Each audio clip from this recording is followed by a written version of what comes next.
Demonology and Devil Lore by Moncure Daniel Conway.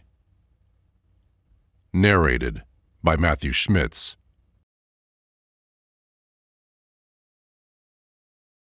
Chapter 20. The Holy Ghost. There is in the old town of Hanover, in Germany, a schoolhouse in which, above the teacher's chair, there was anciently the representation of a dove perched upon an iron branch or rod, and beneath the inscription, "This shall lead you into all truth." In the course of time, the dove fell down and was removed to the museum, but there is still left before the children the rod, with the admonition that it will lead them into all truth. This is about as much as for a long time was left in the average Christian mind of the symbolical dove, the Holy Ghost. Half of its primitive sense departed, and there remained only an emblem of mysterious terror. More spiritual minds have introduced into the modern world a conception of the Holy Ghost as a life-giving influence or a spirit of love, but the ancient view which regarded it as the iron rod of judgment and execution still survives in the notion of the sin against the Holy Ghost. Mr. Henry G. Atkinson writes as follows: "My old friend, Barry Cornwall, the fine poet, once said to me, 'My dear Atkinson, can you tell me the meaning of the Holy Ghost? What can it possibly mean?' 'Well,' I said, 'I suppose it means a pigeon. We have never heard of it in any other form but that of the dove descending from heaven to the Virgin Mary. Then we have the pretty fable of the dove returning to the ark with the olive branch, so that the Christian religion may be called the religion of the pigeon. In the Greek Church, the pigeon is held sacred. St. Petersburg is swarming with pigeons, but they are never killed or disturbed. I knew a lady whose life was made wretched in the belief that she had sinned an unpardonable sin against the Holy Ghost, and neither priest nor physician could persuade her out of the delusion, though in all other respects she was quite sensible. She regarded herself as such a wretch that she could not bear to see herself in the glass, and the looking-glasses had to all be removed, and when she went to a hotel, her husband had to go first and have the looking-glasses of the apartments covered over. But what is the Holy Ghost? What is its office? Sitting with Miss Martineau at her house at Ambleside one day, a German lady who spoke broken English came in. She was a neighbor, and had a large house and grounds and kept fowls. "Oh," she said, quite excited, "the beast has taken off another chicken," meaning the hawk. I saw it myself. The wretch! It came down just like the Holy Ghost and snatched off the chicken. How Miss Martineau did laugh, but I did not know that this story throws much light upon the subject, since it does bring us back to the pigeon. It would require a volume to explain fully all the problems suggested in this brief note, but the more important facts may be condensed. It is difficult to show how far the natural characteristics and habits of the dove are reflected in its widespread symbolism. Its plaintive note and fondness for solitudes are indicated in the psalmist's aspiration, "Oh, that I had the wings of a dove! Then would I fly away and be at rest. Lo, then would I wander far off and remain in the wilderness." It is not a difficult transition from this association with the wilderness to investment with a relationship with the demon of the wilderness, Azazel. So we find it in certain passages in Jeremiah, where the word has been suppressed in the ordinary English version. The land is desolate because of the fierceness of the dove. Let us go again to our own people to avoid the sword of the dove. They shall flee away every one for fear of the sword of the dove. In India, its lustres, blue and fiery, may have connected it with azure-necked Shiva. The far-seeing and wonderful character of the pigeon as a carrier was well known to the ancients. On Egyptian bas-reliefs, priests are shown sending them with messages. They appear in the branches of the oaks of Dodona, and in old Russian frescoes they sometimes perch on the tree of knowledge in paradise.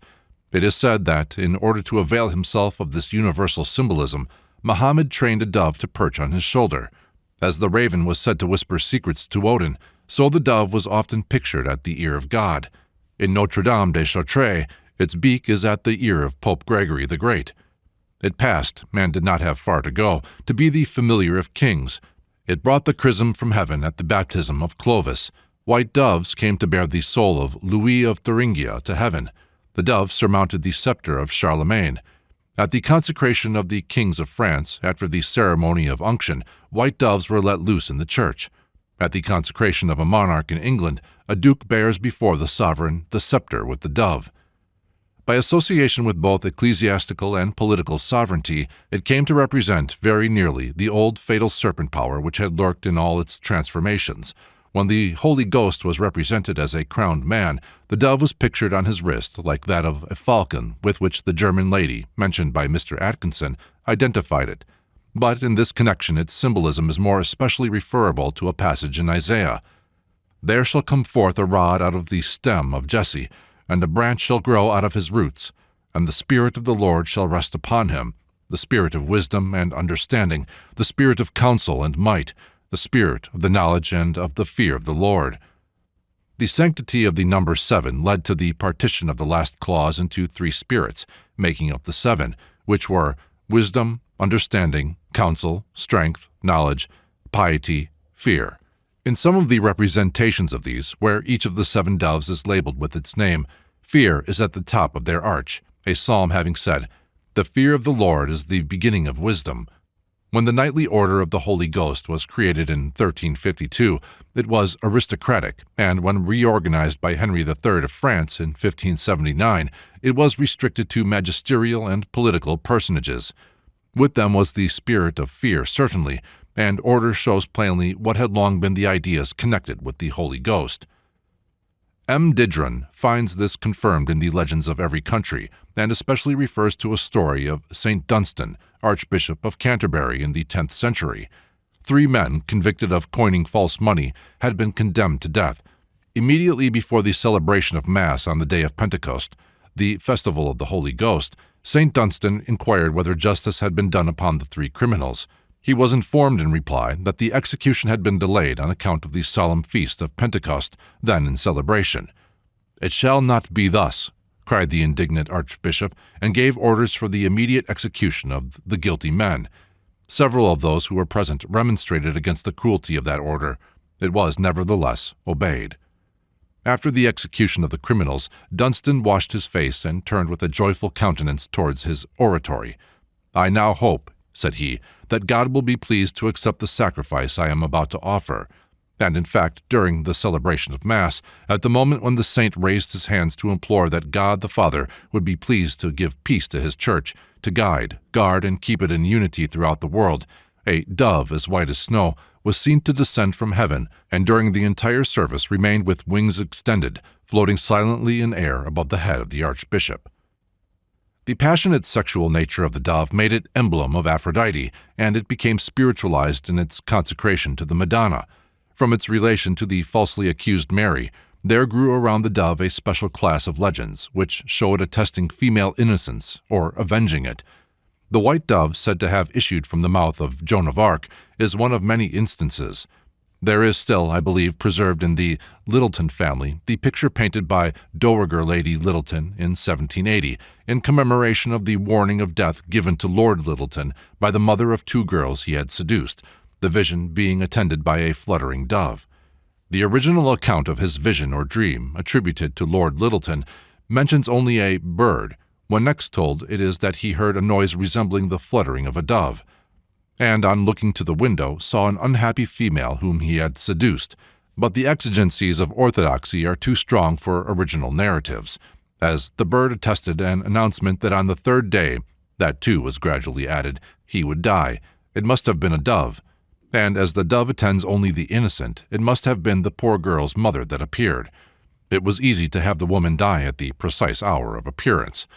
When in Chicago in 1875, I read in one of the morning papers a very particular account of how a white dove flew into the chamber window of a young unmarried woman in a neighboring village, she having brought forth a child and solemnly declaring that she had never lost her virginity. In this history of the symbolism of the dove, the theological development of the Holy Ghost has been outlined. We have seen in the previous chapter that the Holy Spirit is in opposition to the natural air, repository of evils. The dove symbolized this aspect of it in hovering over the world emerging from its diluvial baptism, and also over the typical new Adam, or Jesus, coming from his baptism.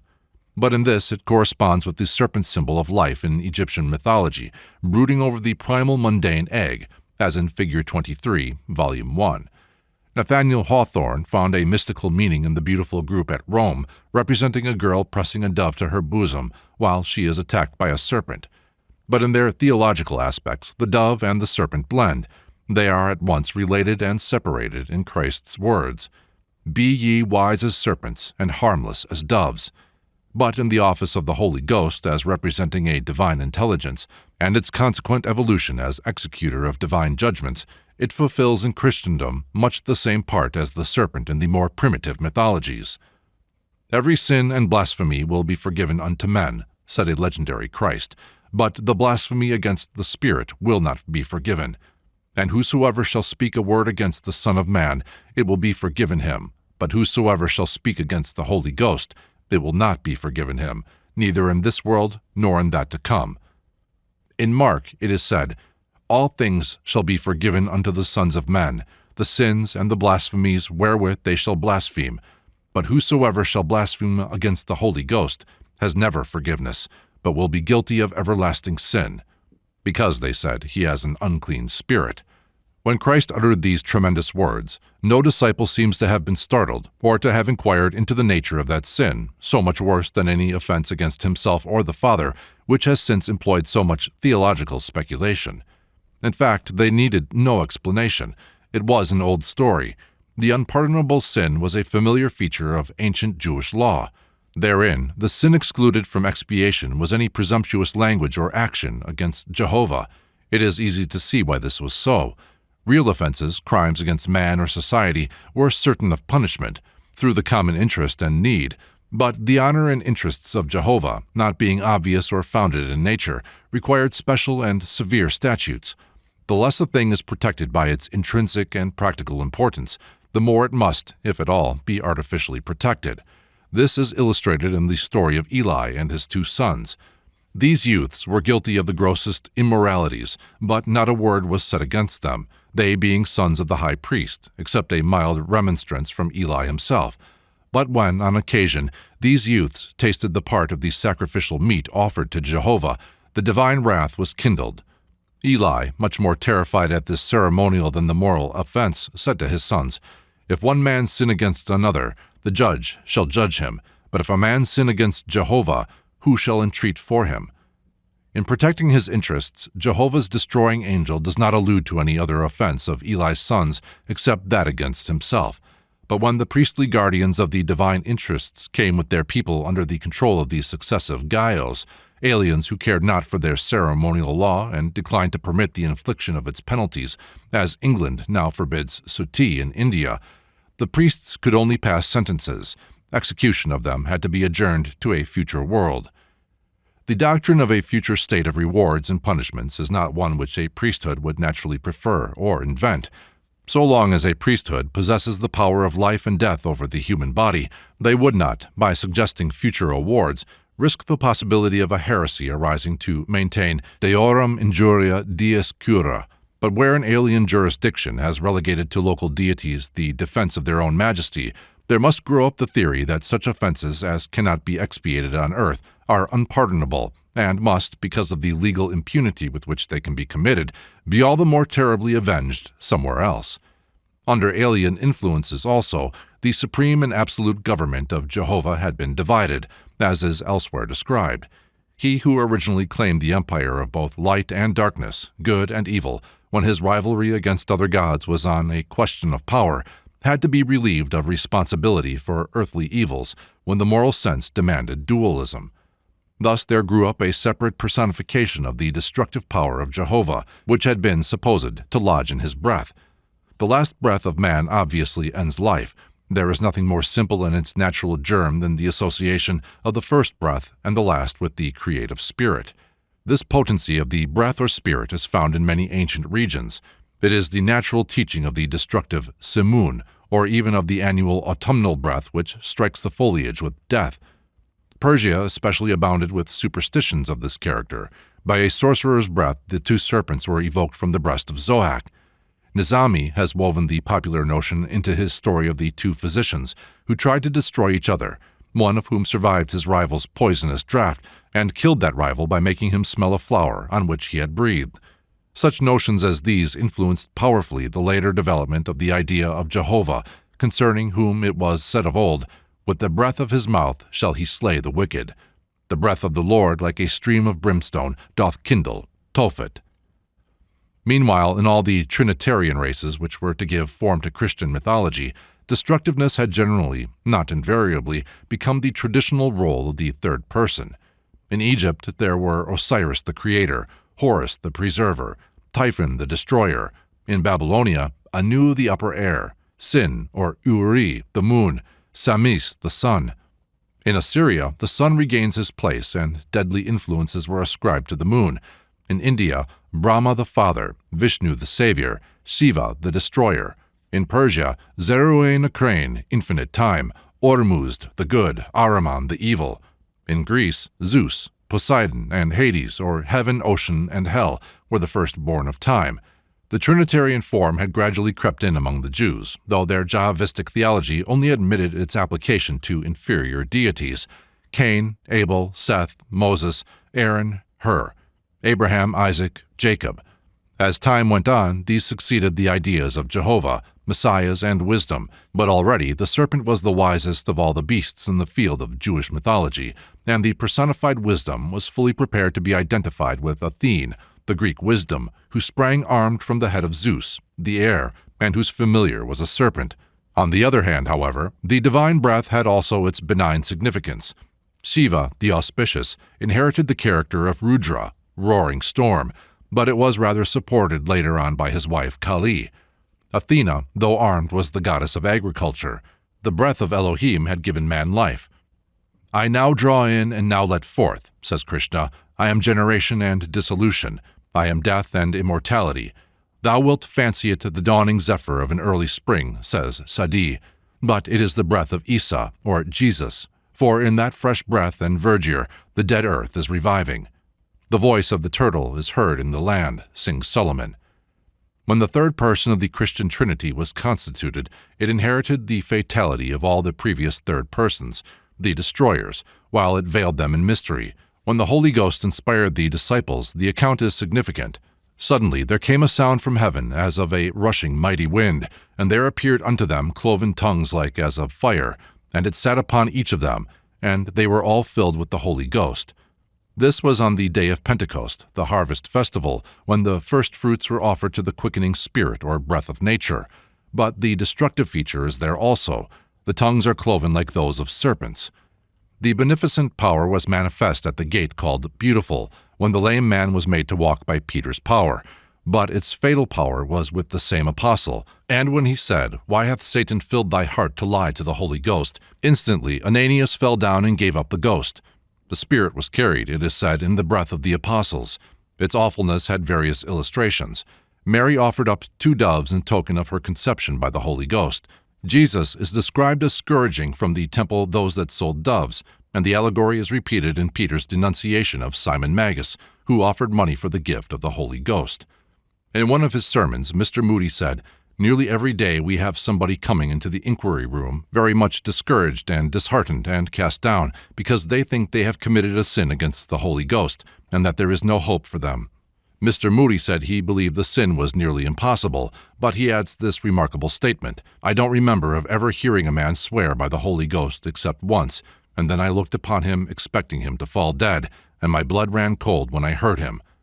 But it is almost as rare to hear prayers addressed to the Holy Ghost, and both phenomena, for praying and swearing are radically related, are no doubt survivals of the ancient notions which I have described.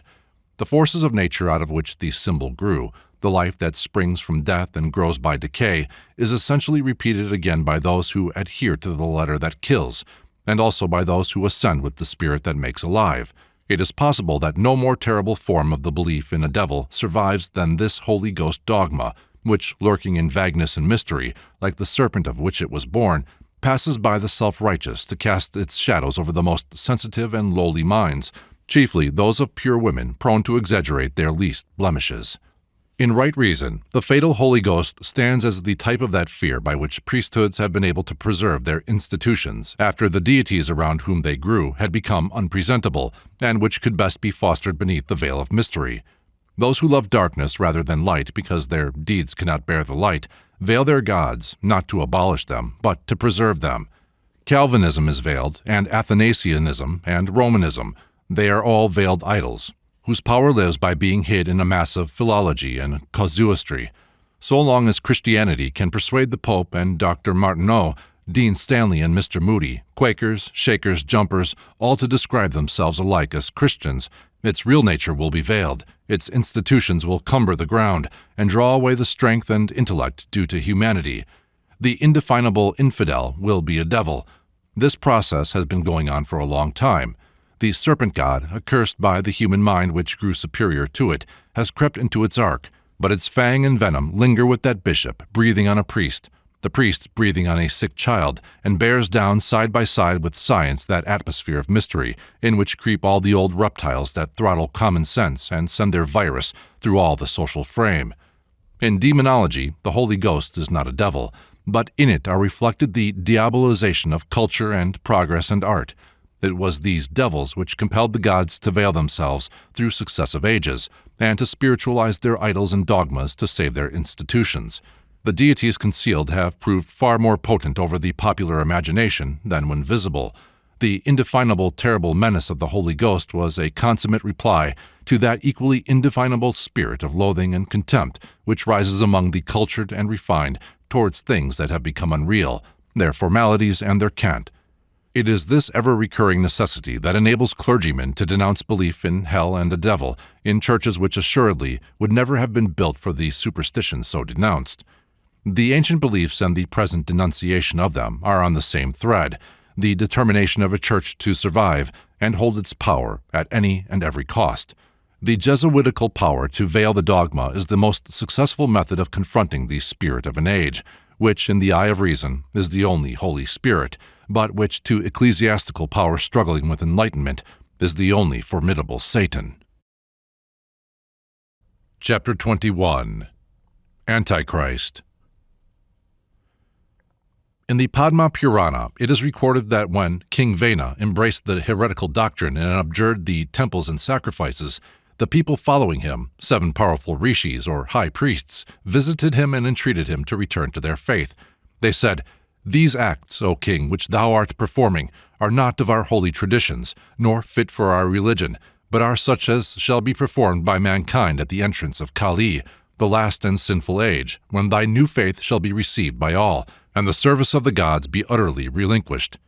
King Vena, being thus in advance of his time, was burned on the sacred grass, while a mantra was performed for him. This theory of Kali is curious as indicating a final triumph of the enemies of the gods.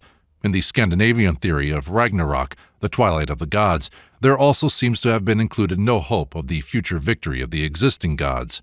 In the Parsi faith, we first meet with the belief in a general catastrophe, followed by the supremacy and universal sway of good. This faith characterized the later Hebrew prophecies, and is the spirit of Paul's brave saying, "When all things shall be subjected unto him, then also shall the Son himself be subject unto him that put all things under him, that God may be all in all." When, however, theology and metaphysics advanced and modeled this fiery lava of prophetic and apostolic ages into dogmatic shapes, evil was accorded an equal duration with good. The conflict between Christ and his foes was not to end with the conversion or destruction of his foes, but his final coming as monarch of the world was to witness the chaining up of the archfiend in the pit. Christ's own idea of Satan, assuming certain reported expressions to have been really uttered by him, must have been that which regarded him as a tempter to evil, whose object was to test the reality of faith. "Simon, Simon, behold, Satan asked you for himself, that he might sift you as the wheat. But I made supplication for thee, that thy faith fail not. And when once thou hast returned, confirm thy brethren." And he said unto him, "Lord, I am ready to go with thee, both into prison and into death." And he said, "I tell thee, Peter, a cock will not crow this day till thou wilt thrice deny that thou knowest me." Such a sentiment could not convey to Jewish ears a degraded notion of Satan, except as being a nocturnal spirit who must cease his work at cockcrow. It is an adaptation of what Jehovah himself was said to do in the prophecy of Amos. "I will not utterly destroy the house of Jacob, saith the Lord. I will sift the house of Israel among all nations, like as corn is sifted in a sieve.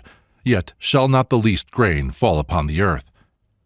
Paul, too, appears to have had some such conception of Satan, since he speaks of an evildoer as delivered up to Satan, for the destruction of the flesh, that the spirit may be saved. There is, however, in another passage, an indication of the distinctness with which Paul and his friends had conceived a fresh adaptation of Satan as obstacle of their work. For such, he says, are false prophets, deceitful workers, transforming themselves into apostles of Christ. And no marvel, for Satan transforms himself into an angel of light. It is no great thing, therefore, if his ministers also transform themselves as ministers of righteousness, whose end will be according to their works. It may be noted here that Paul does not think of Satan himself as transforming himself to a minister of righteousness, but of Satan's ministers as doing so. It is one of a number of phrases in the New Testament which reveal the working of a new movement towards an expression of its own. Real and far-reaching religious revolutions in history are distinguished from mere sectarian modifications, which they sum up in nothing more than in their new phraseology. When Jehovah, Messiahs, and Satan are gradually supplanted by Father, Christ, and Antichrist, or man of sin, false Christ, withholder, false prophet, son of perdition, mystery of iniquity, lawless one, it is plain that new elements are present and new emergencies. These varied phrases just quoted could not, indeed, crystallize for a long time into any single name for the new obstacle to the new life, for during the same time the new life itself was too living, too various, to harden in any definite shape or be marked with any special name. The only New Testament writer who uses the word Antichrist is the so-called Apostle John, and it is interesting to remark that it is by him connected with a dogmatic statement of the nature of Christ and definition of heresy. Every spirit that confesses Jesus Christ is come in the flesh is of God, and every spirit that confesses not Jesus is not of God, and this is the spirit of Antichrist, whereof ye have heard that it comes, and now it is in the world already. This language, characteristic of the middle and close of the 2nd century, is in strong contrast with Paul's utterance in the 1st century, describing the man of sin, or of lawlessness, the son of perdition, as one who opposeth and exalteth himself above all that is called God, or that is worshipped, so that he sat in the temple of God, showing himself that he is God. Christ has not yet begun to supplant God. To Paul, he is the Son of God confronting the son of destruction, the divine man opposed by the man of sin. When the nature of Christ becomes the basis of a dogma, the man of sin is at once defined as the opponent of that dogma.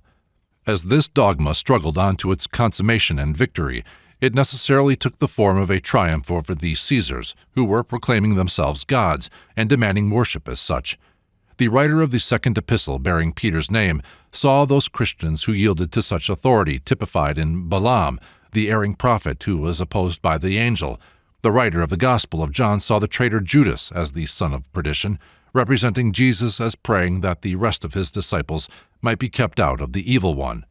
And many similar expressions disclosed the fact that, towards the close of the 2nd century, and throughout the 3rd, the chief obstacle of those who were just beginning to be called Christians was the temptation offered by Rome to the Christians themselves to betray their sect.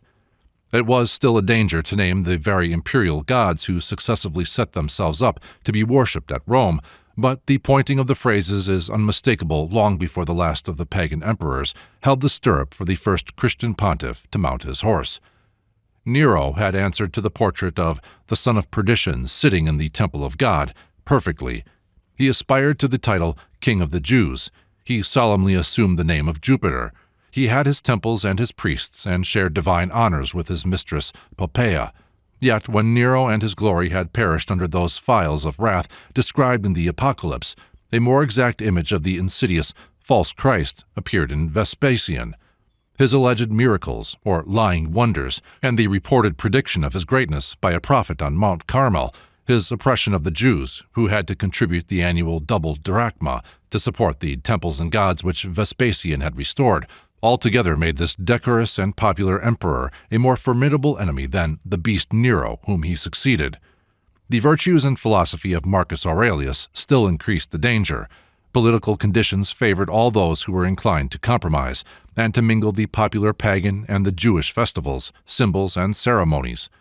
In apocalyptic metaphor, Vespasian and Aurelius are the two horns of the lamb who spake like the dragon, in other words, Nero.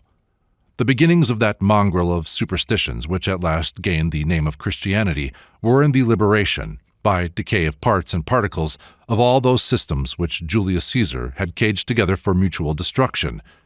With new thrones rise new altars, says Byron's Serendipolus. But it is still more true that, with new thrones, all altars crumble a little.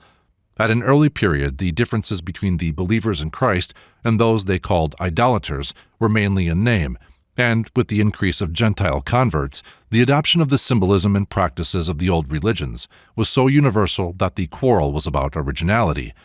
The devil, says Tertullian, whose business it is to pervert the truth, mimics the exact circumstances of the divine sacraments in the mysteries of idols. He himself baptizes some, that is to say, his believers and followers. He promises forgiveness of sins from the sacred fount, and thus initiates them into the religion of Mithras. He thus marks on the forehead his own soldiers. He then celebrates the oblation of bread. He brings in the symbol of resurrection, and wins the crown with the sword. What masses of fantastic nonsense it was possible to cram into one brain was shown in the time of Nero, the brain being that of Simon the magician. Simon was, after all, a representative man. He reappears in Christian Gnosticism, and Peter, who denounced him, reappears also in the frenzy of Montanism. Take the followers of this sorcerer worshipping his image in the likeness of Jupiter, the moon, and Minerva, and Montanus with his wild women, Priscilla and Maximilla, going about claiming to be inspired by the Holy Ghost to reestablish Syrian orthodoxy and asceticism, and we have fair specimens of the parties that glared at each other and apostrophized each other as children of Belial. They competed with each other by pretended miracles. They both claimed the name of Christ and all the approved symbols and sacraments. The triumph of one party turned the other into Antichrist. Thus, in process of time, as one hydra head fell, only to be followed by another, there was defined a spirit common to and working through them all, a new devil whose special office was hostility to Christ, and whose operations were through those who claimed to be Christians as well as through open enemies. As usual, when the phrases, born of real struggles, had lost their meaning, they were handed up to the theologians to be made into perpetual dogmas. Out of an immeasurable mass of theories and speculations, we may regard the following passage from Jerome as showing what had become the prevailing belief at the beginning of the 5th century. Let us say that which all ecclesiastical writers have handed down. In other words, that at the end of the world, when the Roman Empire is to be destroyed, there will be 10 kings who will divide the Roman world among them, and there will arise an 11th little king who will subdue 3 of the 10 kings, that is, the king of Egypt, of Africa, and of Ethiopia, and on these having been slain, the 7 other kings will submit. And behold, he says, in the ram were the eyes of a man. This is that we may not suppose him to be a devil or a demon, as some have thought, but a man in whom Satan will dwell utterly and bodily, and a mouth speaking great things, for he is the man of sin, the son of perdition, who sitteth in the temple of God, making himself as God. The little horn of Daniel has proved a cornucopia of antichrists. Not only the Christians, but the Jews and the Muslims have definite beliefs on the subject.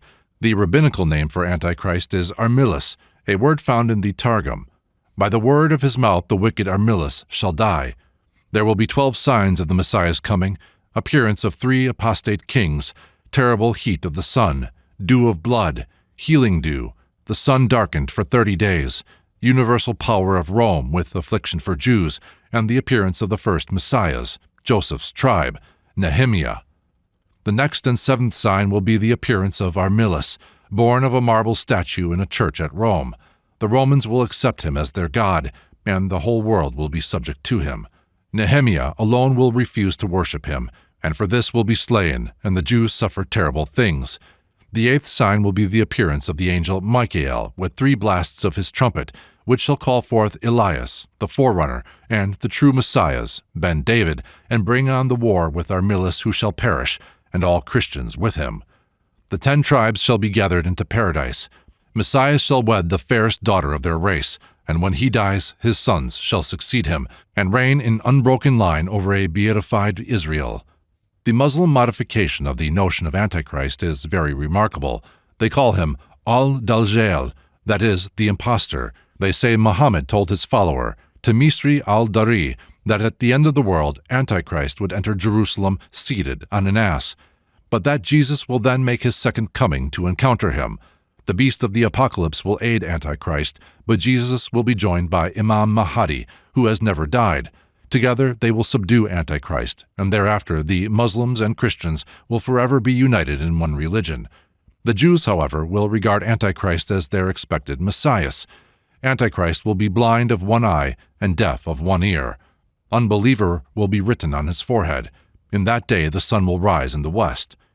The Christians poorly requited this amicable theory of the Muslims by very extensively identifying Muhammad as Antichrist at one period. From that period came the English word Mahomet, or idol, and mummery, or idolatry, both of which probably are derived from the name of the Arabian prophet. Daniel's little horn betokens, according to Martin Luther, Muhammad. But what are the little horn's eyes? The little horn's eyes, says he, mean Muhammad's Al-Quran, or law, wherewith he ruleth, in the which law there is naught but sheer human reason. For his law, he reiterates, teaches nothing but that which human understanding and reason may well like. Wherefore, Christ will come upon him with fire and brimstone. When he wrote this, in his army sermon against the Turks in 1529, he had never seen a Quran. Brother Richard's Confutatio al Quran, dated 1300, formed the exclusive basis of his argument. But in Lent of 1540, he relates a Latin translation, though a very unsatisfactory one, fell into his hands, and once more he returned to Brother Richard, and did his refutation into German, supplementing his version with brief but racy notes. This Brother Richard had, according to his own account, gone in quest of knowledge to Babylon, that beautiful city of the Saracens, and at Babylon he had learnt Arabic and been inured in the evil ways of the Saracens. When he had safely returned to his native land, he set about combating the same, and this is his exordium. At the time of the Emperor Heraclius, there arose a man, yea, a devil, and a firstborn child of Satan, who wallowed in, and he was dealing in the black art, and his name it was Mahomet. This work Luther made known to his countrymen by translating and commenting, prefacing and rounding it off by an epilogue. True, his notes amount to little more but an occasional "O fie, for shame, you horrid devil, you damned Mohammed," or "O Satan, Satan, you shall pay for that," or "That's it, devils, Saracens, Turks, it's all the same," or "Here the devil smells a rat," or briefly this or that, except when he modestly, with a query, suggests whether those assassins, who, according to his text, are regularly educated to go out into the world in order to kill and slay all worldly powers, may not, perchance, be the gypsies or the tattern, or Tartars, or when he breaks down with a hic nescio quid dicat translator. His epilogue, however, is devoted to a special disquisition as to whether Mohammed or the Pope be worse, and in the 22nd chapter of this disquisition he has arrived at the final conclusion that, after all, the Pope is worse, and that he, and not Mohammed, is the real Antichrist. Wholen, he winds up, God grant us his grace, and punish both the Pope and Mohammed, together with their devils. I have done my part as a true prophet and teacher. Those who won't listen may leave it alone. In similar strains speaks the learned and gentle Melanchthon, in an introductory epistle to a reprint of that same Latin Quran which displeased Luther so much. He finds fault with Mohammed, or rather, to use his own words, he thinks that Mohammed is inspired by Satan, because he does not explain what sin is, and further, since he showeth not the reason of human misery. He agrees with Luther about the little horn, though in another treatise he is rather inclined to see in Mohammed both Gog and Magog, and Mohammed's sect, he says, is altogether made up of conflata, or of blasphemy, robbery, and shameful lusts. Nor does it matter in the least what the Quran is all about. Even if there were anything less scurrilous in the book, it need not concern us any more than the portents of the Egyptians, who invoked snakes and cats, were it not that partly this Mohammedan pest, and partly the Pope's idolatry, have long been leading us straight to wreck and ruin. May God have mercy upon some of us. Mahomet was used by Wycliffe for idol in his translation of the New Testament, Acts 7:41, and they made a calf in those days and offered a sacrifice to the Mahomet, or idol. The word, though otherwise derived by some, is probably a corruption of Muhammad. In the Mappa Mundi of the 13th century, we find the representation of the golden calf in the promontory of Sinai, with the superscription Mahum for Muhammad, whose name under various corruptions, such as Mahund, Mahomet, etc., became a general byword in the medieval languages for an idol. in a missionary hymn of Wesley's Muhammad, is apostrophized as that Arab thief, as Satan bold, who quite destroyed thy Asian fold, and the Almighty as adjured to, the Unitarian fiend expelled, and chase his doctrine back to hell. In these days, when the very mention of the devil raises a smile, we can hardly realize the solemnity which his work was once viewed. When Goethe represents Mephistophiles as undertaking to teach Faust's class in theology and dwells on his orthodoxy, it is the refrain of the faith of many generations. The devil was not God's ape, as Tertullian called him, in any comical way. Not only was his ceremonial believed to be modeled on that of God, but his inspiration of his followers was believed to be quite as potent and earnest.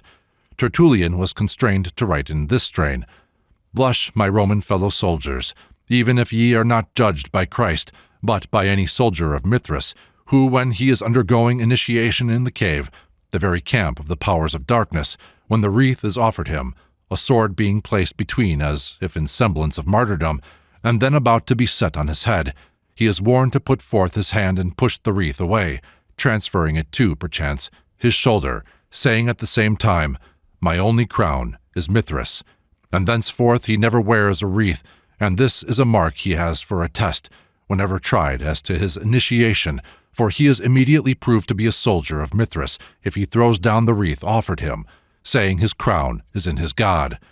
Let us therefore acknowledge the craft of the devil, who mimics certain things of those that be divine, in order that he may confound and judge us by the faith of his own followers." This was written before the exaltation of Christianity under Constantine. When the age of the martyrdom of the so-called pagans came on, these formulae became real, and the Christians were still more confounded by finding that the worshippers of the devil, as they thought them, could yield up their lives in many parts of Europe as bravely for their faith as any Christian had ever done. The prince of this world became thus an unmeaning phrase except for the heretics. Christ had become the prince of this world, and he was opposed by religious devotees as earnest as any who had suffered under Nero. The relation of the opposition to the devil was yet more closely defined when it claimed the Christian name for its schism or heresy, and when it carried its loyalty to the adversary of the Church to the extent of suffering martyrdom. "Tell me, Holy Father," said Evervinus to St. Bernard concerning the Albigenses, "how is this? They entered to the stake and bore the torment of the fire, not only with patience, but with joy and gladness. I wish your explanation how these members of the devil could persist in their heresy with a courage and constancy scarcely to be found in the most religious of the faith of Christ." Under these circumstances, the personification of Antichrist had a natural but still wonderful development. He was to be born of a virgin in Babylon, to be educated at Bethesda and Chorazin, and to make a triumphal entry into Jerusalem, proclaiming himself the Son of God. In the interview at Messina, 1202, between Richard I and the abbot Joachim of Florus, the king said, "I thought that Antichrist would be born at Antioch or in Babylon, and of the tribe of Dan, and would reign in the temple of the Lord in Jerusalem, and would walk in that land in which Christ walked, and would reign in it for 3 years and a half, and would dispute against Elijah and Enoch, and would kill them, and would afterwards die, and that after his death God would give 60 days of repentance, in which those might repent which should have erred from the way of truth, and have been seduced by the preaching of Antichrist and his false prophets." This belief was reflected in Western Europe in the belief that the congregation of witches assembled on their Sabbath, an institution then included among paganisms, to celebrate grand mass to the devil, and that all the primitive temples were raised in honor of Satan. In the Russian Church, the correspondence between the good and evil powers, following their primitive faith in the conflict between Beelzebub and Chernobog, white god and black god, went to the curious extent of picturing in hell a sort of infernal trinity. The Father throned in heaven with the Son between his knees, and the dove beside or beneath him, was replied to by a majestic Satan in hell, holding his son, Judas, on his knees, and the serpent acting as counteragent of the dove. This singular arrangement may still be seen in many of the figures which cover the walls of the oldest Russian churches. Figure 9. The infernal god is not without a solemn majesty answering to that of his great antagonist above. The serpent of sins proceeds from the diabolical Father and Son, passing from beneath their throne through one of the 2 mouths of hell, and then winds upward, hungrily opening its jaws near the terrible balances where souls are weighed. Figure 10. Along its hideous length are seated at regular intervals 9 winged devils, representing probably antagonists of the 9 Sephiroth, or aeons, of the Gnostic theology. Each is armed with a hook, whereby the souls weighed and found wanting may be dragged. The sins which these devils represent are labeled, generally on rings around the serpent, and increase in heinousness towards the head. It is a curious fact that the sin nearest the head is marked unmercifulness, strange and unconscious sarcasm on an omnipotent deity under whose sway exists this elaboration of a scheme of sins and tortures, precisely corresponding to the scheme of virtues and joys. Truly, said the Epistle of John, there may be many antichrists. If this was true before the word Christianity had been formed, or the system it names, what was the case afterwards? For centuries we find vast systems denouncing each other as Antichrist, and ultimately, as a subtle, hardly conscious heresy spread abroad, the great excommunicator of Antichrists itself, Rome, acquired that title, which it has never shaken off since. The See of Rome did not first receive that appellation from Protestants, but from its own chiefs. Gregory himself, AC 590, started the idea by declaring that any man who held even the shadow of such power as the popes arrogated to themselves after his time would be the forerunner of Antichrist. Arnulfus, Bishop of Orleans, in an invective against John XV at Rheims, AC 991, intimated that a pope destitute of charity was Antichrist, but the stigma was at length fixed 12th century by Amalric of Benya, and also by the abbot Joachim, AC 1202. The theory of Richard I, as stated to Joachim concerning Antichrist, has already been quoted. It was the presence of the archbishops of Rouen and Auxerre and the bishop of Bayonne, and represented their opinion and the common belief of the time. But Joachim said the second apocalyptic beast represented some great prelate, who will be like Simon Magus, and, as it were, universal pontiff, and that very Antichrist of whom St. Paul speaks. Hildebrand was the first pope to whom this ugly label was affixed, but the career of Alexander VI, Roderick Borgia, made it forever irremovable from the Protestant mind. There is in the British Museum a volume of caricatures dated 1545 in which occurs an ingenious representation of Alexander VI. The pope is first seen in his ceremonial robes, but a leaf being raised, another figure is joined to the lower part of the former, and there appears the papal devil, the cross in his hand being changed to a pitchfork, figure 11. Attached to it is an explanation in German giving the legend of the Pope's death. He was poisoned, 1503, by the cup he had prepared for another man. It was afterwards said that he had secured the papacy by aid of the devil. Having asked how long he would reign, the devil returned an equivocal answer, and though Alexander understood that it was to be 15 years, it proved to be only 11. When in 1520 Pope Leo X issued his formal bull against Luther, the reformer termed it the execrable bull of Antichrist. An Italian poem of the time having represented Luther as the offspring of Megara, the Germans returned the invective in a form more likely to impress the popular mind, namely in a caricature, figure 12, representing the said fury as nursing the Pope. This caricature is also of date 1545, and with it were others showing Alecto and Tisiphone acting in other capacities for the papal babe. The Lutherans had made the discovery that the number of the apocalyptic beast, 666, put into Hebrew numeral letters, contained the words Aberin Kadesha Papa, our Holy Father the Pope. The downfall of this Antichrist was a favorite theme of pulpit eloquence, and also with artists.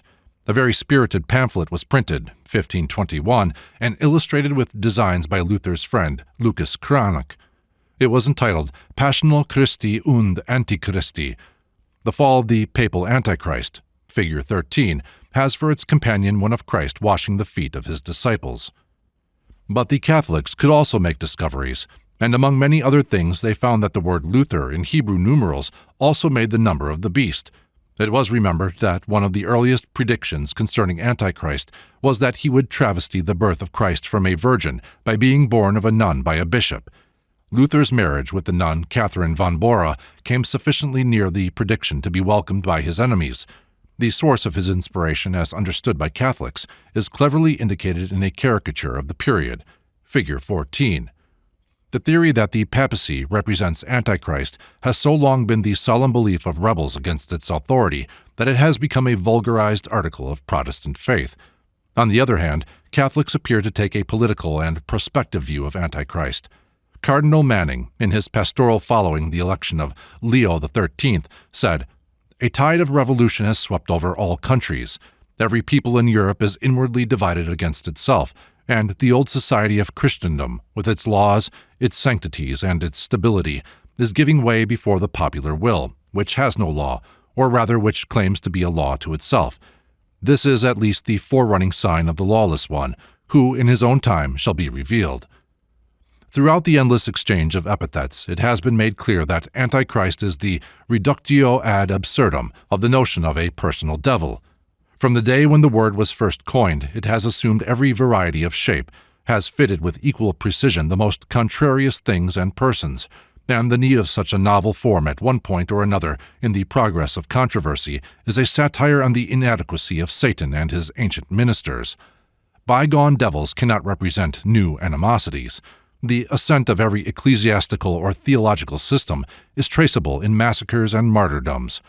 Each of these, whether on one side or the other, helps to develop a new devil. The story of Antichrist shows devils in the making. Meantime, to eyes that see how every system so built up must sacrifice a virtue at every stage of its ascent, it will be sufficiently clear that every powerful church is adversary of the religion it claims to represent. Buddhism is anti-Buddha. Islam is anti-Muhammad. Christianity is anti-Christ. Chapter 22. The Pride of Life. On the parapet of the external gallery of Notre Dame in Paris is the carved form of human size represented in our figure 15. There is in the face a remarkable expression of pride and satisfaction as he looks forth on the gay city and contemplates all the wickedness in it, but this satisfaction is curiously blended with a look of envy and lust. His elegant headdress gives him the pomp becoming the Asmodeus presiding over the most brilliant capital in the world. His seat on the fine parapet is in contrast with the place assigned him in Eastern traditions, ruins and desert places, but otherwise he fairly fulfilled, no doubt, early ideas in selecting his headquarters at Paris. A Muslim legend says that when, after the fall of man, Allah was mitigating the sentences he had pronounced, Iblis, who, as the Quran relates, pleaded and obtained the deferment of his consignment to hell until the resurrection, and unlimited power over sinners who do not accept the word of Allah, asked, "Where shall I dwell in the meantime?" "In ruins, tombs, and all other unclean places shunned by man." "What shall be my food?" "All things slain in the name of idols." "How shall I quench my thirst?" "With wine and intoxicating liquors." "What shall occupy my leisure hours?" "Music, song, love poetry, and dancing." "What is my watchword?" "The curse of Allah until the day of judgment." "But how shall I contend with man, to whom thou hast granted 2 guardian angels, and who has received thy revelation?" "Thy progeny shall be more numerous than his, for every man that is born there shall come into the world 7 evil spirits, but they shall be powerless against the faithful." Iblis, with wine, song, and dance, the pride of life, is also said to have been aided in entering paradise by the peacock, which he flattered. This fable, though later than the era of Mohammed in form, is as ancient as the myth of Eden in substance. The germ of it is already in the belief that Jehovah separated from the rest of the earth a garden, and from the human world a family of his own, and from the weak a day of his own. The reply of the elect to the proud Gentile aristocracy was an ascetic caste established by covenant with the King of Kings. This attitude of the pious caste turned the barbaric aristocrats, in a sense, to democrats. Indeed, Samael, in whom the execrated dukes of Edom were ideally represented, might be almost described as the democratic devil. According to an early Jewish legend, Jehovah, having resolved to separate men, in other words, Jews, from swine, in other words, idolaters or Gentiles, made circumcision the seal on them as children of Abraham. There having been, however, Jews who were necessarily never circumcised, their souls, it was arranged, should pass at death into the forms of certain sacred birds, where they would be purified, and finally united to the elect in paradise.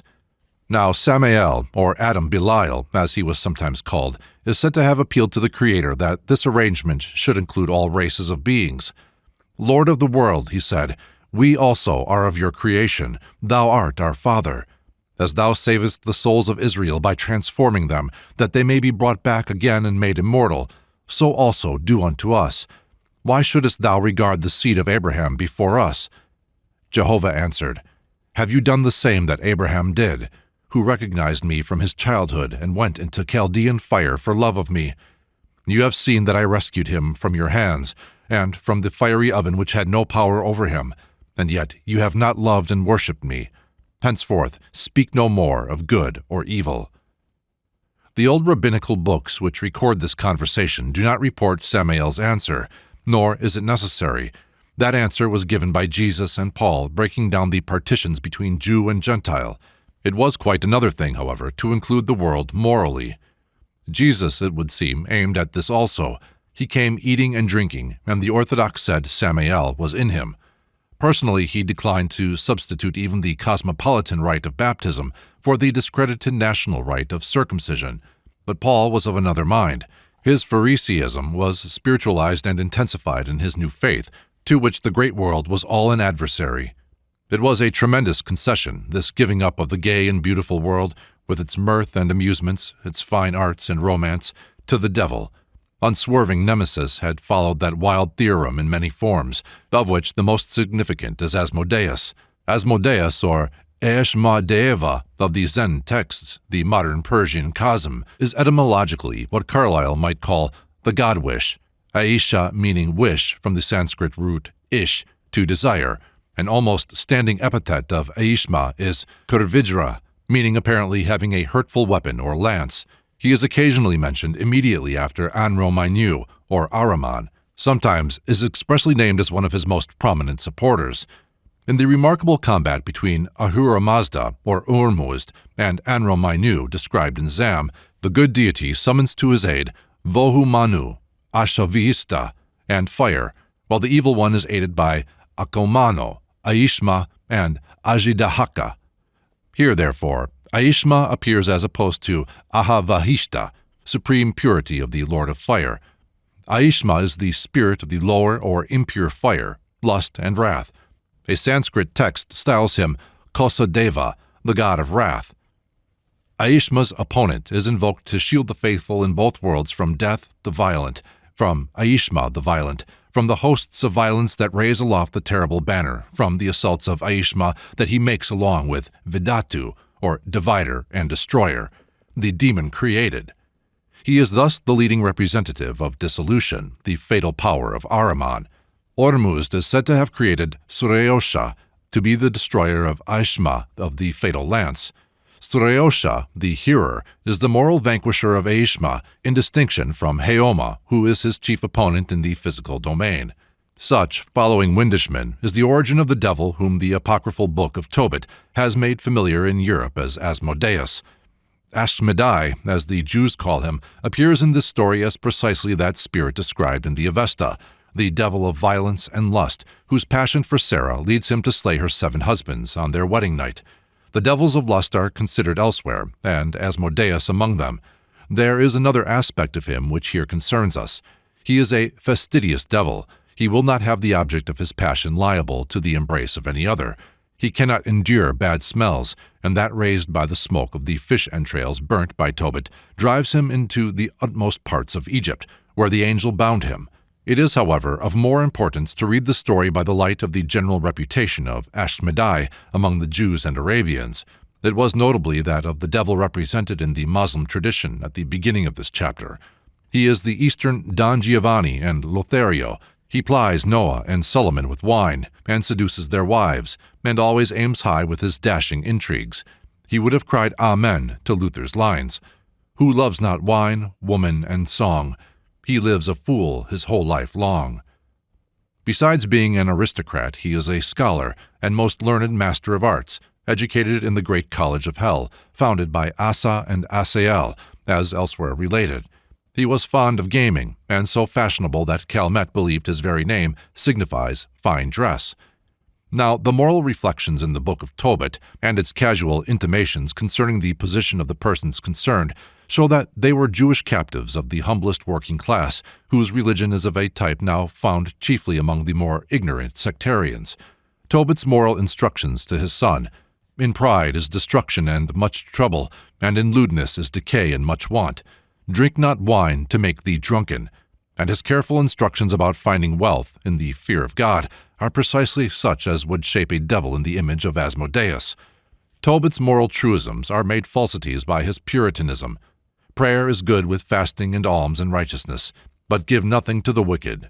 If thou serve God, he will repay thee.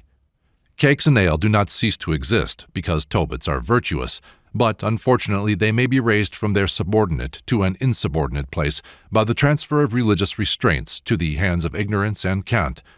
Asmodeus, defined against Persian and Jewish asceticism and hypocrisy, had his attractions for men of the world. Through him, the devil became perilously associated with wit, gallantry, and the one creed of youth which is not at all consumptive. Gray is all theory, green life's golden-fruited tree. Especially did Asmodeus represent the subordination of so-called religious and tribal distinctions of secular considerations. As Samael had petitioned for an extension of the Abrahamic covenant to all the world and failed to secure it from Jehovah, Asmodeus proposed to disregard the distinction. There is much in the Book of Tobit which looks as if it were written especially with the intention of persuading Jewish youth, tempted by Babylonians to marriage, that their lovers might prove to be succubi or incubi. Tobit implores his son to marry in his own tribe, and not to take a strange woman. Asmodeus was cosmopolitan as the god of love himself, and many of his uglier early characteristics were hidden out of sight by such later developments. Gustave Doré has painted in his vivid way the triumph of Christianity. In it we see the angelic hosts with drawn swords overthrowing the forms adored of paganism, hurling them headlong into an abyss. So far as the battle and victory go, this is just the conception which an early Christian would have had of what took place through the advent of Christ. It filled their souls with joy to behold by faith's vision those draped angels casting down undraped goddesses. They would delight to imagine how the fall might break the bones of those beautiful limbs. For they never thought of these gods and goddesses as statues, but as real seductive devils, and when these Christians had brought over the arts, they often pictured the black souls coming out of these fair idols as they fell. Doré may have tried to make the angels as beautiful as the goddesses, but he has not succeeded. In this he has interpreted the heart behind every deformity which was ever added to a pagan deity. The horror of the monks was transparent homage. Why did they starve and scourge their bodies and roll them into thorns? Because not even by defacing the beautiful images were they able to expel from their inward worship the lovely ideals they represented. It is not difficult now to perceive that the old monks were consigning the pagan ideals to imaginary and themselves to actual hells, in full of hope thereby gaining permanent possession of the same beauty abjured on earth. The loveliness of the world was transient. They grew morbid about death. Beneath the rosiest form they saw the skeleton. The heavenly angels they longed for were Venuses and Apollos, with no skeletons visible beneath their immortalized flesh. They never made sacrifices for a disembodied heaven. The force of self-crucifixion lay in the creed, "I believe in the resurrection of the body and the life everlasting." The world cannot generally be turned into a black procession at its own funeral. In proportion to the conquests of Christianity must be its progressive surrender to the unconquerable, to human nature. Aphrodite and Eros, over whose deep graves nunneries and monasteries had been built, were the first to revive, and the story, as Mr. Pater has told it, is like some romantic version of Ishtar's descent into Hades and her resurrection. While as yet the earth seemed frostbound, long before the Renaissance, the song of the turtle was heard in the ballad of Aucassin and Nicolette. The Christian knight will marry the beautiful Saracen, and to all priestly warnings that he will surely go to hell, replies, "What could I do in paradise? I care only to go where I can be with Nicolette." Who go to paradise? Old priests, holy cripples, dried-up monks, who pass their lives before altars. I much prefer hell, where go the brave, the gay, and beautiful. There will be the players on harps, the classic poets and singers, and there I shall not be parted from Nicolette. Along with pretty Saracen maidens, or memories of them, were brought back into Europe legends of Asmodeus. Aphrodite and Eros might disguise themselves in his less known and less anathematized name, so that he could manage to sing of his love for Sarah, of Parsi for Jewess, under the names of Christian Aucassin and Saracen Nicolette. In the Eastern Church he reappeared also. There are beautiful old pictures which show the smart cavalier, feather and cap, on the youth's left, while on his right stands Grey Theory in the form of a long-bearded friar. Such pictures, no doubt, taught for many a different lesson from that intended, namely that the beat of the heart is on the left. Where St. Benedict rolled himself in thorns for dreaming of his deserted Nicolette, St. Francis planted roses, and the Latin Church had to recognize this evolution of 7 centuries. They hid the thorns in the courts of convents and sold the roses to the outside world as indulgences. But as Asmodeus had not respected the line between Jew and Gentile in Nineveh, so he passed over that between priest, nun, and worldling in the West. In the days of witchcraft, the Church was scandalized by the rumor that the nuns of the Franciscan convent of Louviers had largely taken to sorcery and were attending the terrible witches' sabbaths. The nun most prominent in this affair was one Madeleine Bavent. The priests announced that she had confessed that she was borne away to the orgies by the demon Asmodeus, and that he had induced her to profane the sacred host. It turned out that the nuns had engaged in intrigues with the priests who had charge of them, especially with Fathers David, Picard, and Boulet, but Asmodeus was credited with the crime, and the nuns were punished for it. Madeleine was condemned to lifelong penance, and Picard anticipated the fire by a suicide, in which he was said to have been assisted by the devil. Following the rabbinical tradition, which represented him as continually passing from the high infernal college of Assa and Asael to the earth to apply his arts of sorcery, Asmodeus gained a respectable position in European literature through the romance of Le Sage, Le Diable Boitois, and his fame so gained did much to bring about in France that friendly feeling for the devil which has long been a characteristic of French literature. A very large number of books, periodicals, and journals in France have gained popularity through the devil's name. Asmodeus was, in fact, the arch-Bohemian. As such, he largely influenced the conception of Mephistophiles as rendered by Goethe, himself the prince of Bohemians. The old horror of Asmodeus for bad smells is insulted in the name Mephistopheles, and this devil is many rolled into one, yet in many respects his kinship to Asmodeus is revealed. All the dried, starveling Anthonys and Benedicts are, in a cultured way, present in the theologian and scholar Faust. All the sweet ladies that haunted their seclusion became realistic in Gretchen. She is the nemesis of suppressed passions. One province of nature after another has been recovered from asceticism. In this case, Ishtar has had to regain her appeal and ornaments at successive portals that are centuries, and they are not at all recovered yet. But we have gone far enough, even in Puritanized England, to produce a madman far-seeing enough to behold the marriage of heaven and hell. The case of Asmodeus is stated well, albeit radically, by William Blake, in that proverb which was told him by the devils, whom he alone of midnight travelers was shrewd enough to consult. The pride of the peacock is the glory of God. The lust of the goat is the bounty of God. The wrath of the lion is the wisdom of God.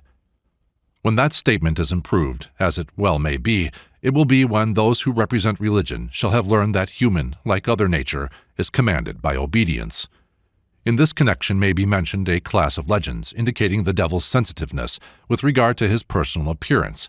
The anxiety of the priests and hermits to have him represented as hideous was said to have been warmly resented by Satan, one of the most striking being the legend of many versions concerning a sacristan, who was also an artist, who ornamented an abbey with a devil so ugly that none could behold it without terror. It was believed he had by inspiration secured an exact portrait of the archfiend. The devil appeared to the sacristan, reproached him with having made him so ugly, and threatened to punish him grievously if he did not make him better looking. Although this menace was thrice repeated, the sacristan refused to comply. The devil then tempted him into an intrigue with a lady of the neighborhood, and they eloped after robbing the abbey of its treasure. But they were caught, and the sacristan imprisoned. The devil then appears and offers to get him out of his trouble if he will only destroy the ugly likeness, and make another, and handsomer. The sacristan consented, and suddenly found himself in bed as if nothing had happened, while the devil in his image lay in chains. The devil, when discovered, vanished. The sacristan got off on the theory that crimes and all had been satanic juggles. But the sacristan took care to substitute a handsome devil for the ugly one. In another version, the sacristan remained faithful to his original portraiture of the devil, despite all menaces of the latter, who resolved to take a dire revenge. While the artist was completing his ornamentation of the abbey with an image of the Virgin, made as beautiful as the fiend near it was ugly, the devil broke the ladder on which he was working, and a fatal fall was only prevented by the hand of the Madonna he had just made, which was outstretched to sustain him. The accompanying picture of the scene, figure 16, is from Queen Mary's Psalter in the British Museum. Vasari relates that when Spinello of Arezzo, in his famous fresco of the Fall of the Rebellious Angels, had painted the hideous devil with 7 faces about his body, the fiend appeared to him in the same form, and asked the artist where he had seen him in so frightful an aspect, and why he had treated him so ignominiously. When Spinello awoke in horror, he fell into a state of gloom, and soon after died. The Persian poet Sa'di has a remarkable passage conceived in the spirit of these legends, but more kindly. I saw a demon in a dream, but how unlike he seemed to be. To all of horrible we dream, and all of fearful that we see. His shape was like a cypress bough, his eyes like those that Horus wear, his face as beautiful as though the rays of paradise were there. I near him came and spoke, "Art thou," I said, "indeed the evil one? No angel has so bright a brow, such yet no eye has looked upon. Why should mankind make thee a jest, when thou canst show a face like this, fair as the moon in splendor just, an eye of joy, a smile of bliss? The painter draws thee vile to sight, our baths thy frightful form display. They told me thou wert black as night. Behold, thou art as fair as day." The lovely vision's ire awoke, his voice was loud and proud, his mien. "Believe not, friend," 'twas thus he spoke, "that thou my likeness yet hast seen. The pencil that my portrait made was guided by an envious foe. In paradise I, man, betrayed, and he from hatred paints me so." Boehm relates that when Satan was asked the cause of God's enmity to him and his consequent downfall, he replied, "I wished to be an artist." There is in this quaint sentence a very true intimation of the allurements which, in ancient times, the arts of the Gentile possessed for the Jews and Christian Judaizers. Indeed, a similar feeling towards the sensuous attractions of the Catholic and ritualistic churches is not uncommon among the prosaic and puritanical sects, whose younger members are often thus charmed away from them. Dr. Donne preached a sermon before Oliver Cromwell at Whitehall, in which he affirmed that the Muses were damned spirits of devils, and the discussion on the drama which occurred at Sheffield Church Congress, 1878, following Dr. Bickersteth's opening discourse on "The Devil and His Wiles," shows that the Low Church wing cherishes much the same opinion as that of Dr. Donne. The dread of the theater among some sects amounts to terror. The writer remembers the horror that spread through a large Wesleyan circle with which he was connected, when a distinguished minister of that body, just returned from Europe, casually remarked that the theater at Rome seemed to be poorly supported. The fearful confession spread through the denomination, and it was understood that the observant traveler had made shipwreck of faith. The Methodist instinct told true. The preacher became an accomplished Gentile. Music made its way but slowly in the church, and the suspicion of it still lingers among many sects. The Quakers took up the burden of Epiphanius, who wrote against the flute players. "After the pattern of the serpent's form has the flute been invented for the deceiving of mankind. Observe the figure that the player makes in blowing his flute. Does he not bend himself up and down, to the right hand and to the left, like unto the serpent? These forms hath the devil used to manifest his blasphemy against things heavenly, to destroy things upon earth, to encompass the world, capturing right and left such as lend an ear to his seductions. The unregenerate birds that carol to all day, be it Sabbath or fast, have taught the composer that his best inspiration is from the Prince of the Air." Tartini wrote over 100 sonatas and as many concertos, but he rightly valued above them all his Sonata del Diavolo. Concerning this, he wrote to the astronomer Lalande, "One night in the year 1713, I dreamed that I made a compact with his satanic majesty, by which he was received into my service. Everything succeeded to the utmost of my desires, and my every wish was anticipated by my new domestic. I thought that, in taking up my violin to practice, I jocosely asked him if he could play on this instrument.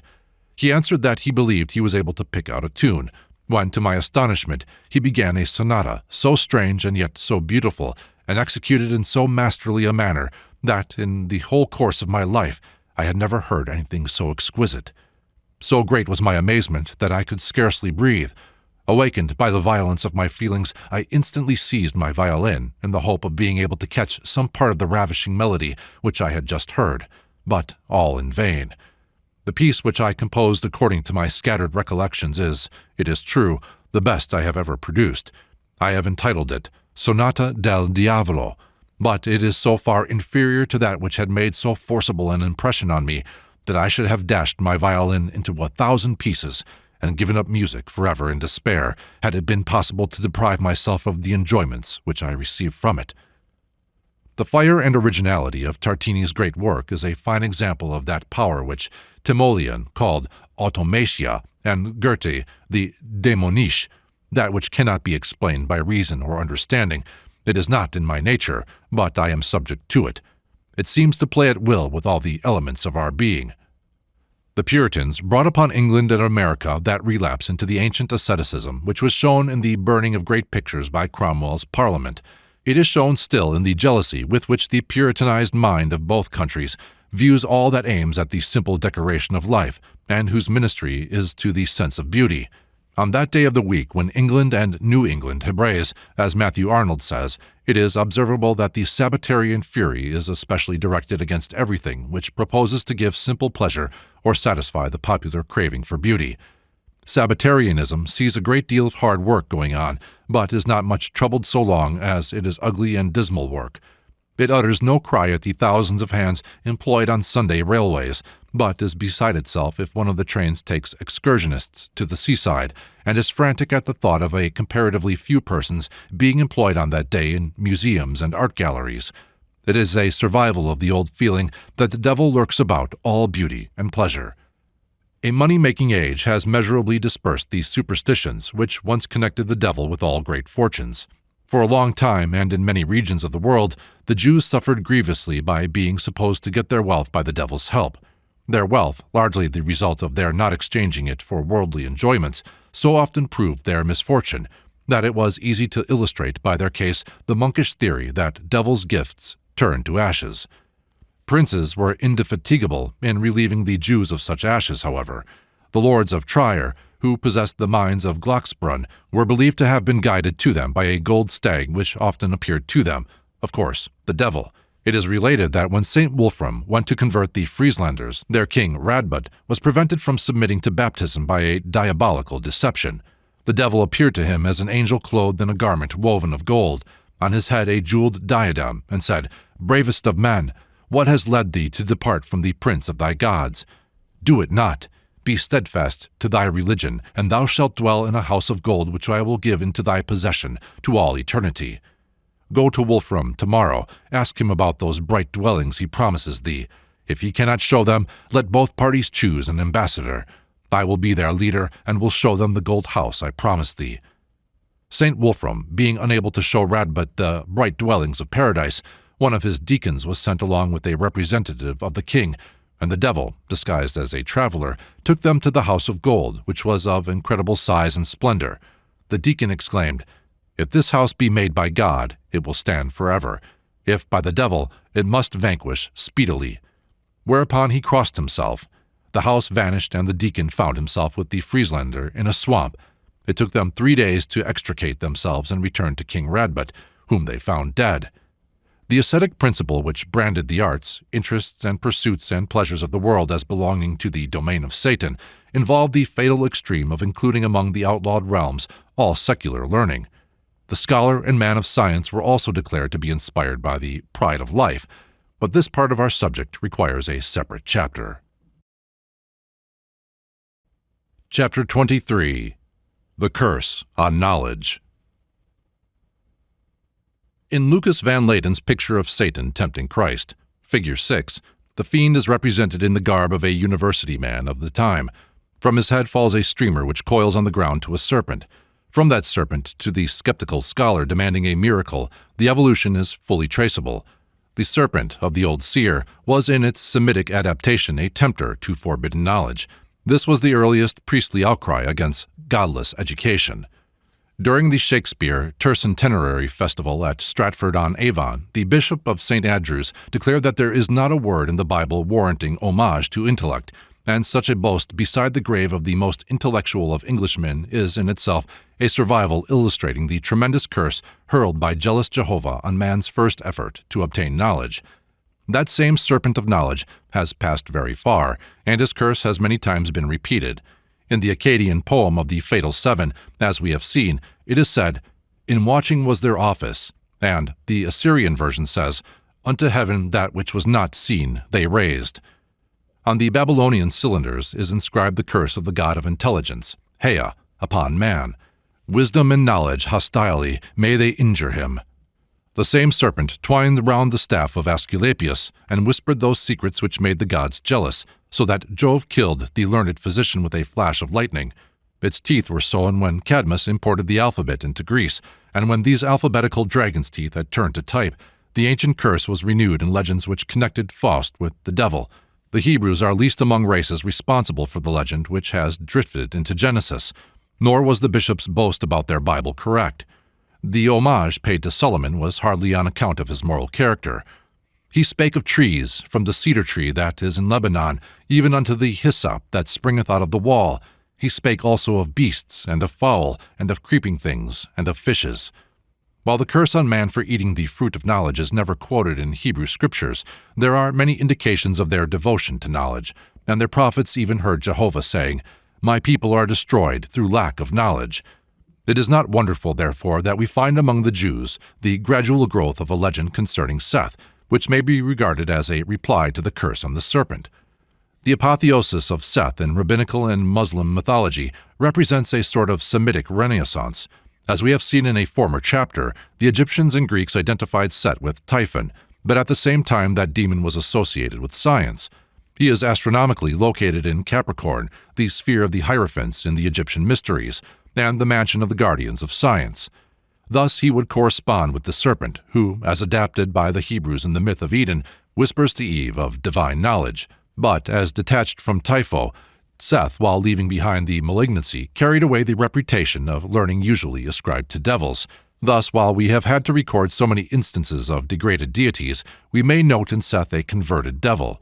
In the Muslim and rabbinical traditions, Seth is a voluminous author, and he receives a library from heaven.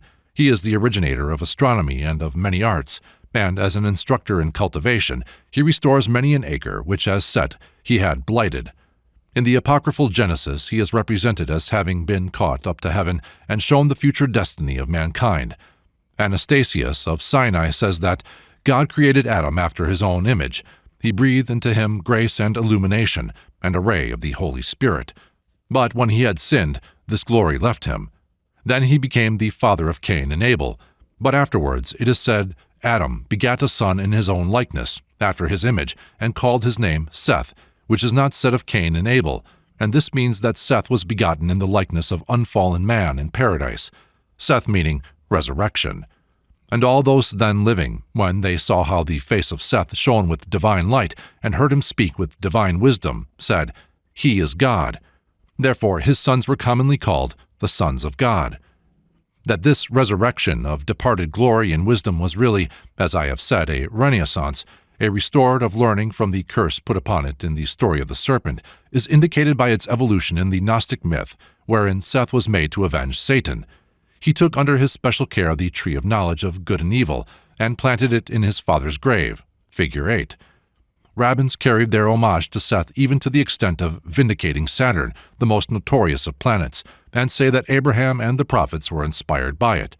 The dog, or jackal, was, in Egyptian symbols, emblem of the scribe. Sirius was the dog star domiciled with Saturn.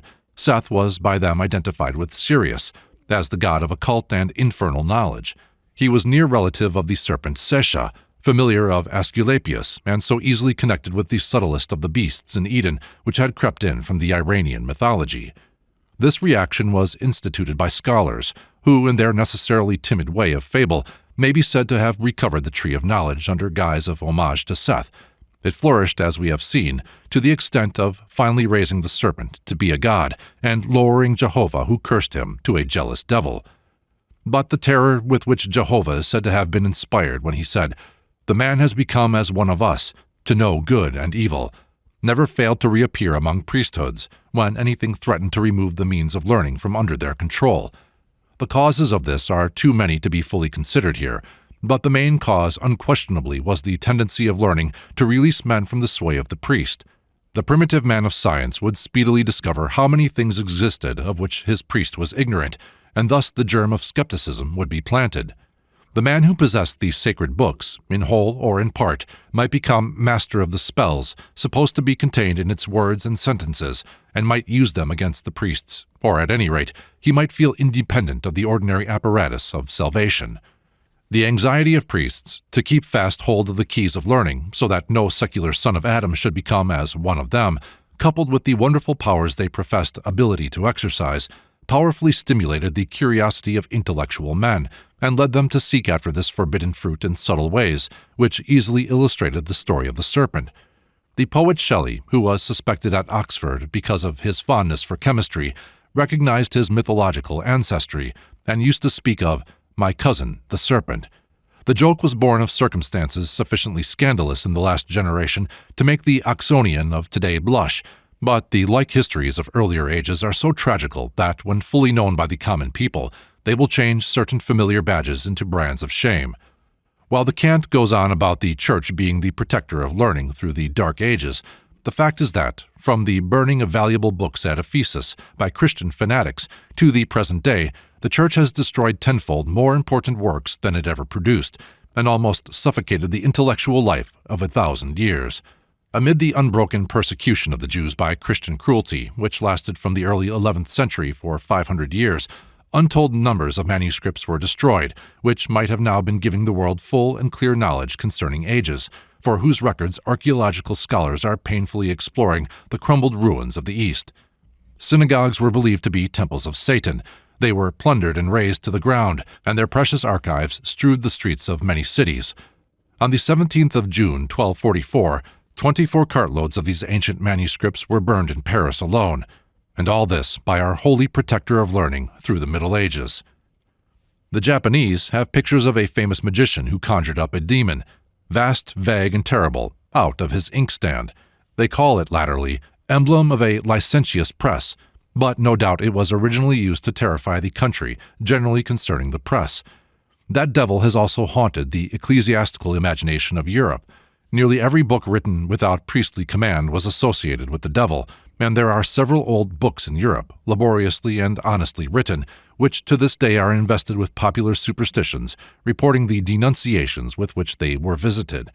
For some centuries it has been believed in Denmark and neighboring countries that a strange and formidable book exists, by means of which you can raise or lay the devil. It is vulgarly known as the Book of Cyprianus. The owner of it can neither sell, bury, or burn it, and if he cannot get rid of it before his death, he becomes the prey of the fiend. The only way of getting rid of it is to find somebody who will accept it as a present, well knowing what it is. Cyprianus is said to have been a clever and virtuous young student, but he studied the black art in Norway and came under the power of the devil, who compelled him to use his unholy learning to evil ends. This grieved him sorely, and he wrote a book, in which he shows first how evil shall be done, and then how to counteract it.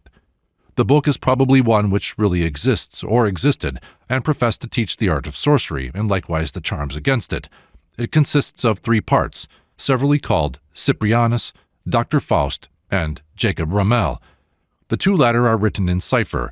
It teaches everything appertaining to signing, conjuring, second sight, and all the charms alluded to in Deuteronomy. The person possessing Cyprianus's book is said never to be in need of money, and none can harm him. The only way of getting rid of it is to put it away in a secret place in a church, along with a clerk's fee of 4 shillings.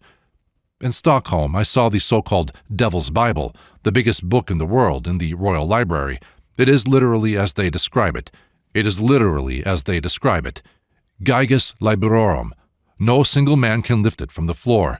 It was part of the booty carried off by the Swedes after the surrender of Prague, A.D. 1648.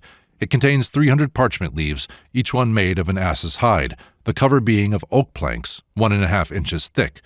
It contains the Old and New Testaments, including one entitled Confessio Peccatorum, and some other works. The last named production is written on black and dark brown ground with red and yellow letters. Here and there sentences are marked Haec sunt suspecta, superstitiosa, prohibita.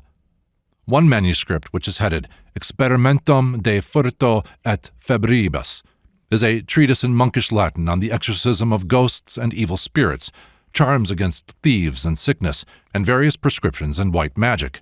The age of the book is considerably over 300 years. The autograph of a German emperor is in it. Ferdinandus Imperator Romanorum, A.D. 1577. The volume is known in Sweden as Fan's Bible, or Devil's Bible. The legend says that a monk suspected of black arts who had been condemned to death begged for life, and his judge mockingly told him that he would be pardoned only if he should produce next morning all the books here found and in this vast size. The monk invoked the devil's assistance, and the ponderous volume was written in a single night. This devil must have been one who prided himself more on his literary powers than his personal appearance, for the face and form said to be his portrait, frontispiece of the volume, represent a most hideous ape, green and hairy with horrible curled tusks. It is no doubt the ape Anerhan of the Wagner legends, Burns's Tausi Teich, black, grim, and large. I noticed particularly in this old work the recurrence of deep red letters and sentences, similar to the ink which Faust used at the close of his earliest printed volumes to give his name, with the place and date of printing. Now red is sacred in one direction as symbolizing the blood of Christ, but it is also the color of Judas, who betrayed that blood. Hence, while red letters might denote sacred days and sentences in priestly calendars, they might be supposed mimicry of such sanctities by God's ape, if occurring in secular works or books of magic. It is said that these red letters were especially noted in Paris as indications of the diabolical origin of the works so easily produced by Faust. And, though it is uncertain whether he suffered imprisonment, the red lines with his name appear to have been regarded as his signature in blood. For a long time, every successive discovery of science, every invention of material benefit to man, was believed by priest-ridden peoples to have been secured by compact with the devil. The fate of the artist Prometheus, fettered by jealous Jove, was repeated in each who aspired to bring light to man, and some men of genius, such as Cornelius Agrippa and Paracelsus, appear to have been frightened away from legitimate scientific research by the first connection of their names with sorcery. They had before them the example of the greatest scientific man of the Middle Ages, Roger Bacon, and knew how easily, in the priestly whisper, the chemist's crucible grew to a wizard's cauldron. The time may come when Oxford University will have learned enough to build a true memorial of the grandest man who ever wrote and taught within its walls. It would show Roger Bacon, rectifier of the Julian calendar, analyst of lenses, inventor of spectacles and achromatic lenses, probable constructor of the first telescope, demonstrator of the chemical action of air and combustion, inventor of the mode of purifying saltpeter and crystallizing it into gunpowder, anticipator of the philosophical method with which his namesake is credited, looking on a pile of his books for whose researches he had paid 2,000 French livres, to say nothing of a life's labor, only to see them condemned by his university, their circulation prohibited, and his sad gaze might be from the prison to which the Council of Franciscans at Paris sentenced him, whom Oxford gladly delivered into their hands. He was condemned, says their historian Wadding, proper novitatis, quasdam suspectas. The suspected novelties were crucibles, retorts, and lenses that made the stars look larger. So was it with the Oxford 600 years ago. Undeniably, some progress had been made even in the last generation, for Shelley was only forbidden to study chemistry and expelled for his metaphysics. But now that it is claimed that Oxford is no longer partaker with them that stoned investigators and thinkers from Bacon to Shelley, it would be in order to build for its own great martyr of science a memorial, that superstition may look on one whom it has pierced. Referring to Luther's inkstand thrown at the devil, Dr. Zerfie in his lecture on the devil says, "He, the devil, hates nothing so much as writing or printer's ink." But the truth of this remark depends upon which of two devils be considered. It would hardly apply to the serpent who recommended the fruit of knowledge, or to the university man in Lucas van Leyden's picture, Figure 6. But if we suppose the devil of Luther's Bible, Figure 17, to be the one at which the inkstand was thrown, the criticism is correct. The two pictures mentioned may be instructively compared. Luther's devil is the reply of the university to the church. These are the two devils, the priest and the scholar, who glared at each other in the early 16th century. The devil smelled the roast, says Luther, that if the languages revived, his kingdom would get a hole which he could not easily stop again. and it must be admitted that some of the monkish execrations of the time, indeed of many times since, have an undertone of Jehovistic jealousy. These knowers will become as one of us. It must also be admitted that the clerical instinct told true. The university man held in him that skeptical devil who is always the destroyer of the priest's paradise. These two devils, which struggled with each other through the 16th century, still wage their war in the arena of Protestantism. Many a Lutheran now living may remember to have smiled when Hoffman's experiments in discovering carbonic acid gas gained him repute for raising again Mephisto, but perhaps they did not recognize Luther's devil when, at the annual Assembly of Lutheran Pastors in Berlin, September 1877, he reappeared as the Reverend Professor Grau and said, "Not a few listen to those striving to combine Christ with Belial, to reconcile redeeming truth with modern science and culture. But though they who take the name of Luther in vain may thus join hands with the devil, at whom the reformer threw his inkstand, the combat will still go on, and the university Belial do the brave work of Bel, till beneath his feet lies the dragon of darkness, whether disguised as Pope or Protestant." If the Church wishes to know precisely how far the roughness, pardonable in the past, survives unpardonably in itself, let its clergy peruse carefully the following translation by Mr. Leland of a poem by Heine, and realize that the devil portrayed in it is, by grace of its own prelates, at present the most admired personage in every court and fashionable drawing-room in Christendom. I called the devil, and he came. In blank amaze his form I scan. He is not ugly, is not lame, but a refined, accomplished man. One in the very prime of life, at home in every cabinet strife, who as a diplomatist can tell church and state news extremely well. He is somewhat pale, and no wonder either, since he studies Sanskrit and Hegel together. His favorite poet is still Foncke. Of criticism he makes no mention, since all such matters unworthy attention he leaves to his grandmother Hecate. He praised my legal efforts and said that he also when younger some law had read, remarking that friendship like mine would be an acquisition, and bowed to me. Then asked if we had not met before at the Spanish minister's soiree, and as I scanned his face once more, I found I had known him for many a day. Chapter 24. Witchcraft. Saint Cyprian saw the devil in a flower. That little vision may report more than many more famous ones the consistency with which the first Christians had developed the doctrine that nature is the incarnation of the evil spirit. It reports to us the sense of many sounds and sights which were heard and seen by ears and eyes trained for such and no other, all showing that the genii of nature and beauty were vanishing from the earth. Over the Aegean Sea we heard lamentations, and the voice, "Great Pan is dead." Augustus consults the oracle of Apollo and receives reply. But while the rage of these fathers towards all the great gods and goddesses, who in their grand temples represented the pride of life, was remorseless, they were comparatively indifferent to the belief or disbelief of the lower classes in their small tutelary divinities. They appear almost to have encouraged belief in these, perhaps appreciating the advantages of the popular custom of giving generous offerings to such personal and domestic patrons.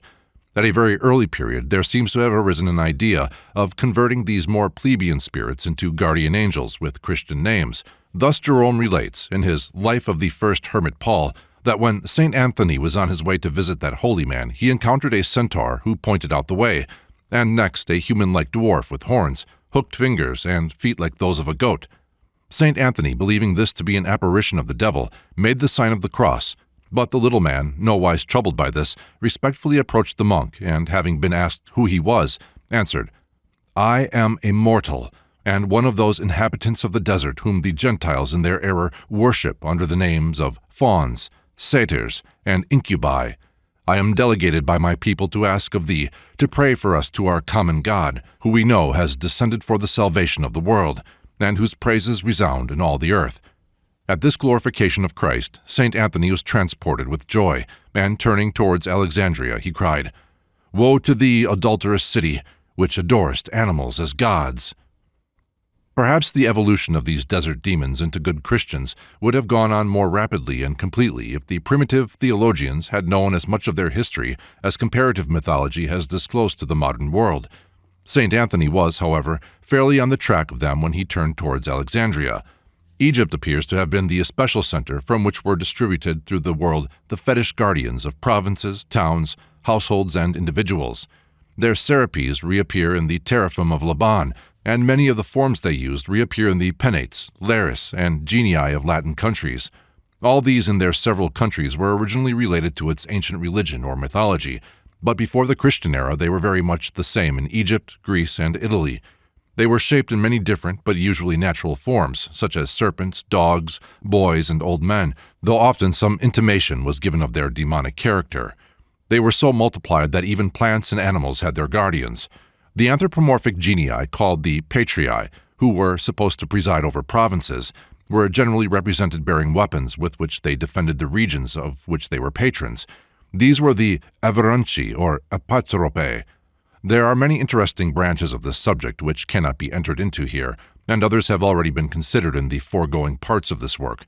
It is sufficient for my present purpose to remark that, in the course of time, all the households of the world had traditional guardians.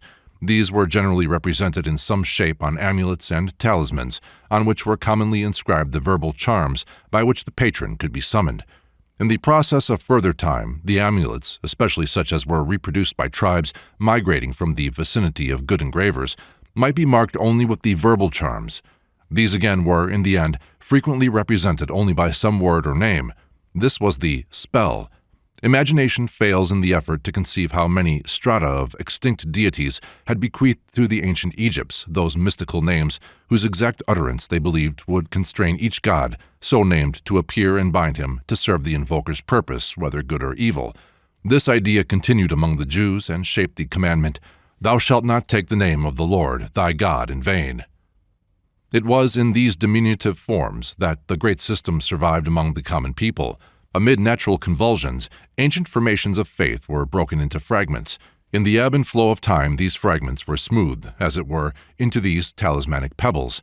Yet each of these conveyed all the virtue which had been derived from the great and costly ceremonial system from which it originally crumbled. The virtue of soothing the mind and calming the nerves of sufferers with the feeling that, though they might have been assailed by hostile powers, they had friendly powers too who were active in their belief. Vindicators, to recall Job's phrase, who at last would stand by them to the end. In the further ebb and flow of generations, the mass of such charms are further pulverized into sand or into mud, but not all of them. Amid the mud will be found many surviving specimens, and such mud of accumulated superstitions is always susceptible of being remolded after such lingering models, should occasion demand. Erasmus, in his Adages, suggests that it was from these genii of the Gentiles that the Christians derived their notion of each person being attended by two angels, a good and a bad. Probably he was but half right. The peoples to whom he refers did not generally believe that each man was attended by a bad spirit, a personal enemy. That was an honor reserved for individuals particularly formidable to the evil powers, Adam, Jacob, Hercules, or Zoroaster. The one preternatural power attending each ordinary individual defended him from the general forces of evil, but it was Christianity which, in the gradual effort to substitute patron saints and guardian angels of its own for the pagan genii, turned the latter from friends to enemies and their protecting into assailing weapons. All the hereditary household gods of what is now called Christendom were diabolized, but in order that the masses might turn from them and invoke Christian guardians, the penates, lares, and genii had to be belittled on the one hand, and the superior power of the saints and angels demonstrated. When Christianity had gained the throne of political power, it was easy to show that the imps, as the old guardians were now called, could no longer protect their invokers from Christian punishment or confer equal favors. Christianity conquered Europe by the sword, but at first that sword was not wielded against the humble masses. It was wielded against their proud oppressors. To the common people it brought glad tidings of a new order, in which, under the banner of a crucified working man and his alleged peasant mother, all caste should disappear but that of piety and charity. Christ eating with publicans and sinners and healing the wayside cripples reappeared in St. Martin, dividing his embroidered cloak with a beggar type of a new aristocracy. They who worshipped the crucified peasant in the rock cave of Tours, which St. Martin had consecrated, or in Little St. Martin's Church at Canterbury, where Bertha was baptized, could not see the splendid cathedrals now visible from them, built of their bones and cemented with their blood. King Ethelbert surrendered the temple of his idol to the consecration of Augustine, and his baptized subjects had no difficulty in seeing the point of the ejected devil's talons on the wall which he assailed when the first Mass was therein celebrated. Glad tidings to the poor were these that the persecuted first missionaries brought to Gaul, Britain, and Germany, but they did not last. The Christians and the pagan princes, like Herod and Pilate, joined hands to crucify the European peasant, and he was reduced to a worse serfdom than he had suffered before. Every humble home in Europe was trampled in the mire in the name of Christ. The poor man's wife and child, and all he possessed, were victims of the workman of Jerusalem, turned destroyer of his brethren. Michelet has well traced witchcraft to the despair of the Middle Ages. The decay of the old religions, which Christianity had made too rapid for it to be complete, had left, as we have seen, all the trains laid for that terrible explosion, and now its own hand of cruelty brought the torch to ignite them. Let us, at risk of some iteration, consider some of these combustible elements. In the first place, the Church had recognized the existence of the pagan gods and goddesses, not wishing to inbreed in the popular mind a skeptical habit, and also having use for them to excite terror. Having for this latter purpose carved and painted them as ugly and bestial, it became further of importance that they should be represented as stupid and comparatively impotent. Baptism could exorcise them, and a crucifix put thousands of them to flight. This tuition was not difficult. The peasantries of Europe had readily been induced to associate the newly announced Christian devil with their most mischievous demons.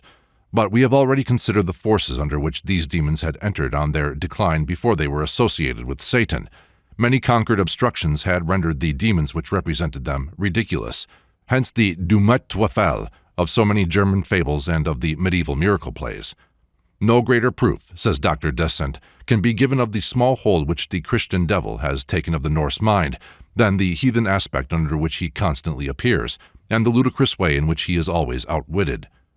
The Germans, says Max Müller, indoctrinated with the idea of a real devil, the Semitic Satan or Diabolus, treated him in the most good-humored manner. A fair idea of the insignificance he and his angels reached may be gained from the accompanying picture, Figure 18, with which a medieval missal, now in possession of Sir Joseph Hooker, is illuminated. It could not be expected that the masses would fear beings whom their priests thus held up to ridicule. It is not difficult to imagine the process of evolution by which the horns of such insignificant devils turned to the asinine ears of such devils as this stall carving at Corbeil, near Paris, Figure 19, which represents the popular view of the monastery obtained by witches over devils. It must be remembered also that this power over devils was in accordance with the traditions concerning Solomon, and the subserviency of Oriental demons generally to the lamps or charms to which they were bound. What the popular Christian devil had become in all the northern nations is sufficiently shown in the figure he presented in most of the old miracle plays and moralities. The devil, in his feathers all ragged and rent, had horns, wide mouth, long, sometimes upturned nose, red beard, cloven foot, and tail. He was attended by a buffoon called Vice, and, says Harsenet, it was a pretty part in the old church plays when the nimble Vice would skip up nimbly like a jackanapes into the devil's neck and ride the devil a course and belabor him with a wooden dagger till he made him roar, whereat the people would laugh to see the devil so Vice-haunted. The two must have nearly resembled the clown and his unhappy victim Pantaloon in our pantomimes as to their antics. It would seem that sometimes holy personages were caricatured in the makeup of the stage devil. Thus in Gammer Gurton's Needle we have this conversation. Gammer: But Hodge, had he no horns to push? Hodge: As long as your 2 arms. Saw ye never friar rush, painted on cloth with a side-long cow's tail, and crooked cloven feet and many a hooked nail? For all the world, if I should judge, should reckon him his brother. Look, even what face Friar Rush had, the devil had such another. In the scene of Christ's delivering souls from purgatory, the devil is represented as blowing lustily a horn to alarm his comrades and crying, "Out, out, arunst," to the invader. He fights with a 3-pronged fork. He and his victims are painted black, in contrast with the souls of the saved, which are white. The hair was considered very important. When he went to battle, even his fiery nature was sometimes represented in a way that must have been more ludicrous than impressive. The insignificance to which the priests had reduced the devil in the plays, where they were usually the actors, reflected their own petty routine of life. They could conceive of nothing more terrible than their own mean mishaps and local obstructions. One great office of the devil was to tempt some friar to sleep when he should be at prayer, make another to drink too much, or a third cast warm glances at a village beauty. The Revelations of the abbot Recalmus, written 700 years ago, shows the devil already far gone in his process of diminution. The devil here concentrates the energies which had once made the earth tremble on causing nausea to the abbot and making the choir cough while he is preaching. "When I sit down to holy studies," he says, "the devils make me heavy with sleep. Then I stretch my hands beyond my cuffs to give them a chill. Forthwith, the spirits prick me under my clothes like so many fleas, which causes me to put my hands on them, and so they get warm again, and my reading grows careless. Come, just look at my lip. For 20 years has an imp clung to it just to make it hang down." It is ludicrous to find that ancient characteristic of the gods of death already adverted to, their hatred of salt, the agent of preservation, descended from being the sign of Job's constancy to Jehovah in a mere item of the abbot's appetite. "When I am at dinner, and the devil has taken away my appetite, as soon as I have tasted a little salt it comes back to me, and if shortly afterwards I lose it again, I take some more salt, and am once more hungered." One dangerous element was the contempt into which, by many cases, the infernal powers had been brought, but a more dangerous one lay in another direction. Though the current phrases of the New Testament and of the Fathers of the Church declaring this world, its wealth, loves, and pleasures, to be all the kingdom of Satan, had become cant in the mouths of priests ruling over Europe, it had never been cant to the humble peasantries. Although they had degraded many devils imported by the priests, it had been in connection with the declining terrors of their native demonologies. But above these degraded and hated gnomes and elves, whose paternity had been transferred from Soter to Satan, there was an array of beautiful deities, gentle gods and goddesses traditionally revered and loved as protectors of the home and the family, which had never really lost their hold on the common people. They might have shrunk before the aggressive victories of the saints into little fairies, but their continued love for the poor and the oppressed was the romance of every household. What did these good fairies do? They sometimes loaded the lowly with wealth, if summoned in just the right way. They sang secrets to them from the trees as little birds. They smoothed the course of love, clothed ash maidens in fine clothes, transported people through the air, enabled them to render themselves invulnerable or invisible, to get out of prisons, to vanquish the powers that be, whether ordained of God or not. Now all these were benefits which, by Christian theory, could only be conferred by that prince of this world who ministered to the pride of life. Into homes which the priest and his noble had stripped of happiness and hope, whose loving brides were for baptized Bluebeards, whose hard earnings were taken as the price of salvation from devils whose awfulness was departing, there came from afar rumors of great wealth and splendor conferred upon their worshippers by Eastern gods and goddesses. The priests said all those were devils who would torture their devotees eternally after death, yet it could not be denied that the Moors had the secret of lustres and ornamentation, that the heathen East was gorgeous, that all Christendom was dreaming of the wealth of Ormus and of Ind. Granted that Satan had come westward and northward, joined the scurvy crew of Loki, and become of little importance, but what of Baal or Beelzebub, of Asmodeus, of the genii who built Solomon's temple, of rich Pluto, of August Ahriman? Along with stories of oriental magnificence, there spread through Christendom names of many deities and demons, many of them beautiful names too, euphemism having generally managed to bestow melodious epithets alike on deities feared and loved. In Faust's Miraculous Art and Book of Marvels, or The Black Raven, 1469, the infernal hierarchy are thus named: King, Lucifer; Viceroy, Belial; Gubernatorius, Satan, Beelzebub, Astaroth, Pluto; Chief Princes, Aziel, Mephistophiles, Marbuel, Ariel, Anaguel, Anisel, Barphael. Seductive meanings, too, corresponding to these names, had filtered in some way from the high places they once occupied into the minds of the people. Lucifer was a fallen star that might rise again. Belial and Beelzebub were princes of the fire that rendered possible the arts of man, and the bellfires never went out in the cold north. Astarte meant beauty, and Pluto wealth. Aziel, or Asael, was president of the great college of occult arts, from whom Solomon learned the secrets by which he made the genii his slaves. Marbual was the artist and mechanic, sometimes believed to aid artisans who produced work beyond ordinary human skill. Ariel was the fine spirit of the air, whose intelligence corresponded to that of the Holy Ghost on the other side. Anaiguel is the serpent of paradise, generally written Anisel. and Azazel is probably a fanciful relative of Azazel, the strong god, and Barphael, who in a later Faust book is Barbuel, is an orientalized form of the demon of the long beard, who holds the secret of the Philosopher's Stone. In a later chapter, the growth of favorable views of the devil is considered. Some of the legends therein related may be instructively read in connection with the development of witchcraft. Many rumors were spread abroad of kindly assistance brought by demons to persons in distress, but even more than by hopes so awakened was the witch aided by the burning desire of the people for vengeance. They wanted Zamael, or Samael, to help them to mold the bullet that would not miss its mark. The devil and all his angels had long been recognized by their catechists as being utilized by the deity to execute his vengeance on the guilty, and to serfs in their agony, that devil who would not spare prince or priest was more desired than even the bestower of favors to their starving minds and bodies.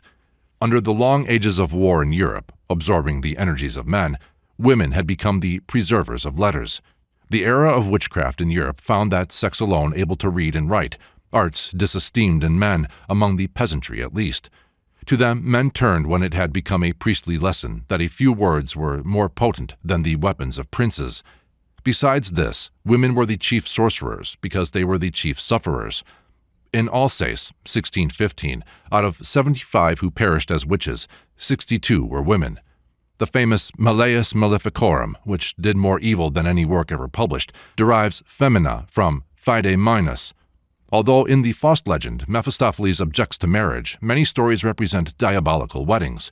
Particular details were told of the marriage of Satan with the daughter of a sorceress at Engenschen, 1585, on which occasion the 3 towers of the castle were said to have been illuminated and a splendid banquet spread, the favorite dish being of a ragout of bats. There was exquisite music, and a beautiful man blessed the nuptials. How many poor peasant girls must have had such dreams as they looked up from their drudgery to the brilliant chateau. In the illuminated manuscript known as Queen Mary's Psalter, 1553, there is a picture of the fall of man, figure 20, which possesses far-reaching significance. It is a modification of that idea which gained such wide currency in the Middle Ages, that it was the serpent woman Lilith who had tempted Adam to eat the forbidden fruit. In this picture, while the beautiful face and ample hair of Lilith are given, instead of the usual female bust, she has the body of a cat. This nocturnal animal, already sacred to Freya, the Teutonic Venus, whose chariot it drew, gained a new mythological career in the north by the large number of southern and oriental stones which related it to the lunar and amorous demonesses.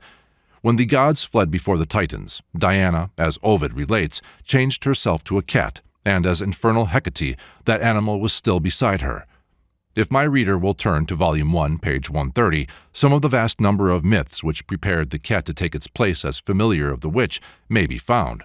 Whether the artist had Lilith in his mind or not, the illumination in Queen Mary's Psalter represents a remarkable association of myths. For Lilith was forerunner of the medieval mothers weeping for their children. Her voice of perpetual lamentation at the cruel fate allotted her by the combined tyranny of God and man was heard on every sighing wind, and she was the richly dressed bride of the Prince of Devils, ever seeking to tempt youth. Such stories floated through the mind of the Middle Ages, and this infernal Madonna is here seen in association with the cat, beneath whose soft, sparkling fur the goddess of love and beauty was supposed to be still lurking near the fireside of many a miserable home. Some fragrance of the mystical East was with this feline beauty, and nothing can be more striking than the contrast which the ordinary devils beside her present. Their unseductive ugliness and meanness is placed out of sight of the pair tempted to seek the fruit of forbidden knowledge. They inspire the man and woman in their evidently eager grasping after the fruit, which here means the consultation of fair fortune-tellers and witches to obtain that occult knowledge for which speculative men are seeking in secret studies and laboratories. Those who have paid attention to the subject of witchcraft need not be reminded that its complexity and vastness would require a larger volume than the present to deal with it satisfactorily. The present study must be limited to a presentation of some of the facts, which induce the writer to believe that, beneath the phenomena, lay a profound alienation from Christianity, and an effort to recall the banished gods which it had superseded.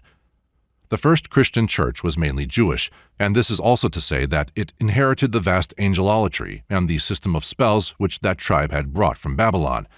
To all this was now superadded the accumulation of Assyrian and Egyptian lore, which was re-edited in the form of Neoplatonicism. This mongrel mass, constituted of notions crumbled from many systems, acquired a certain consistency in Gnosticism. The ancient Egyptians had colleges set apart for astrological study and for cultivation of the art of healing by charms. Every month, decade, day of the year had its special guardian in the heavens. The popular festivals were astronomic.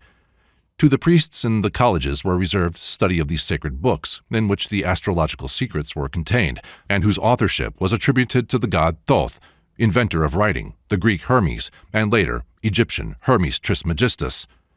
The zodiac is a memorial of the influence which the stars were supposed to exert upon the human body. Alchemy, the word is Egyptian kami, meaning black earth, was also studied in connection with solar, lunar, and stellar influences. The alchemists dreamed of discovering the philosopher's stone, which would change base metals to gold, and Diocletian, in burning the alchemists' books, believed that, in doing so, he would deprive the Egyptians of their source of wealth. Imported into Greece, these notions and their cult had a twofold development. Among the Platonists, they turned to a naturalistic and allegorical demonology. Among the uncultivated, they formed a diablarchy, which gathered around the terrible lunar phantasm, Hecate. The Astrological College of Egypt gave to the Jews their strange idea of the high school maintained among the devils, already referred to in connection with Asmodeus, who was one of its leading professors. The rabbinical legend was that two eminent angels, Asa and Asael, remonstrated with the Creator on having formed man only to give trouble. The Creator said they would have done the same as man under similar circumstances, whereupon Asa and Asael proposed that the experiment should be tried. They went to earth, and the Creator's prediction was fulfilled. They were the first sons of God who fell in love with the daughters of men. Genesis 6:2. They were then embodied. In heaven they had been angels of special knowledge in divine arts, and they now used their spells to reascend. But their sin rendered the spells powerless for that, so they repaired to the dark mountains, and there established a great college of sorcery. Among the many distinguished graduates of this college were Job, Jethro, and Bileam. It was believed that these three instructed the soothsayers who attempted to rival the miracles of Moses before Pharaoh. Job and Jethro were subsequently converted, but Bileam continued his hostility to Israel and remains a teacher in the college. Through knowledge of the supreme spell, the Shemhamphorash, or real name of God, Solomon was able to chain Professor Asmodeus and wrest from him the secret of the worm Shamir, by whose aid the temple was built. Traditions of the learning of the Egyptians and of the marvels learned by Solomon from Asa and Asael, by which he compelled demons to serve him, and the impressive story of the Witch of Endor powerfully influenced the inquisitive minds of Europe. The fierce denunciations of all studies of these arts of sorcery by the early church would alone reveal how prevalent they were. The wonderful story of Apollonius of Tyana, as told by Philostratus, was really a kind of gospel to the more worldly-minded scholars. Some rabbins, following the outcry against Jesus, "He casteth out devils by Beelzebub," circulated at an early date the story that Jesus had derived his power to work miracles from the spell Shemhamphorash, which he found on one of the stones of the temple where Solomon had left it. Though Eusebius cast doubt upon them, the Christians generally do not appear to have denied the miracles of Apollonius, which precisely copy those of Jesus from the miraculous birth to the ascension, but even to have quoted them as an evidence of the possibility of miracles. Celsus, having attributed the miracles of Jesus to sorcery, and said that magic influenced only the ignorant and immoral, Origen replies that, in order to convince himself of the contrary, he has only to read the Memoirs of Apollonius by Maranginus, who speaks of him as a philosopher and a magician, who repeatedly exercised his powers on philosophers. Arnobius and the fathers of the 4th century generally believed in the Apollonian thaumaturgy and attributed it to magic. Aldus Manutius published the book of Philostratus in the 15th century, and the degree to which the fascinating and marvelous stories concerning Apollonius fired the European imagination, just awaking under the breath of the Renaissance, may be estimated by the fury with which the magician was anathematized by Pico della Mirandola, Jean Bodin, and Baronius. The book and the controversy attracted much attention, and while the priests still continued to charge Apollonius with being a magician, they appear to have perceived that it would have been more to the point, so far as their real peril was concerned, to have proved him an impostor. Failing that, Dr. Faustus and his fellow professors in the black art were left masters of the situation. The people had to digest the facts admitted that a pagan had learned, by initiations into the astrological schools of Egypt and India, the means of healing the sick, raising the dead, flying through the air, throwing off chains, opening locks, rendering himself invisible, and discerning the future. There was a call for some kind of Apollonius, and Faustus arose. Side by side flourished Luther and Faustus. To Roman Catholic eyes they were twin sons of the devil. That they were characteristic products of one moral age and force appears to me certain, even as today the negations of science and the revival of spiritualism have a common root in radical disbelief of the hereditary dogmas and forms of so-called religion. It is, however, not surprising that Protestantism felt as much horror of its bastard brother as science has of the ghostly seances. Through the early 16th century, we can trace this strange Dr. Faustus, auspicious as he had chosen that name, going about Germany, not omitting Erfurt, and talking in taverns about his magic arts and powers. More is said of him in the following chapter. It is sufficient to observe here, and it is the conclusion of Professor Morley, who has sifted the history with his usual care, that about him, as a center of crystallization, tales ascribed in the first place to other conjurers arranged themselves, until he became the popular ideal of one who sought to sound the depths of this world's knowledge and enjoyments without the help from the Church or its God. The priests did not doubt that this could be done, nor did the Protestants. They generally agreed that it could be accomplished at cost of the soul. As angels of the good God must answer to the formulas of invocation to those who had made a sacramental compact with their chief, so was it possible to share a sacrament of Satan, and by certain invocations summon his infernal angels to obtain the pleasures of this world, of which he is prince. 1,000 years' experience of the Church had left the poor ready to sign the compact if they could secure some little earthly joy. As for heaven, if it were anything like what its ministers had provided for the poor on earth, hell might be preferable after all. Dr. Woodkey, while writing his recent work on German superstitions, was surprised to learn that there still exist in France and Württemberg schools for teaching the black art. A priest in the last-named country wrote him that a boy had confessed to having passed over the lower grade of such a school, but, scared by the horrid ceremonies, had pronounced some holy words which destroyed the effect of the wicked practices, and struck the assembled devil-worshippers with consternation. The boy said he had barely escaped with his life. I have myself passed an evening at a school in London for the development of spirit mediums, and possibly Dr. Woodkey's correspondent would describe these also as devil-worshippers. No doubt all such circles might be traced archaeologically to that sorcerer's college, said by the rabbins to have been kept by Asa and Asael. But what moral force preserved them? They do but represent a turning of methods made familiar by the Church to coax benefits from other supernatural powers in the hope that they would be less dilatory than the Trinity in bestowing their gifts. What is the difference between St. Wolfram's God and King Radbot's devil?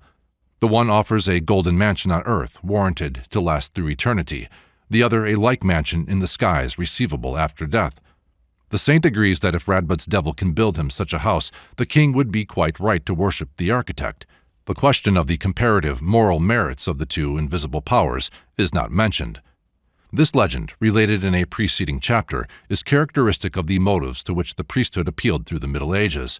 It is no wonder that the people began to appeal to the gods of their traditional Radbots, nor that they should have used the ceremonial and sacramental formulas around them.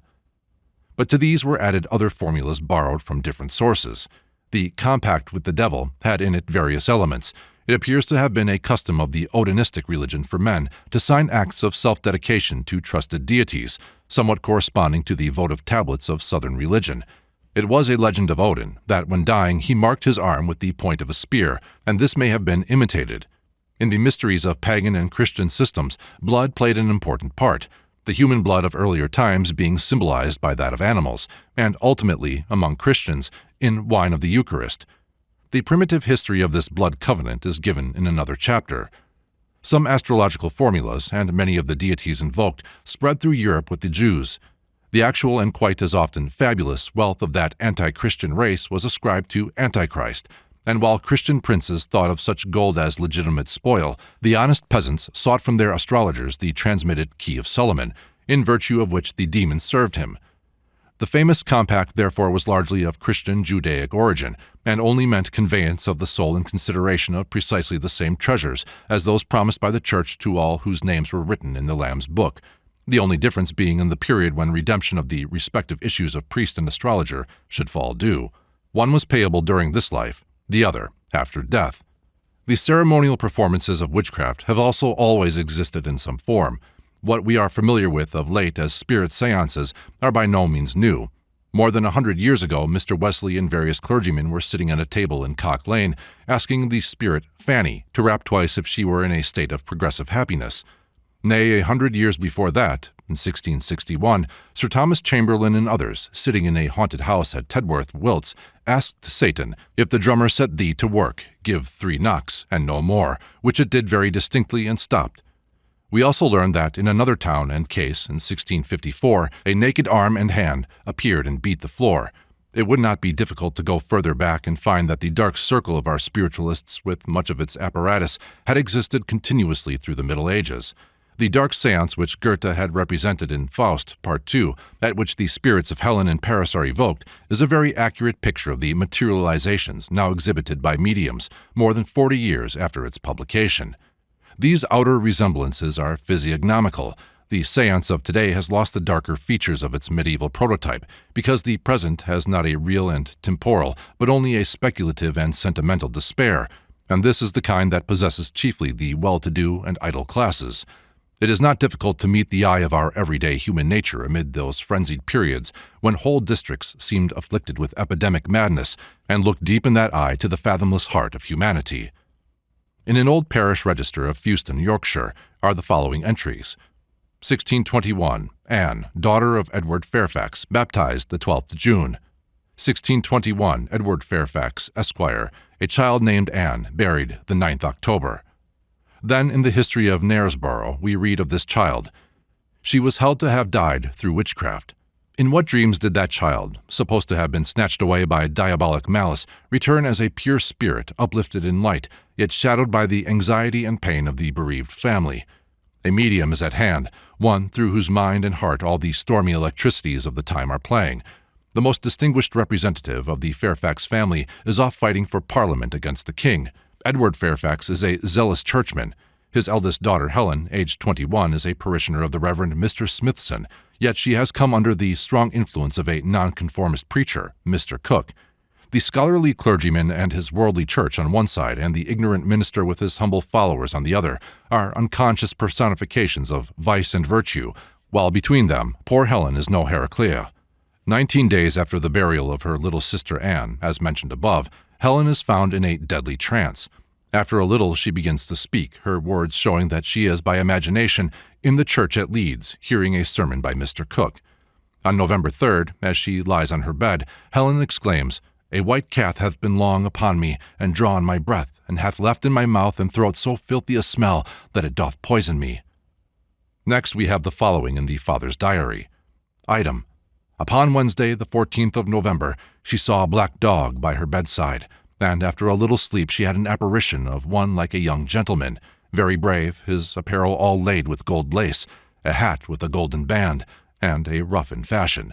He did salute her with the same compliment as she said Sir Fernandino Fairfax useth when he cometh to the house and saluteth her mother.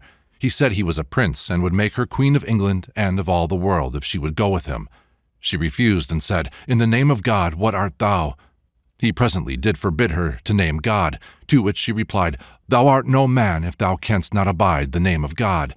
But if thou be a man, come near, and let me feel of thee," which he would not do, but said, "It is no matter for feeling." She proceeded, "If thou wert a man, thou wouldest not deny to be felt, but thou art the devil, and art but a shadow."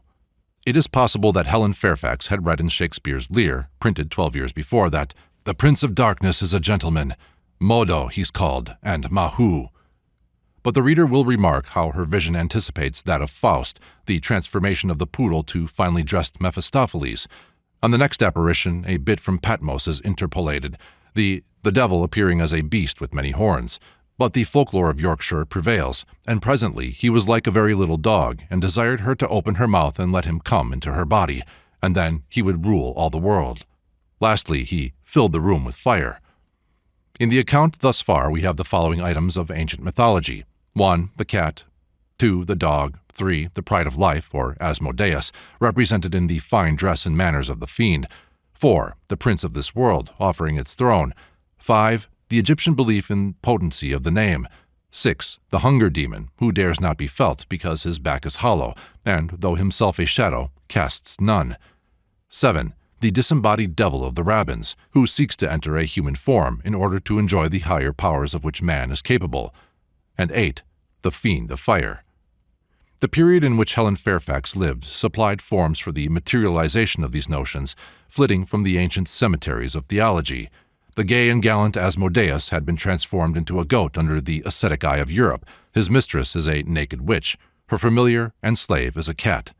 This is the conventionalized theologic theory, as we find it in many examples, one of which is here shown, Figure 21, as copied from a stone panel at the entrance of Lyons Cathedral. This is what Helen's vision ends in. She and her younger sister of 7 years and a young neighbor, a girl of 12, who have become infected with Helen's hysterics, identify 6 poor women as witches, and Edward Fairfax would have secured their execution had it not been for the clergyman Smithson. Cats played a large part in this, as in other witch trials. They had long been regarded as an insurance of humble households. In many regions still may be found beliefs that a 3-colored cat protects against fire, a black cat cures epilepsy, protects gardens, and in Bohemia a cat is the favorite bridal gift to procure a happy wedded life. One who kills a cat has no luck for 7 years. The Yorkshire women, called witches, remembered these proverbs to their cost. Among the cats regarded by the Fairfaxes as familiars of the accused, some names are notable. One is called Gibbe. This is the Icelandic Gaba, to delude, and our Gibber. It is the Gib cat of Renicky Fuchs, and of the Romaunt of the Rose. In Gammer Gurton we read, "Hath no man gelded Gib, her cat," and in Henry IV, "I am as melancholy as a Gib cat." Another of the cats is called Ingus, that is, Ignis, fire, Agni, maintaining his reign of terror. Helen's devil hates the dissenter and says, Cook is a lying villain, because Cook exorcises him with a psalm. On the other hand, the devil praises the clergyman, but Helen breaks out with, "He is not worthy to be a vicar, who will bear with witches." Amid the religious controversies then exciting all households, mourning for his dead child, humiliated by the suspicions of his best neighbors that his daughter was guilty of deception, Edward Fairfax, gentleman, a scholar, and author, lent an ear to the vulgar superstitions of his neighborhood. Could he have stood on the shoulders of Grimm, he would have left us a very different narrative than that preserved by the Philobiblian Society. It is hardly possible to determine now the value of the alleged confessions of witches. They were extorted by torture or promises of clemency, the latter rarely fulfilled. They were shaped by cross-examiners rather than by their victims, and their worth is still more impaired where, as is usual, they are not given in detail, but recorded in substance, the phraseology in such case reflecting the priest's preconceived theory of witches and their orgies. It is to be feared, for instance, that devil is often written instead of some name that might now be interesting. Nevertheless, there seems to be ground for believing that, in many cases, there were seances held to invoke supernatural powers. Among the vast number of trials and confessions, I have found none more significant than the following. In February 1691, a daughter and niece of Mr. Parris, minister in Salem, Massachusetts, girls of 10 or 11 years, and several other girls, complained of various bodily torments, and as the physicians could find no cause for them, they were pronounced bewitched. The Reverend Mr. Parris had once been in business at the Barbados, and probably brought thence his 2 slaves, Spanish Indians, man and wife. When the children were declared bewitched, the Indian woman, Tituba, tried an experiment, probably with fetishes familiar in the Barbados, to find out the witch, whereupon the children cried out against the Indian woman as appearing to them and tormenting them. Tituba said her mistress, in her own country, had taught her how to find out a witch, but denied being one herself. But afterwards, urged, as she subsequently declared, by her master, she confessed, and the marks of Spanish cruelty on her body were assumed to be the devil's wounds. The Reverend Mr. Parris, in a calmer time, might have vindicated poor Tituba by taking for text of his sermon on the subject Christ's saying about a house divided against itself, and reminding the colony, which held public fast against Satan, that the devil was too clever to cover his Salem agent with wounds, but instead of that, he preached on the words, "Have I not chosen you 12, and one of you is a devil?" During this sermon, a woman left the church. She was a sister of a woman who had also been accused by the children, and being offended by something Mr. Parris said, went out of meeting, of course, also to prison. There were 3 other women involved with Tituba, in whose fetish experiments a well-informed writer thinks the Salem delusion began.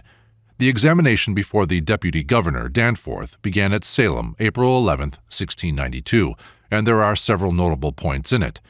Tituba's husband, the Indian John, cunningly escaped by pretending to be one of the afflicted. He charged Goody Proctor and said, "She brought the book to me." No one asked what book. Abigail Williams, also one of the accusers of Goody, was asked, "Does she bring the book to you?" Answer, "Yes." Question, "What would she have you do with it?" Answer, "To write in it, and I shall be well." Not a descriptive word is demanded or given concerning this book. The examiners are evidently well acquainted with it. In the alleged confessions, preserved in official reports, but not in the words of the accused, the nature of the book is made clear. Thus, Mary Osgood confesses that about 11 years ago, when she was in a melancholy state and condition, she used to walk abroad in her orchard, and upon a certain time she saw the appearance of a cat at the end of the house, which yet she thought was a real cat. However, at that time it diverted her from praying to God, and instead thereof she prayed to the devil, about which time she made a covenant with the devil, who, as a black man, came to her and presented her a book, upon which she laid her finger, and that left a red spot, and that upon her signing that book, the devil told her that he was her God. This is not unlikely to be a paraphrase of some sermon on the infernal book of Satan, corresponding to the book of life, the theory being too conventional for the court to inquire about the mysterious volume. Equally well known was the Antichrist theory, which had long represented that avatar of Satan as having organized a church. Thus we read, "Abigail Williams, did you see a company at Mr. Parris's house eat and drink?" Answer, "Yes, sir, that was their sacrament." Question, "What was it?" Answer, "They said it was our blood." Question, "Mary Walcott, have you seen a white man?" Answer, "Yes, sir, a great many times." Question, "What sort of man was he?" Answer, "A fine, grave man, and when he came he made all the witches to tremble." When it is remembered that Mary Osgood had described the devil as a black man, all were thinking of the Indians. This anti-black man suggests Christ resisting Antichrist. Again, although nothing seems to have been said in the court previously about baptism, one of the examiners asks Goody Lacy how many years ago since they were baptized. Answer, 3 or 4 years ago, I suppose. Question, "Who baptized them?" Answer, "The old serpent." Question, "How did he do it?" Answer, "He dipped their heads in the water, saying they were his, and that he had power over them. There were 6 who baptized." Question, "Name them." Answer, "I think they were of the higher powers." There are interspersed through the proceedings suggestions of mercy on condition of confession, which, joined to these theoretical questions, render it plain that the retractions which the so-called witches made were true, and that in New England at least there was little if any basis for the delusion beyond the experiment of the 2 Spanish Indians.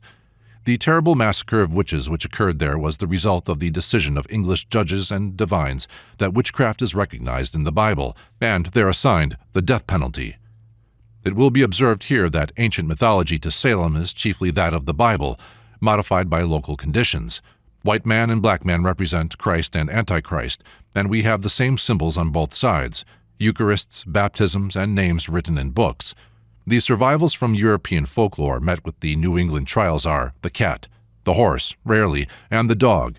In one case, a dog suffered from the repute of being a witch, insomuch that some who met him fell into fits. He was put to death.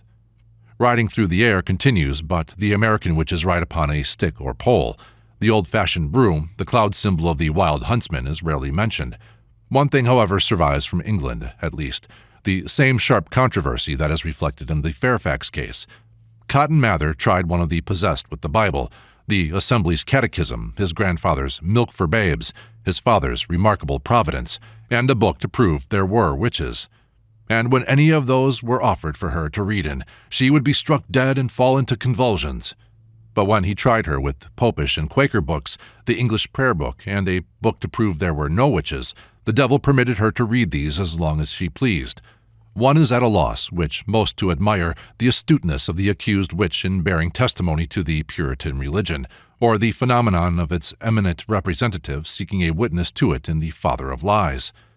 If now we travel towards the east, we find these survivals growing clearer, as in the west they become faint. In 1669, the people of the villages of Mora and Elfdale in Sweden, believing that they were troubled by witches, were visited by a royal commission, the result of whose investigations was the execution of 23 adults and 15 children. running of the gauntlet by 36 between the ages of 9 and 16 years, the lashing on the hand of 20 children for 3 Sundays at the church door, and similar lashing of the aforesaid 36 once a week for a year. Portions of the confessions of the witches are given below from the Public Register, as translated by Anthony Horneck and printed in London anno 1700. I added a few words in brackets to point out survivals.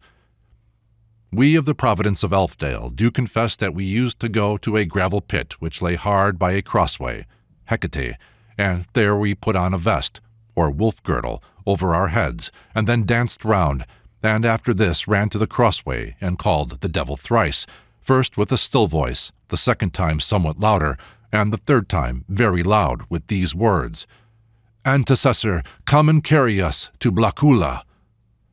Whereupon immediately he used to appear, but in different habits. But for the most part we saw him in a grey coat and red and blue stockings. He had a red beard, Barbarossa, a high-crowned hat, turncap, with linen of divers colors wrapped about it, and long garters upon his stockings. Then he asked us whether we would serve him with soul and body. If we were content to do so, he set us upon a beast which he had there already, and carried us over churches and high walls, and after we came to a green meadow where Blackula lies, we must procure some scrapings of altars and filings of church clocks, and then he gives us a horn with a salve in it, wherewith we do anoint ourselves, the chrism, and a saddle with a hammer, thors, and a wooden nail, thereby to fix the saddle, walkers, whereupon we call the devil, and away we go. For the journey, they said they made use of all sorts of instruments, of beasts, of men, of spits and posts, according as they had opportunity. If they do ride upon goats, Azazel, and have many children with them, that all may have room, they stick a spit into the backside of the goat, and then are anointed with the aforesaid ointment. What the manner of their journey is, God only knows. Thus much was made out, that if the children did at any time name the names, Egyptian spells, of those that had carried them away, they were again carried by force either to Blackula or to the crossway, and there miserably beaten, insomuch that some of them died of it. A little girl of Elfdale confessed that, naming the name of Jesus as she was carried away, she fell suddenly upon the ground and got a great hole in her side, which the devil presently healed up again, and away he carried her, and to this day the girl confessed she had exceeding great pain in her side. They unanimously confessed that Blackula is situated in a delicate large meadow, whereof you can see no end. The place or house they met at had before it a gate printed with divers colors. Through this gate they went into a little meadow, distinct from the other, where the beasts went that they used to ride on, but the men whom they made use of in their journey stood in the house by the gate in a slumbering posture, sleeping against the wall, Castle of Valdemar. In a huge large room of this house, they said, there stood a very long table, at which the witches did sit down, and that hard by this room was another chamber, where they were very lovely and delicate beds. The first thing they must do at Blackula was, that they must deny all, and devote themselves body and soul to the devil, and promise to serve him faithfully, and confirm all this with an oath, initiation. Hereupon they cut their fingers, Odinism, and with their blood write their name in his book, Revelations. They added that he caused them to be baptized, too, by such priests as he had there, the Antichrist's sacraments. And he, the devil, bids them believe that the day of judgment will come speedily, and therefore sets them on work to build a great house of stone, Babel, promising that in that house he will preserve them from God's fury, and cause them to enjoy the greatest delights and pleasures, Muslim. But while they do work exceeding hard at it, there falls a great part of the wall down again. They said, they had seen sometimes a very great devil, like a dragon, with fire round about him, and bound with an iron chain, apocalyptic. And the devil that converses with them tells them that if they confess anything, he will let that great devil loose upon them, whereby all Swedland shall come into great danger. They added that the devil had a church there, such another as in the town of Mora. When the commissioners were coming, he told the witches they should not fear them, for he would certainly kill them all, and they confessed that some of them had attempted to murder the commissioners, but had not been able to effect it. Some of the children talked much of a white angel, Frigga, as a Christian tutelary, which used to forbid them what the devil had bid them to do, and told them that those doings should not last long. What had been done had been permitted because of the wickedness of the people. Those of Elfdale confessed that the devil used to play upon a harp before them, Tannhauser, and afterwards to go with them that he liked best into a chamber when he committed venerous acts with them, Asmodeus. And this indeed all confessed, that he had carnal knowledge of them, and that the devil had sons and daughters by them, which he did marry together, and they brought forth toads and serpents, Echidna. After this they sat down to table, and those that the devil esteemed most were placed nearest to him, but the children must stand at the door, where he himself gives them meat and drink, sacrament. After meals they went dancing, and in the meanwhile swore and cursed most dreadfully, and afterwards went to fighting one with another, Valhalla. They also confessed that the devil gives them a beast about the bigness and shape of a young cat, Hecate, which they call a carrier, and that he gives them a bird as big as a raven, Odin's messenger, but white, and these two creatures they can send anywhere, and wherever they come they take away all sorts of victuals they can get, butter, cheese, milk, bacon, and all sorts of seeds, whatever they can find, and carry it to the witch. What the bird brings they may keep for themselves, but what the carrier brings must reserve for the devil, and that is brought to Blacula, where he doth give them of it so much as he thinks fit. They added likewise that these carriers fill themselves so full sometimes that they are forced to spew, Odin's booty, by the way, which spewing is found in several gardens, where coleworts grow, and not far from the house of these witches. It is of a yellow color like gold, and is called butter of witches. The Lord's commissioners were indeed very earnest, and took great pains to persuade them to show some of their tricks, but to no purpose, for they did all unanimously confess that, since they had confessed all, they found that all their witchcraft was gone, and that the devil at this time appeared to them very terrible, with claws on his hands and feet, and with horns on his head, a long tail behind, and showed to them a pit burning, with a hand put out. But the devil did thrust the person down again with an iron fork, and suggested to the witches that if they continued in their confession, he would deal with them in the same manner. The ministers of both Elfdale and Mora were the chief inciters of this investigation, and both testified that they had suffered many tortures in the night from the witches.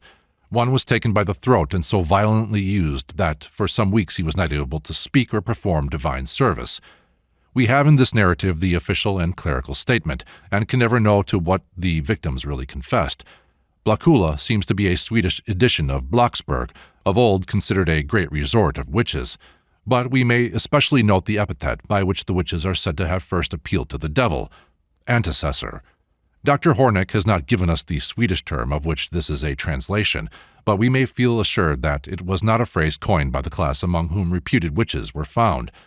In all probability, it was a learned phrase of the time for some supposed power which preceded and was conquered by Christianity, and if we knew its significance, it might supply a clue to the reality with which the commissioners were dealing.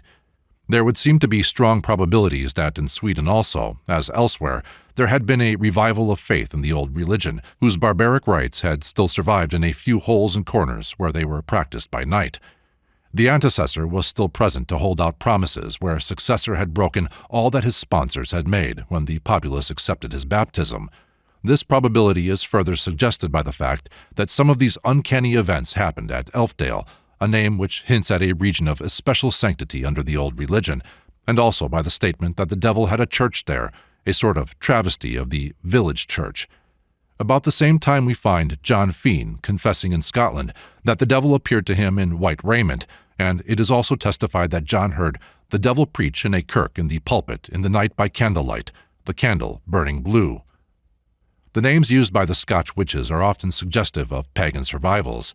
Thus, in the trial at the Paisley Assizes, 1678, concerning the alleged bewitching of Sir George Maxwell, Margaret Jackson testified to giving up her soul by renouncing her baptism to a devil named Locus, perhaps Loki. Another raised a tempest to impede the king's voyage to Denmark by casting into the sea a cat and crying Hola, or Hela, and Agnes Sampson called to the devil to her in the shape of a dog by saying, Elva, perhaps elf, come and speak to me. It is necessary to pass by many of the indications contained in the witch trials that there had been an effort to recur to the pleasures and powers traditionally associated with the pagan era of Europe, and confirmed by the very denunciations of contemporary paganism, with its pomp and luxury by the priesthood. The promises held out by the devil to Elfdale peasants and Puritanized Helen Fairfax are unmistakable, but it is necessary to remark also that the ceremonies by which, as was clearly proved in various cases, The fortune-tellers or witches endeavored to imitate the spells of Dr. Faustus were archaeological. Around the cauldron, which was used in imitation of the alchemists, a rude zodiac was marked, some alchemic signs being added, and in the cauldron were placed ingredients concerning many of which the accounts are confused. It is, however, certain that the chief ingredients were plants which, precisely as in ancient Egypt, had been gathered at certain phases of the moon, or seasons of the year, or from some spot where the sun was supposed not to have shone on it. It was clearly proved also that the plants chiefly used by these sorceresses were rue and vervain. Vervain was sacred to the god of war in Greece and Rome, and made the badge of ambassadors sent to make treaties of peace. In Germany it was sacred to Thor, and he would not strike with his lightning a house protected by it. The Druids called it holy herb. They gathered it when the dog star rose from unsunned spots, and compensated the earth for the deprivation with a sacrifice of honey. Its reputation was sufficient in Ben Jonson's day for him to write, "Bring your garlands and with reverence place the vervain on the altar." The charm which vervain had for the medieval peasant was that it was believed, if it had first touched a bell fire, to snap iron, and if boiled with rue, made a liquid which, being poured on a gunflint, made the shot as sure to take effect as any Freischütz could desire. Rue was supposed to have a potent effect on the eye, and to bestow second sight. So sacred was it once in England that missionaries sprinkled holy water from brushes made up of it, whence it was called herb of grace. Milton represents Michael as purging Adam's eyes with it. In the Tyrol, it is believed to confer fine vision and used with agrimony, the flowers of Argos, the many-eyed. In Posen it is said also to heal serpent bites. By this route it came into the cauldron of the wizard and witch. In Drayton's incantation it is said, "Then sprinkles she the juice of rue, with 9 drops of the midnight dew, from lunary distilling." This association of lunary, or moonwort, once supposed to cure lunacy, with rue is in harmony with the mythology of both. An old oracle, said to have been revealed by Hecate herself, ran thus, "From a root of wild rue fashion, and polish a statue, adorn it with household lizards, grind myrrh, gum, and frankincense with these same reptiles, and let the mixture stand in the air during the waning of the moon. Then address your vows in the following terms." The formula is not preserved. "As many forms as I have, so many lizards let there be. Do these things exactly. You will build me an abode with branches of laurel, and, having addressed fervent prayers to the image, you will see me in your sleep." Rue was thus consecrated as the very substance of Hecate, the mother of all European witches. M. Maury supposes that it was because it was a narcotic and caused hallucinations. Hallucinations were, no doubt, the basis of belief in second sight, but whatever may be the cause, rue was the plant of witchcraft, and Bishop Taylor speaks of it being used by exorcists to try the devil, and thence deriving its appellation, herb of grace. More probably, it was used to sprinkle holy water because of a traditional sanctity. All narcotics were supposed to be children of the night, and if in addition they were able to cause hallucinations, they were supposed to be under more especial care of the moon. After reading a large number of reports concerning the ordeals and trials of witches, and also many of their alleged confessions, I have arrived at the conclusion that there were certainly gatherings held in secret places, that some of the ordinary ceremonies and prayers of the Church were used, with names of traditional deities and oriental demons substituted for those of the Trinity and saints, that with these were mingled some observances which had been preserved from the ancient world by Gnostics, astrologists, and alchemists. That at these gatherings there was sometimes direct devil worship is probable, but oftener the invocations were in other names, and it is for the most part due to the legal reporters that the devil is so often named.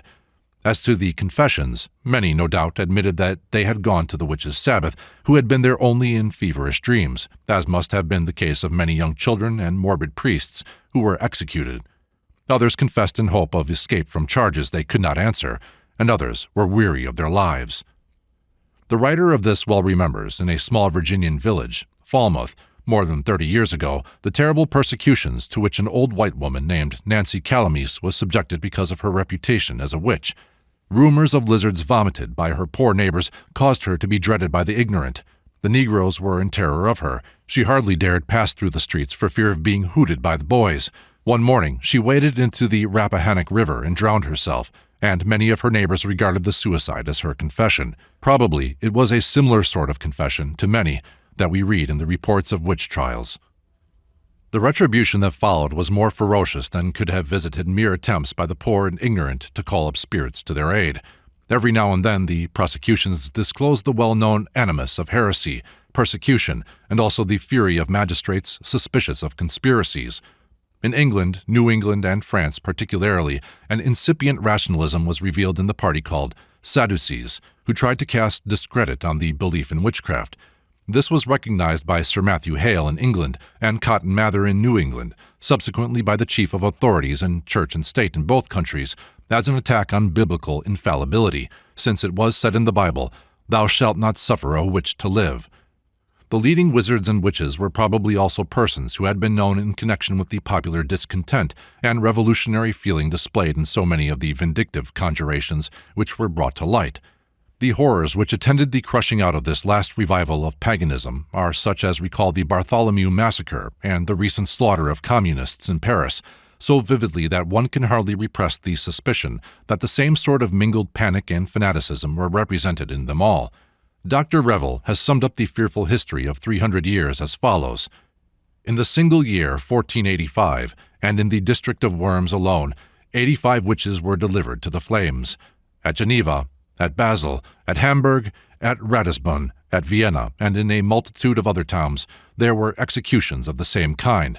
At Hamburg, among other victims, a physician was burnt alive because he saved the life of a woman who had been given up by the midwife. In Italy, during the year 1523, there were burnt in the diocese of Como alone more than 200 witches. This was after the new bull hurled at witchcraft by Pope Adrian VI. In Spain, it was still worse. There, in 1527, 2 little girls of from 9 to 11 years of age denounced a host of witches, whom they pretended to detect by a mark in their left eye. In England and Scotland, political influence was brought to bear upon sorcery. Mary Stuart was animated by a lively zeal against witches. In France, the Parliament of Paris happily removed business of this kind from the ecclesiastical tribunals, and under Louis XI, Charles VIII, and Louis XII, there were but few condemnations for the practice of magic. But from the time of Francis I, and especially from Henry II, the scourge reappeared. Jean Bodin, a man of sterling worth in other respects, but stark mad upon the question of witchcraft, communicated his mania to all classes of the nation. His contemporary and disciple, Bourget, showed how that France swarmed with witches and wizards. "They increase and multiply on the land," said he, "even as do the caterpillars in our gardens. Would that they were all got together in a heap, so that a single fire might burn them all at once."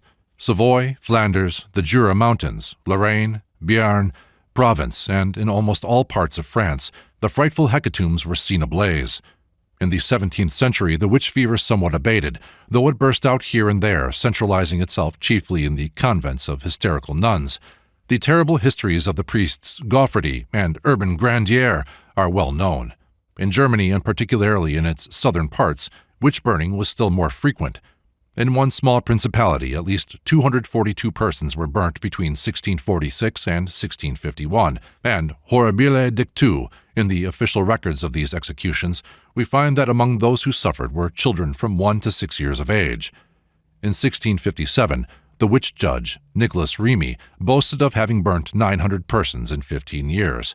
It would even seem that it is to the proceedings against sorcery that Germany owes the introduction of torture as an ordinary mode of getting at the truth. Mr. Roscoff reproduces a catalogue of the executions of witches and wizards in the episcopal town of Würzburg in Bavaria up to the year 1629.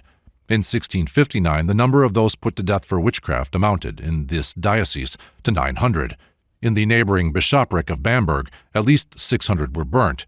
He enumerates 31 executions in all, not counting some regarded by the compilers of the catalogue as not important enough to mention.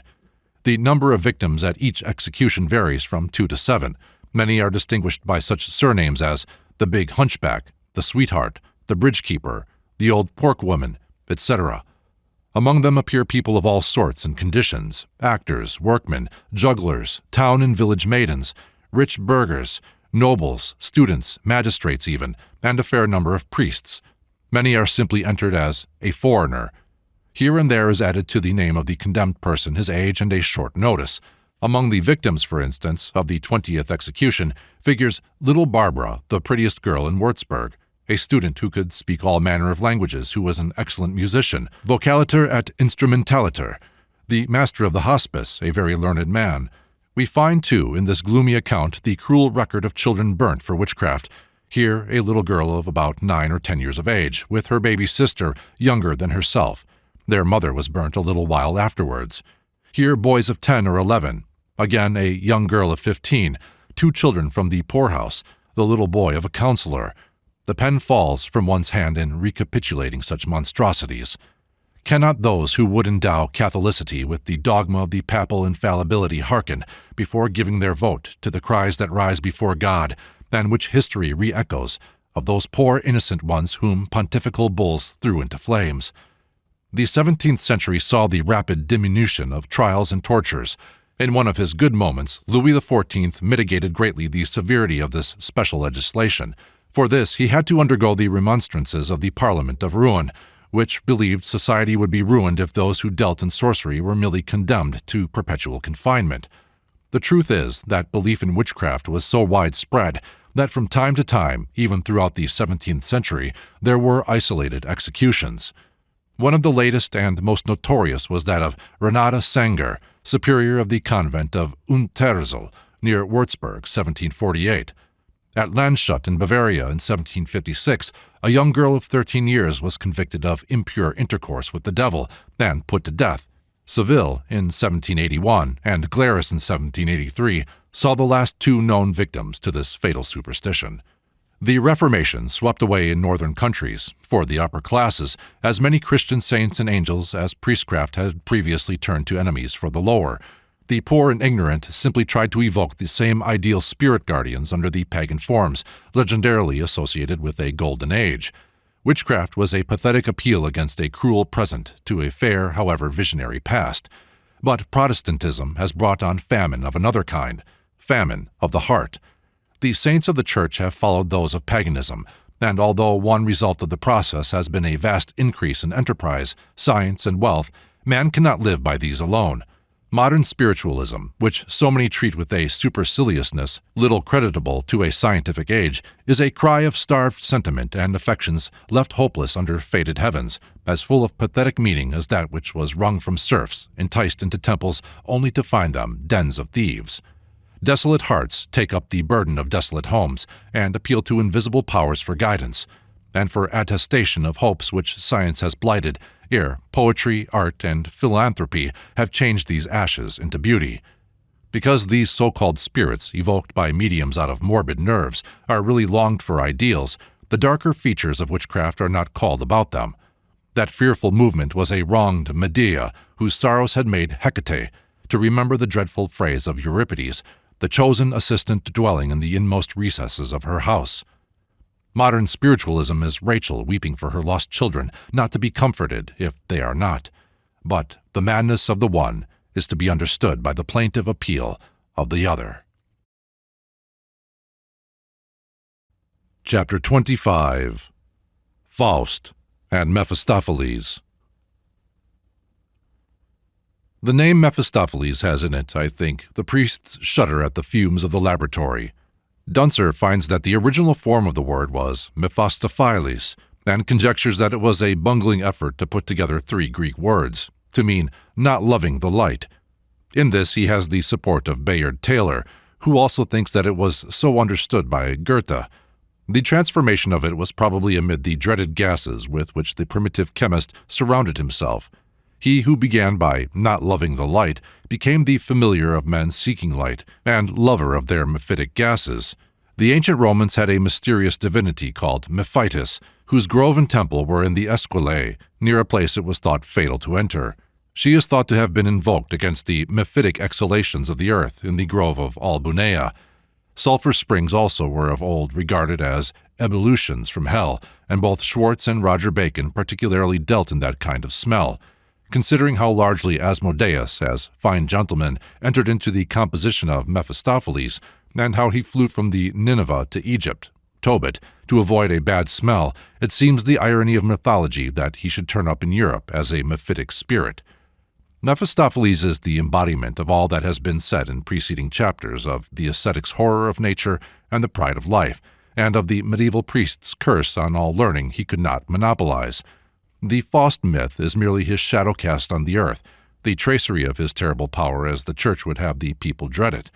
The early Raven book at Dresden has the title D. J. Fausti, Drei Fokker Hollenswang und Magisch, Geisterkommando, nebst den schwarzen Raben, Romae ad Arcanum Pontificatus unter Papst Alexander VI, gedruckt Anno Christi, MDI. In proof of which claim there is a preface purporting to be a proclamation signed by the said Pope and Cardinal Piccolomini concerning the secrets which the celebrated Dr. Faust had scattered throughout Germany.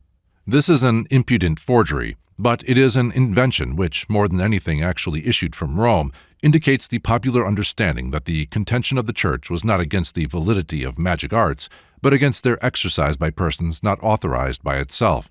It was indeed a tradition not combated by the priests, that various ecclesiastics had possessed such powers, even popes as John the 22nd, Gregory the 7th, and Clement the 5th. The first Sylvester was said to have a dragon at his command. John the 22nd denounced his physicians and courtiers for necromancy, and the whispers connecting the Vatican with sorcery lasted long enough to attribute to the late Pius IX a power of the evil eye. Such awful potencies the Church wished to be ascribed to itself alone. Faust is a legend invented to impress on the popular mind the fate of all who sought knowledge in unauthorized ways and for non-ecclesiastical ends. In the Raven book just mentioned, there are provisions for calling up spirits which, in their blending of Christian with pagan formulas, oddly resemble the solemn proceedings sometimes effected by our spiritual mediums. The magician, or magister, had best be alone, but if others are present, their number must be odd. He should deliberate beforehand what business he wishes to transact with the spirits. He must observe God's commandment, trust the Almighty's help, continue his conjuration, though the spirits do not appear quickly, with unwavering faith, mark a circle on parchment with a dove's blood. Within this circle write in Latin the names of the 4 quarters of heaven, write around it the Hebrew letters of God's name, and beneath it write Sedan, and standing in this circle he must repeat the 91st Psalm. In addition, there are seals in red and black, various Hebrew, Greek, and Latin words, chiefly such as contain the letters Q, W, X, Y, Z. In other words, Yikaros, Theos, Zebaoth, Adonai. The specimen, figure 22, which I copied from the book in Dresden, is there called Sigillum tel Shenob. The black raven is pictured in the book and explained as the form in which the angel Raphael taught Tobias to summon spirits. It is said also that the magician must in certain cases write the blood of a fish, Tobit again, or bat on maiden parchment, this being explained as the skin of a goat, but unpleasantly suggestive of a different origin. In this book, poorly printed and apparently on a private press, Mephistophiles is mentioned as one of the chief princes of hell. He is described as a youth, adept in all arts and services, who brings spirit servants or familiars, and brings treasures from earth and sea with speed. In the Frankfurt Faust book, 1587, Mephistopheles says, I am a spirit and a flying spirit, potently ruling under the heavens. In the oldest legends, he appears as a dog, that, as we have seen, being the normal form of tutelary divinities, the symbol of the scribe in Egypt, guard of Hades, and psychopomp of various mythologies. A dog appears following the family of Tobias. Manlius reports Melanchthon as saying, he, Faust, had a dog with him, which was the devil. Johann Gast, Sermonus Convivialis, says he was present at a dinner at Basel given by Faust, and adds, he had also a dog and a horse with him, both of which I believe were devils, for they were able to do everything. Some persons told me that the dog frequently took the shape of a servant and brought him food. In the old legends, this dog is named Prestigiar. As for the man Faust, he seems to have been personally the very figure which the Church required, and had the friar, in whose guise Mephistopheles appears, been his actual familiar, he could hardly have done more to bring learning into disgrace. Born at the latter part of the 15th century at Nittlingen, Württemberg, of poor parents, the bequest of an uncle enabled him to study medicine at Krakow University, and it seems plain that he devoted his learning and abilities to the work of deluding the public. That he made money by his mediumship one can only infer from the activity with which he went about Germany and advertised his powers. It was at a time when high prices were paid for charms, philters, mandrake mannequins, and the witchcraft excitement was not yet advanced enough to render dealing in such things perilous. It seems that the Catholic clergy made haste to use this impostor to point their moral against learning and to identify him as first fruit of the Reformation, while the Reformers, with equal zeal, hurled him back upon the Papists as outcome of their idolatries. Melanchthon calls him an abominable beast, a sewer of many devils. The first mention of him is by Trithemius in a letter of August 20th, 1507, who speaks of him as a pretender to magic.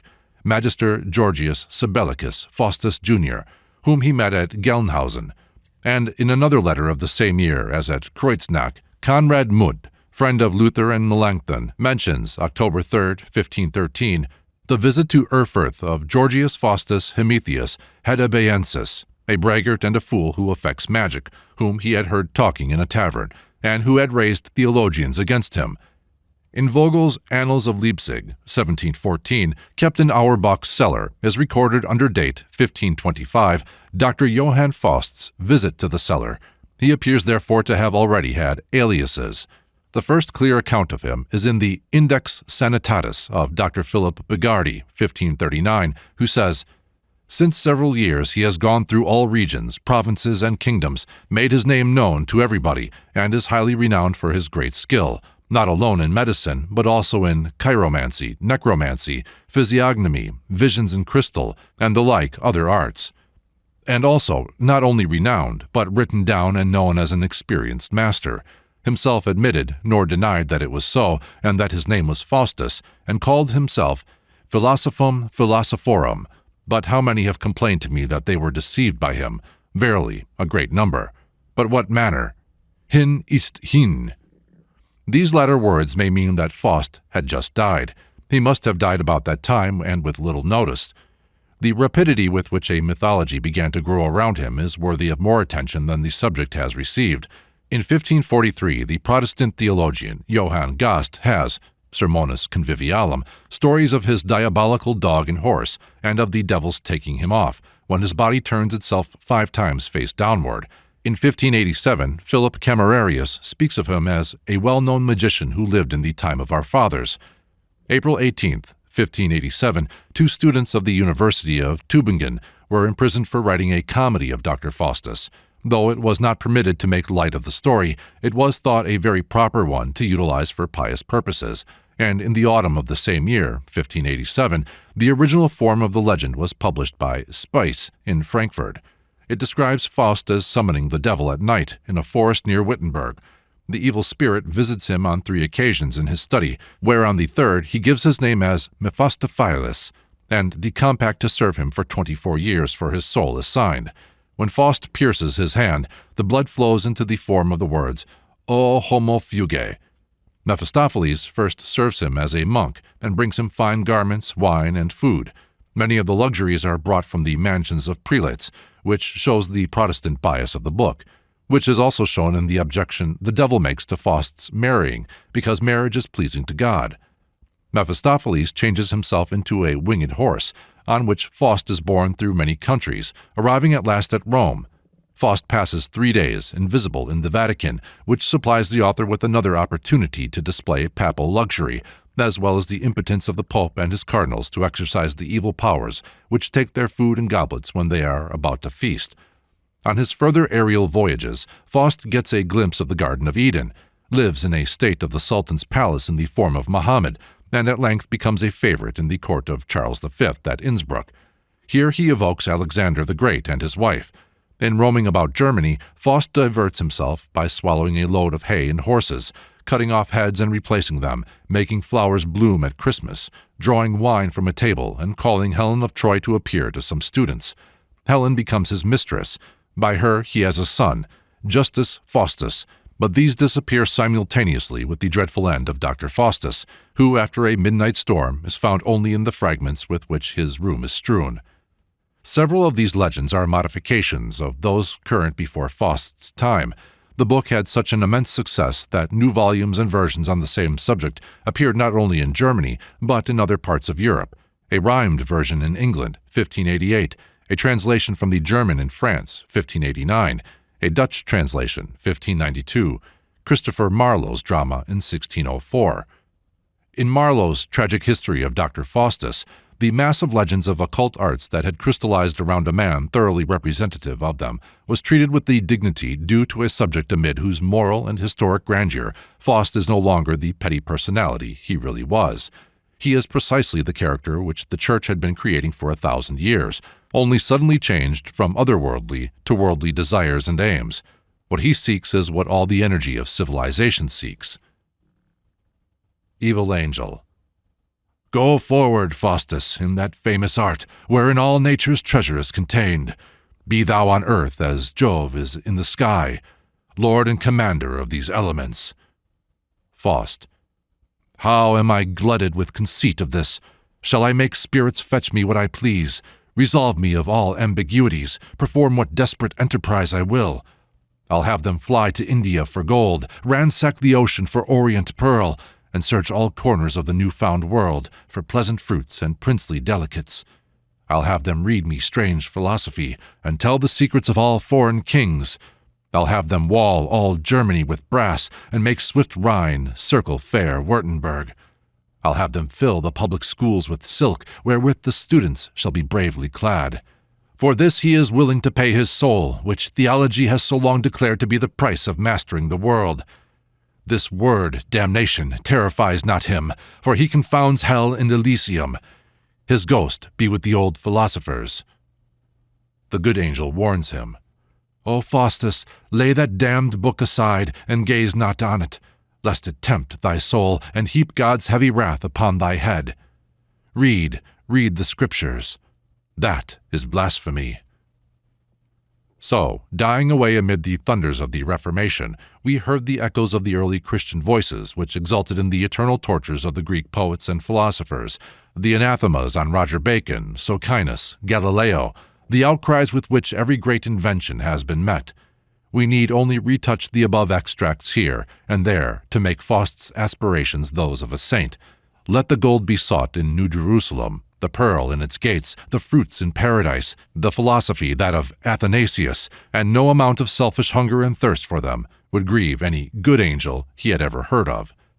The good angel has not yet gained his wings who will tell him that all he seeks is included in the task of humanity, but warn him that the method by which he would gain it is just that by which he has been instructed to seek gold and jasper of the New Jerusalem, not by fulfilling the conditions of them, but as the object of some favoritism. Every human being who ever sought to obtain benefit by prayers or praises that might win the good graces of a supposed bestower of benefits, instead of by working for them, is but the Faust of his side, be it supernal or infernal. Hocus pocus and invocation, blood compacts and sacraments, they are all the same in origin. They are all mean attempts to obtain advantages beyond other people without serving up to them or deserving them. To Beelzebub, Faust will build an altar and a church, but he had probably never entered a church or knelt before an altar with any less selfishness. A strong nemesis follows self to see that its bounds are not overpassed without retribution. Its satisfactions must be weighed in the balance with its renunciations, and the inflexible law applies to intellect and self-culture as much as to any other power of man. Mephistopheles is the kernel of the brute. He is the intellect with mere canine hunger for knowledge because of the power it brings. Or, falling on another part of human nature, it is pride making itself abject for ostentation, or it is passion selling love for lust. Re-enter Mephistopheles with devils, who give crowns and rich apparel to Faustus, dance, and then depart. To the man who has received his intellectual and moral liberty only to spend it, Lucifer may well say, in Marlowe's words, Christ cannot save thy soul, for he is just. There's none but I have interest in the same. Perhaps he might even better have suggested to Faust that his soul was not of sufficient significance to warrant much anxiety. Something was gained when it was brought before the people in popular dramas of Faust how little the devil cared for the cross which had so long been regarded as the all-sufficient weapon against him. Faust and Mephistopheles flourish in the Vatican despite all the crosses raised to exorcise them. The confession of the cross, which once meant martyrdom of the confessor, had now come to mean martyrdom of the denier. Protestantism put its faith in theology, creeds, and orthodoxy, but Calderon de la Barca blended the legend of Faust with the legendary temptation of Saint Cyprian, and in El Magico Prodigioso, we have, in impressive contrast, the powerlessness of the evil powers over the heart of a pure woman, and its easy entrance into a mind fully furnished with the soundest sentiments of theology. Saint Cyprian had been a worshipper of pagan deities before his conversion, and even after this he had once saved himself while other Christians were suffering martyrdom. It is possible that out of this may have grown the legend of his having called his earlier deities, theoretically changed to devils, to his aid, a trace of the legend being that magical Book of Cyprianus mentioned in another chapter. In his tract De Gratia Dei, Cyprian says concerning his spiritual condition before conversion, "I lay in darkness, and floating on the world's boisterous sea, with no resting place for my feet, ignorant of my proper life, and estranged from truth and light." Here is a metaphorical vasty deep from which the centuries could hardly fail to conjure up spirits, one of them being the devil of Calderon's drama, who from a wrecked ship walks Christ-like over the boisterous sea to find Cyprian on the seashore. The drama opens with a scene which recalls the most perilous of St. Anthony's temptations. According to Athanasius, the devil, having utterly failed to conquer Anthony's virtue by charming images, came to him in his proper black and ugly shape, and, candidly confessing that he was the devil, said he had been vanquished by the saint's extraordinary sanctity. Anthony prevailed against the spirit of pride, thus awakened. But Calderon's Cyprian, though he does not similarly recognize the devil, becomes complacent at the dialectical victory which the tempter concedes him. Cyprian, having argued the existence and supremacy of God, the devil says, "How can I impunge so clear a consequence? Do you regret my victory? But who regrets a check in rivalry of wit?" He leaves, and Cyprian says, "I never met a more learned person." The devil is equally satisfied, knowing, no doubt, that gods worked out by the wits alone remain in their abode of abstraction and do not interfere with the world of sense. Calderon is artful enough to throw the trial of Cyprian back into his pagan period, but the mirror is no less true in reflecting, for those who had eyes to see in it, the weakness of theology. "Enter the devil as a fine gentleman" is the first sign of the temptation in Calderon's drama. It is Asmodeus again, and the pride of life he first brings is the conceit of a clever theological victory. So sufficient is the doorway so made for all other pride to enter, that next time the devil needs no disguise, but has only to offer him a painless victory over nature and the world, including Justina, the object of his passion. "Wouldest thou that I work a charm over this waste and savage wood, this Babylon of crags and aged trees, filling its coverts with a horror thrilling and strange? I offer thee the fruit of years of toil in recompense. Whatever thy wildest dream presented to thy thought as object of desire shall be thine." Justina knows less about the philosophical god of Cyprian, and more of the might of a chaste heart. To the devil she says, "Thought is not in my power, but action is. I will not move my foot to follow thee." The devil is compelled to say at last, "Woman, thou hast subdued me, only not by owning thyself subdued." He is only able to bring a counterfeit of Justina to her lover. Like Goethe's Mephistophiles, Cyprian's devil is unable to perform his exact engagements, and consequently does not win in the game. He enables Cyprian to move mountains and conquer beasts, until he boasts that he can excel his infernal teacher, but the devil cannot bring Justina. She has told Cyprian that she will love him in death. Cyprian and she together abjure their paganism at Antioch, and meet in a cell just before their martyrdom. Over their bodies lying dead on the scaffold, the devil appears as a winged serpent, and says he is compelled to announce that they both have ascended to heaven. He descends into the earth. But the story of Faust and Mephistophiles had become in the popular mind of Germany, when Goethe was raising it to be an immortal type of the conditions under which genius and art can alone fulfill their task, is well shown in the sensational tragedy written by his contemporary, the playwright Klinger. The following extract from Klinger's Faust is not without a certain impressiveness. "Night covered the earth with its raven wing. Faust stood before the awful spectacle of the body of his son suspended upon the gallows. Madness parched his brain, and he exclaimed in the wild tones of despair, 'Satan, let me but bury this unfortunate being, and then you may take this life of mine. and I will descend into your infernal abode, where I shall no more behold men in the flesh. I have learned to know them, and I am disgusted with them, with their destiny, with the world, and with life.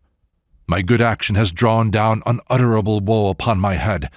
I hope that my evil ones may have been productive of good. Thus should it be in the mad confusion of earth. Take me hence. I wish to become an inhabitant of thy dreary abode. I am tired of light, compared with which the darkness in the infernal regions must be the brightness of midday. But Satan replied, Hold, not so fast, Faust. Once I told thee that thou alone shouldest be the arbiter of thy life, that thou alone shouldest have the power to break the hourglass of thy existence. Thou hast done so, and the hour of my vengeance has come, the hour for which I have sighed so long. Here now do I tear from thee thy mighty wizard wand, and chain thee within the narrow bounds which I draw around thee. Here shalt thou stand and listen to me, and tremble. I will draw forth the terrors of the dark past, and kill thee with slow despair. Thus will I exult over thee, and rejoice in my victory. Fool, thou hast said that thou hast learned to know man. Where, how, and when? Hast thou ever examined it and separated from it its foreign elements? Hast thou distinguished between that which is offspring of the pure impulses of his heart, and that which flows from an imagination corrupted by art? Hast thou compared the wants and the vices of his nature with those which he owes to society and prevailing corruption? Hast thou observed him in his natural state, where each of his undisguised expressions mirrors forth his inmost soul? No, thou hast looked upon the mask that society wears, and hast mistaken it for the true lineaments of man. Thou hast only become acquainted with men who have consecrated their condition, wealth, power, and talents to the service of corruption, who have sacrificed their pure nature to your idol, illusion. Thou didst at one time presume to show me the moral worth of man, and how didst thou set about it? By leading me upon the broad highways of vice, by bringing me to the courts of the mighty wholesale butchers of men, to that of the coward tyrant of France, of the usurper in England. Why did we pass by the mansions of the good and the just? Was it for me, Satan, to whom thou hast chosen to become a mentor, to point them out to thee? No.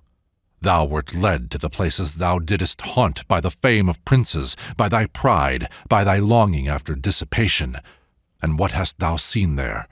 The soul-seared tyrants of mankind, with their satellites, wicked women and mercenary priests, who make religion a tool by which to gain the object of their base passions. Hast thou ever deigned to cast a glance at the oppressed, who, sighing under his burden, consoles himself with the hope of a hereafter? Hast thou ever sought for the dwelling of the virtuous friend of humanity, for that of the noble sage, for that of the active and upright father of a family? But how would that have been possible? How couldst thou, the most corrupt of thy race, have discovered the pure one, since thou hadst not even the capacity to suspect his existence? Proudly didst thou pass by the cottages of the pure and humble, who live unacquainted with even the names of your artificial vices, who earn their bread in the sweat of their brow, and who rejoice at their last hour that they are permitted to exchange the mortal for the immortal. It is true, hadst thou entered their abode, thou mightest not have found thy foolish ideal of an heroic, extravagant virtue, which is only the fanciful creation of your vices and your pride.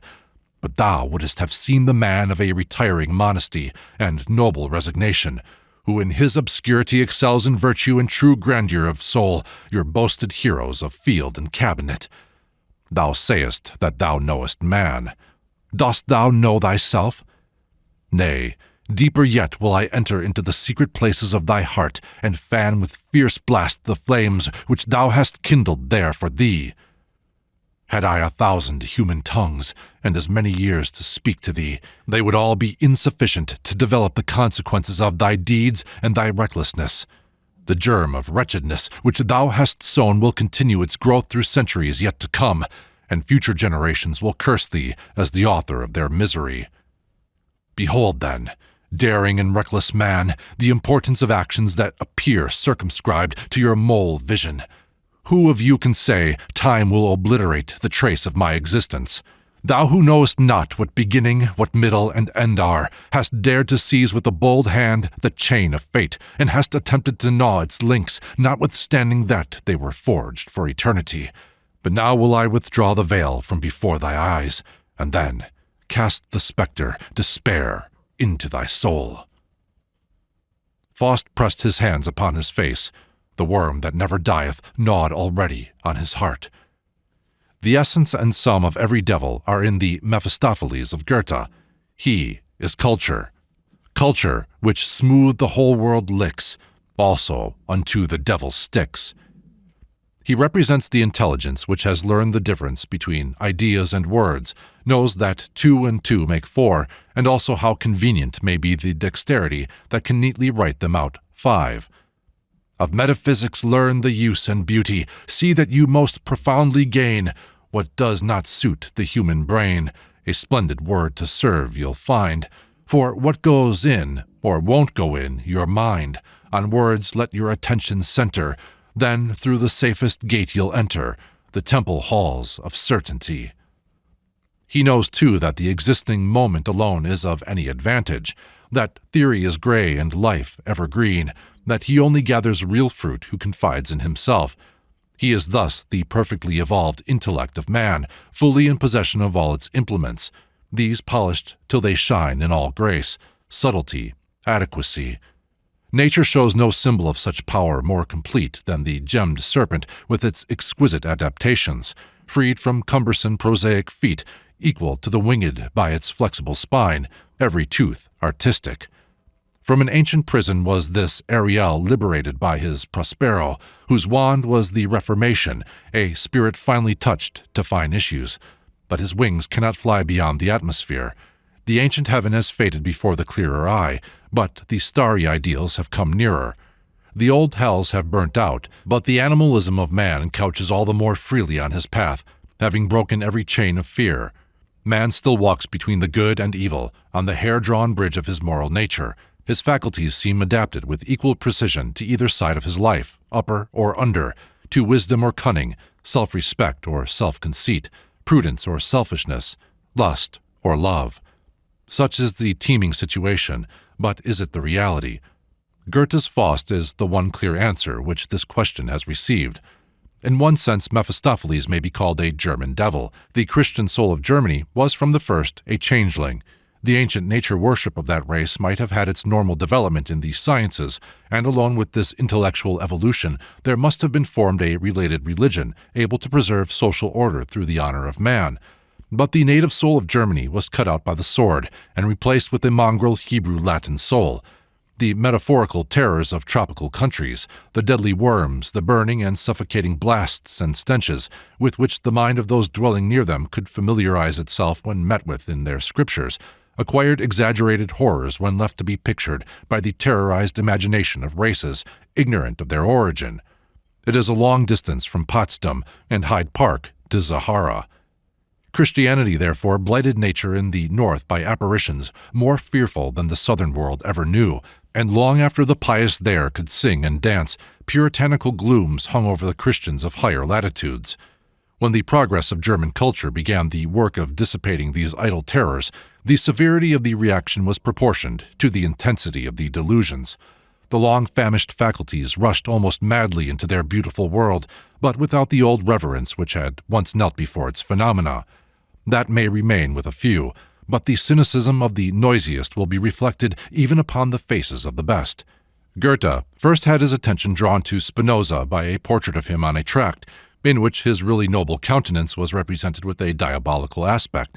The orthodox had made it, but they could only have done so by the careers of Faust, Paracelsus, and their tribe.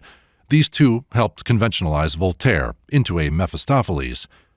Goethe was probably the first European man to carry out this skepticism to its full results. He was the first who recognized that the moral edifice based upon monastic theories must follow them, and he had in his own life already questioned the right of the so-called morality to its supreme, if not tyrannous, authority over man.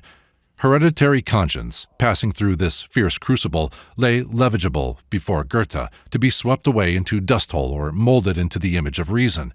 There remained around the animal nature of a free man only a thread which seemed as fine as that which held the monster Fenris.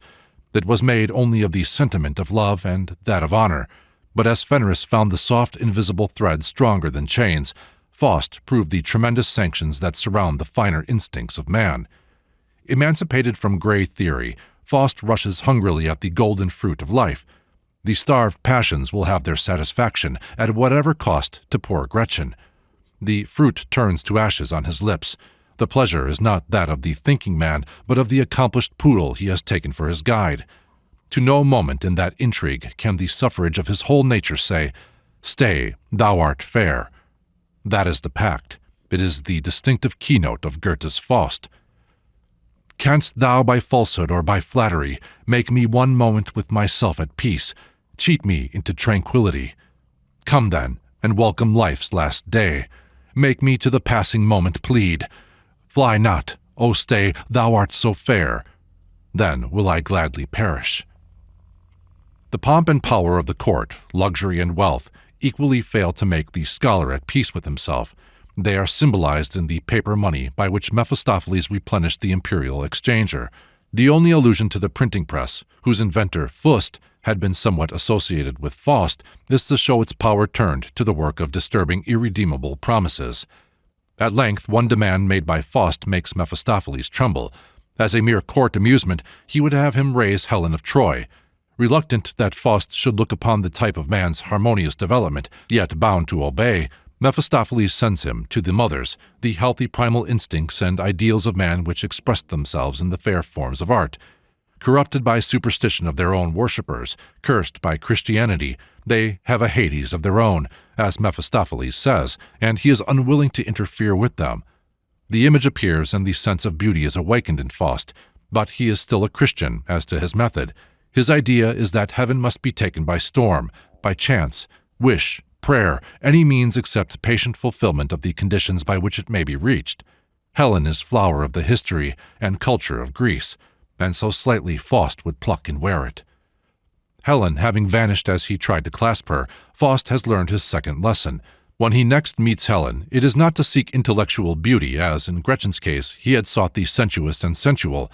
He has fallen under a charm higher than that of either Church or Mephistopheles. The divorce of ages between flesh and spirit, the master crime of superstition, from which all devils sprang, was over him from the moment that he sees the soul embodied and body ensouled in the art ideal of Greece. The redemption of Faust through art is the gospel of the 19th century. This is her vesture which Helen leaves him when she vanishes, and which bears him as a cloud to the land he is to make beautiful. The purest art, Greek art, is an expression of humanity. It can as little be turned to satisfy a self-culture unhumanized as to consist with a superstition which insults nature. When Faust can meet with Helen and part without any more clutching, he is not hurled back to his Gothic study and mocking devil any more. He is borne away until he reaches the land where his thought and work are needed. Blindness falls on him, or what theology deems such, for it is metaphorical. It means that he has descended from clouds to the world, and the actual earth has eclipsed a possible immortality. The sphere of earth is known enough to me. The view beyond is barred immortality. A fool who there his blinking eyes directeth, and over his clouds of peers a place expecteth. First let him stand and look around him well. This world means something to the capable. Why needs he through eternity to wend? The eye for a fictitious world lost leaves the vision for reality clearer. In every hard, chaotic object, Faust can now detect a slumbering beauty. The swamps and pools of the unrestrained sea, the oppressed people, the barrenness, and the flood, they are all paths to Helen, a nobler Helen than Greece knew. When he has changed one scene of chaos into order, and sees a free people tilling the happy earth, then indeed he has realized the travail of his manhood, and is satisfied. To a moment which Mephistopheles never brought him, he cries, "Stay, thou art fair." Mephistopheles now, as becomes a creation of the theology of obtaining what is not earned, calls up infernal troops to seize Faust's soul, but the angels pelt him with roses. The roses sting them worse than flames. The roses which Faust has evoked from briars are his defense. They are symbols of man completing his nature by a self-culture which finds its satisfaction in making some outward desert rejoice and blossom like the rose. Chapter 26. The Wild Huntsman. The most important remnant of the Odin myth is the universal legend of the Wild Huntsman. The following variants are given by Wuttke. In Central and South Germany, the Wild Hunt is commonly called Wutendenheer. In other words, Woden's army or chase, called in the Middle Ages Wotangesheer. The hunter, generally supposed to be abroad during the 12 nights after Christmas, is variously called Vond, Vol, Vodiger, Helhiger, Neithager, Hackelberg, Hackelberend, or man in armor, Frogod, Banditrik, Jenner. The most common belief is that he is the specter of a wicked lord or king who sacrilegiously enjoyed the chase on Sundays and other holy days, and who is condemned to expiate his sin by hunting till the day of doom. He wears a broad-brimmed hat, is followed by dogs and other animals, fiery and often three-legged, and in his spectral train are the souls of unbaptized children, huntsmen who have trodden down grain, witches, and others, these being mounted on horses, goats, and cocks, and sometimes headless or with their entrails dragging behind them. They rush with a fearful noise through the air, which resounds with the cracking of whips, neighing of horses, barking of dogs, and cries of ghostly huntsmen. The unlucky wight encountered is caught up into the air, where his neck is wrung, or he is dropped from a great height. In some regions, it is said, such must hunt until relieved, but are not slain. The huntsman is a nemesis on poachers or trespassers in woods and forests.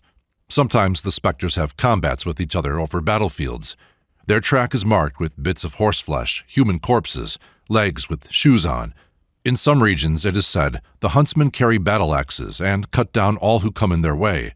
When the hunt is passing, all dogs on earth become still and quiet. In most regions, there is some haunted gorge, hill, or castle in which the train disappears. In Thuringia, it is said that when the fearful noises of the spectral hunt come very near, they change to ravishing music. In the same euphemistic spirit, some of the prognostications it brings are not evil. Generally, indeed, the apparition portends war, pestilence, and famine, but frequently it announces a fruitful year. If, in passing a house, one of the train dips his finger in the yeast, the staff of life will never be wanting in that house. Whoever sees the chase will live long, say the Bohemians, but he must not hail it, lest flesh and bones rain upon him. In most regions, however, there is thought to be great danger in proximity to the hunt. The perils are guarded against by prostration on the earth face downward, praying, meanwhile, by standing on a white cloth, Bertha's linen, or wrapping the same round the head, by putting the head between the spokes of a wheel, by placing palm leaves on a table. The hunt may be observed securely from the crossroads, which it shuns, or by standing on a stump marked with 3 crosses, as is often done by woodcutters in South Germany. Woden also appears in the Schimmelreiter, headless rider on a white horse in Swabia called Backreiter or Junkerjackel. This apparition sometimes drives a carriage drawn by 4 white or black horses, usually headless. He is the terrible forest specter Heumann, a giant in broad-brimmed hat with moss and lichen for beard. He rides a headless white horse through the air, and his wailing cry, "Hoi, hoi," means that his reign is ended. He is the bugbear of children. In the Odenwald are the Reisenol and the Reisenalter, with mystic marks declaring them relics of a temple of Odin. Near Erbach is Castle Rodenstein, the very fortress of the wild Jager, to which he passes with his horrid train from the ruins of Schnellert. The village of Reichelsheim has on the file the affidavits of the people who heard him just before the battles of Leipzig and Waterloo. Their theory is that if the Jager returns swiftly to Schnellert, all will go well for Germany, but if he tarry at Rodenstein, 'tis an omen of evil. He was reported near Frankfurt in 1832, but it is notable that no mention of him was made during the late Franco-German War. A somewhat later and rationalized variant relates that the Wild Huntsman was Hackelberg, the Lord of Rodenstein, whose tomb, really a druidical stone, is shown at the castle and said to be guarded by hellhounds. Hackelberg is of old his Brunswick name. It was the Hackelberg Hill that opened to receive the children, which the Pied Piper of Hamelin charmed away with his flute from that old town, because the corporation would not pay him what they had promised for ridding them of rats. It is easy to trace this Pied Piper, who has become so familiar through Mr. Robert Browning's charming poem, to the Odin of more blessed memory, who says in the Havamal, "I know a song by which I soften and enchant my enemies, and render their weapons of no effect." This latter aspect of Odin, his command over vermin, connects him with the Slavonic Laishi, or forest demon of the Russias.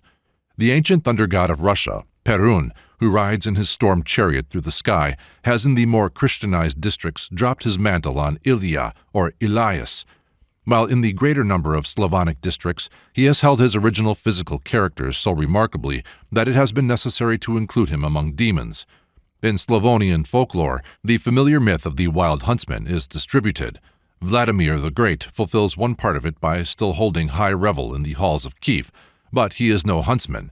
Perun courses noisily through the air, but he is rather benevolent than otherwise.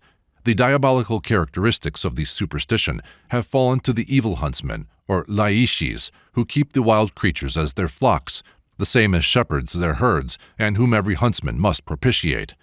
The laishi is gigantic, wears a sheepskin, has one eye without eyebrow or eyelash, horns, feet of a goat, is covered with green hair, and his fingernails are claws. He is special protector of the bears and wolves.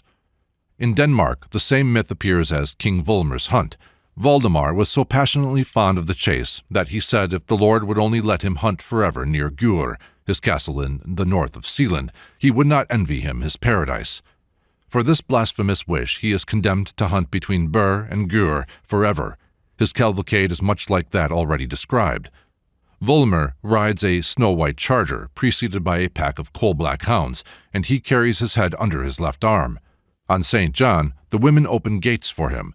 It is believed that he is allowed brief repose at one and another of his old seats, and it is said spectral servants are sometimes seen preparing the ruined castle at Vordingborg for him, or at Valdemar's tower. A skeptical peasant resolved to pass the night in this tower. At midnight the king entered, and thanking him for looking after his tower, gave him a gold piece which burned through his hand and fell to the ground as a coal. On the other hand, Valdemar sometimes makes peasants hold his dogs, and afterwards throws them coals which turn out to be gold pieces.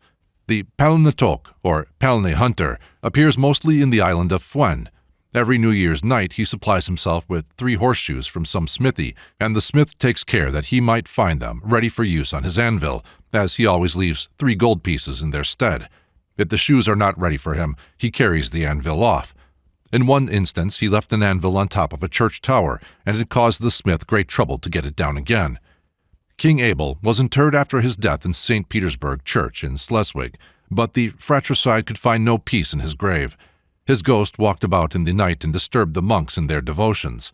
The body was finally removed from the church and sunk in a foul bog near Gottorp. To keep him down effectively, a pointed stake was drove through his body.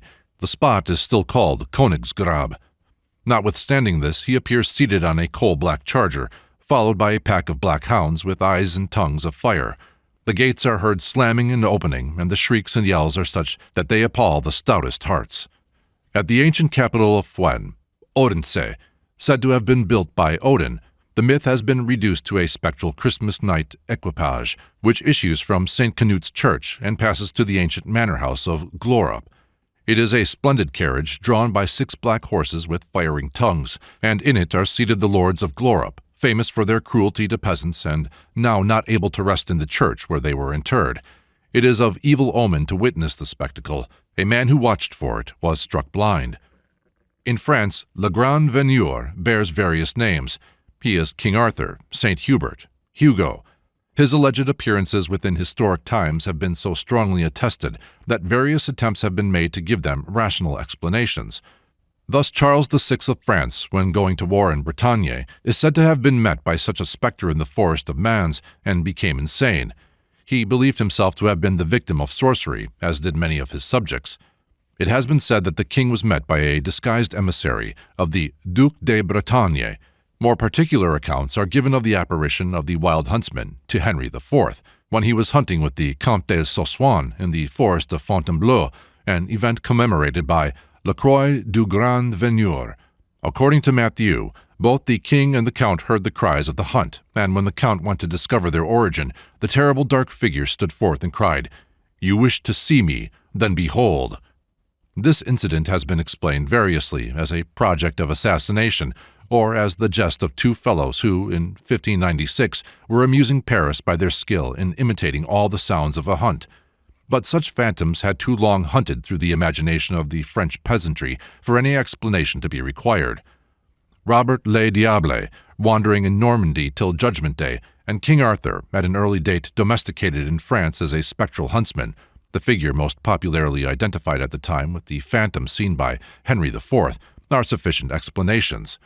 The ruins of Arthur's castle near Huelgoat Finisterre were long believed to hide enormous treasures guarded by demons who appeared sometimes as fiery lights, or ignis fatui, owls, buzzards, and ravens, one of the latter being in the form in which Arthur comes from his happy vale of Avalon, when he would vary its repose with a hunt. A sufficient curious interchange of such superstitions is represented in the following extract from Surtees.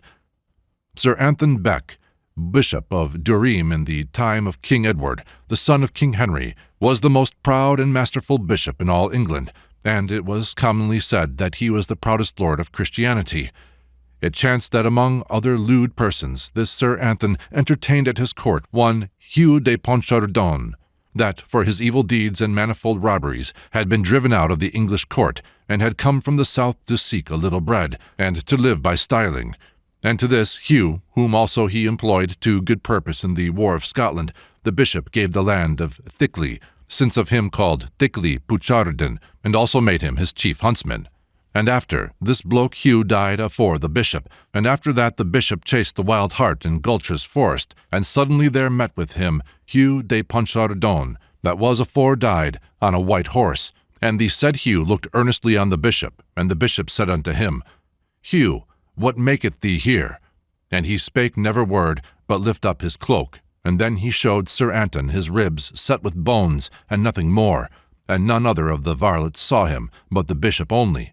And, he said, Hugh went his way, and Sir Anton took courage and cheered the dogs, and shortly after he was made Patriarch of Jerusalem, and he same nothing no more.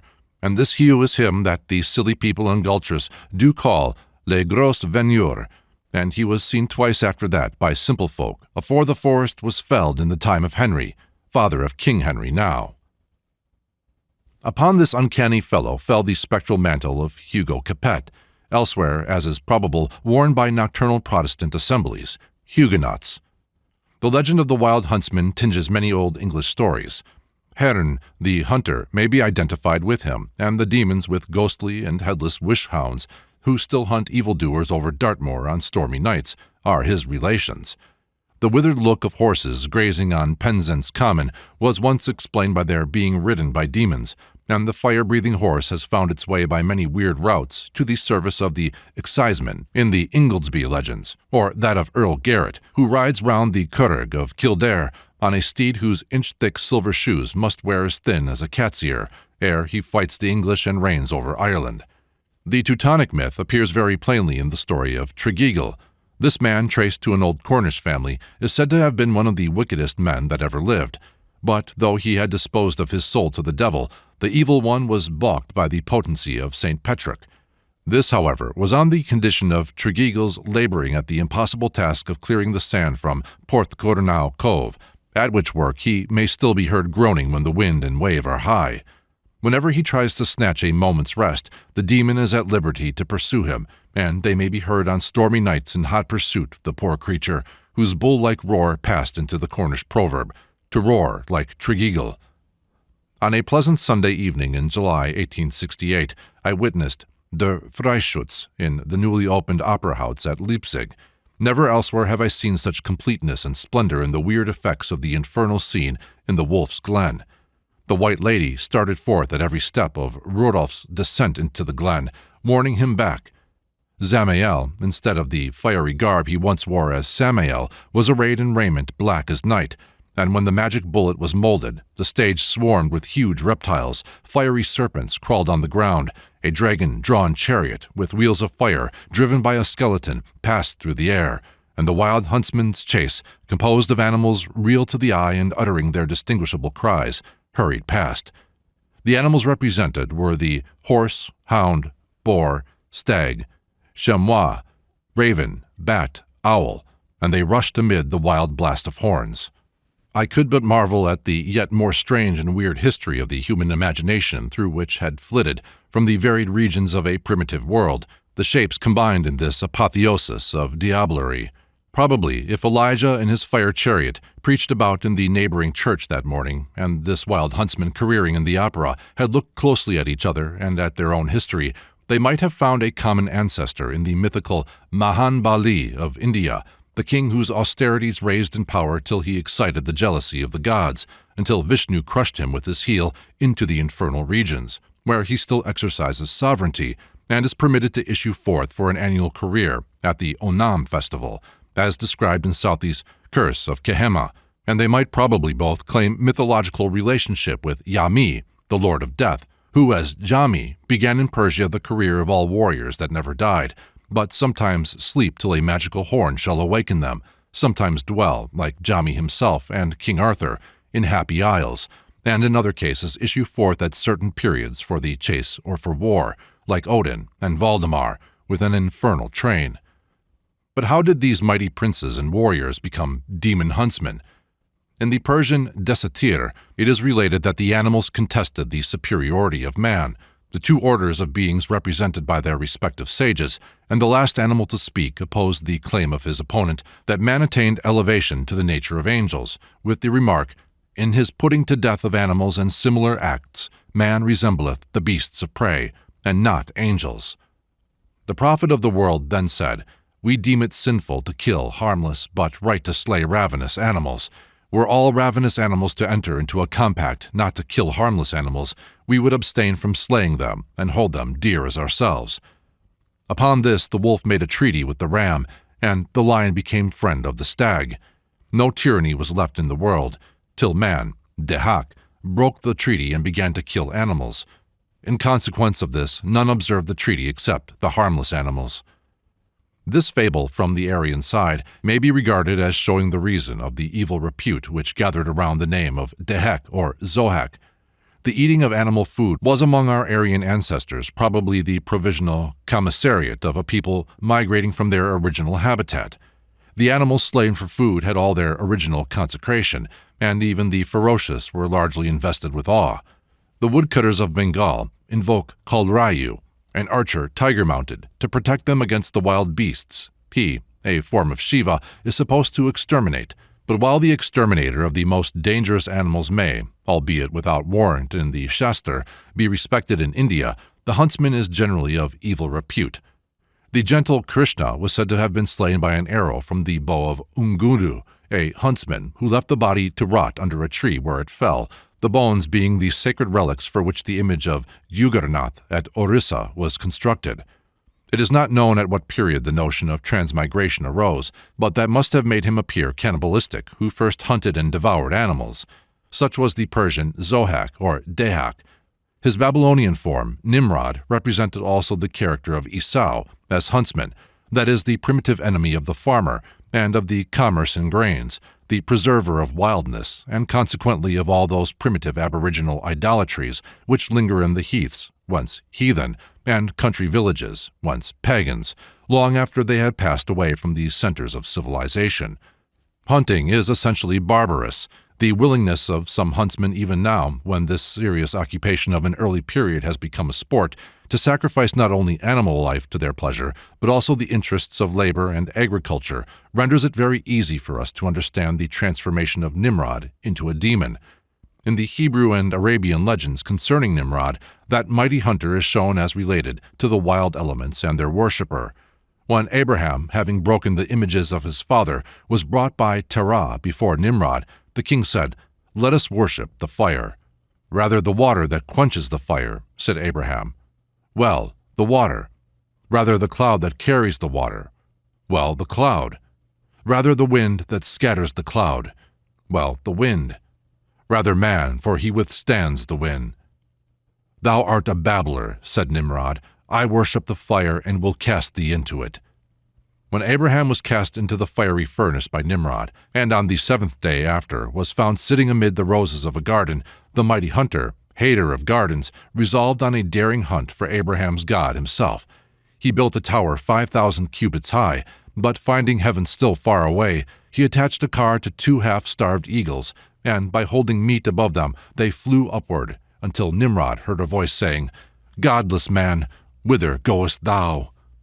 The audacious man shot an arrow in the direction of the voice, and the arrow returned to him stained with blood, and Nimrod believed that he had wounded Abraham's God.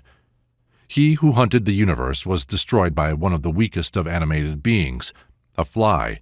In the aspiring fly which attacked Nimrod's lip and then nose and finally devoured his brain, the Muslim and Hebrew doctors saw the fittest end of one whose adventurous spirit had not stopped to attack animals, man, Abraham, and Allah himself.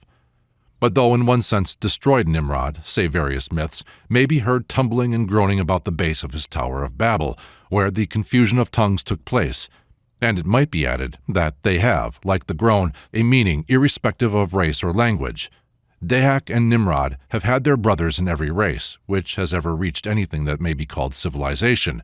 It was the barbaric baron and the robber knight of the Middle Ages, living by the hunt, who, before conversion, made for the faithful Eckharts of the Church, the chief impediment.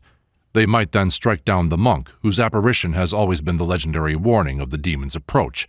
When the Eckharts had baptized these knights, they had already been transformed to the devils which people the forests of Germany, France, and England with their terrible specters. The wild fables of the East, telling of fell demons coursing through the air, whispered to the people at one ear, and the equally wild deeds of the robber knights at the other. The Church had given the people one name for all such phantasms, devil, and it was a name representative of the feelings of both priest and peasant, so long as the robber knights were their common enemy. Jesus had to be a good deal modified before he could become the model of his Teutonic Esau. It is after the tradition of his old relation to the huntsman that the devil has been so especially connected in folklore with soldiers. In the Annals of Leipzig, kept in Auerbach's cellar, famous for the flight of Mephisto and Faust from its window on a wine cask, I found two other instances in which the devil was reported as having appeared in that town. In one case, in 1604, the fiend had tempted one Jeremy of Strasbourg, a marksman, to commit suicide, but that not succeeding, had desired him to go with him to the neighboring castle and enjoy some fruit. The marksman was saved by help of a dean. In 1633, during a period of excessive cold and snow, the devil induced a soldier to blaspheme. The marksman and the soldier were, indeed, the usual victims of the Wild Huntsman's temptations, and it was for such that the unfailing magic bullets were molded in return for their impawned souls. How King Olaf, whose name lingers among us in Tooley Street, so famous for its three tailors, spread the gospel through the north after his baptism in England is well known. Whatever other hunt may have been phantasmal, it was not Olaf's hunt of the heathen. To put a pan of live coals under the belly of one, to force an adder down the throat of another, to offer all men the alternatives of being baptized or burnt, were the arguments which this apostle applied with such energy that at last, but not until many brave martyrdoms, the chief people were convinced. Olaf encountered Odin as if he had been a living foe, and, what is more, believed in the genuine existence of his former god. Once, as Olaf and his friends believed, Odin appeared to this devastator of his altars as a one-eyed man in broad-brimmed hat, delighting the king in his hours of relaxation with that enchanting conversation for which he was so famous. But he, Odin, tried secretly to induce the cook to prepare for his royal master some fine meat which he had poisoned. But Olaf said, "Odin shall not deceive us," and ordered the tempting viand to be thrown away. Odin was god of the barbarian Junkers, and the people rejoiced that he was driven into holes and corners. His rites remained mainly among huntsmen, and had to be kept very secret. In the Gulatingslagen of Norway, it is ordered, "Let the king and bishop, with all possible care, search after those who exercise pagan rites, who use magic arts, who adore the genii of particular places, of tombs, or rivers, and who, after the manner of devils in traveling, are transported from place to place through the air." Under such very actual curses as these, the once sacred animals of Odin and all the associations of the hunt were diabolized. Even the hunting horn was regarded as having something preternatural about it. The howling blast when Odin consulteth Mimir's head was heard again in the Pied Piper's flute, and passed southward to blend its note with the horn of Roland at Roncesvalles, which brought help from distances beyond the reach of any honest horn, and even with the pipe of Pan. That the Edda described Odin as mounted on a mysterious horse, as cherishing 2 wolves for pets, having a roasted boar for the daily pièce de résistance of his table, and with a raven on either shoulder, whispering to him the secret affairs of the earth, was enough to settle the reputation of those animals in the creed of Christian priests. The raven was indeed, from of old, endowed with the holy awfulness of the Christian dove in the Norse mythology. To this day no Swede will kill a raven. The superstition concerning it was strong enough to transmit even to Voltaire an involuntary shudder at its croak. Odin was believed to have given the raven the color of the night, that it might the better spy out the deeds of darkness. Its natural theology is, no doubt, given correctly by Robert Browning's Caliban, who, when his speculations are interrupted by a thunderstorm, supposes his soliloquy has been conveyed by the raven he sees flying to his god Setebos.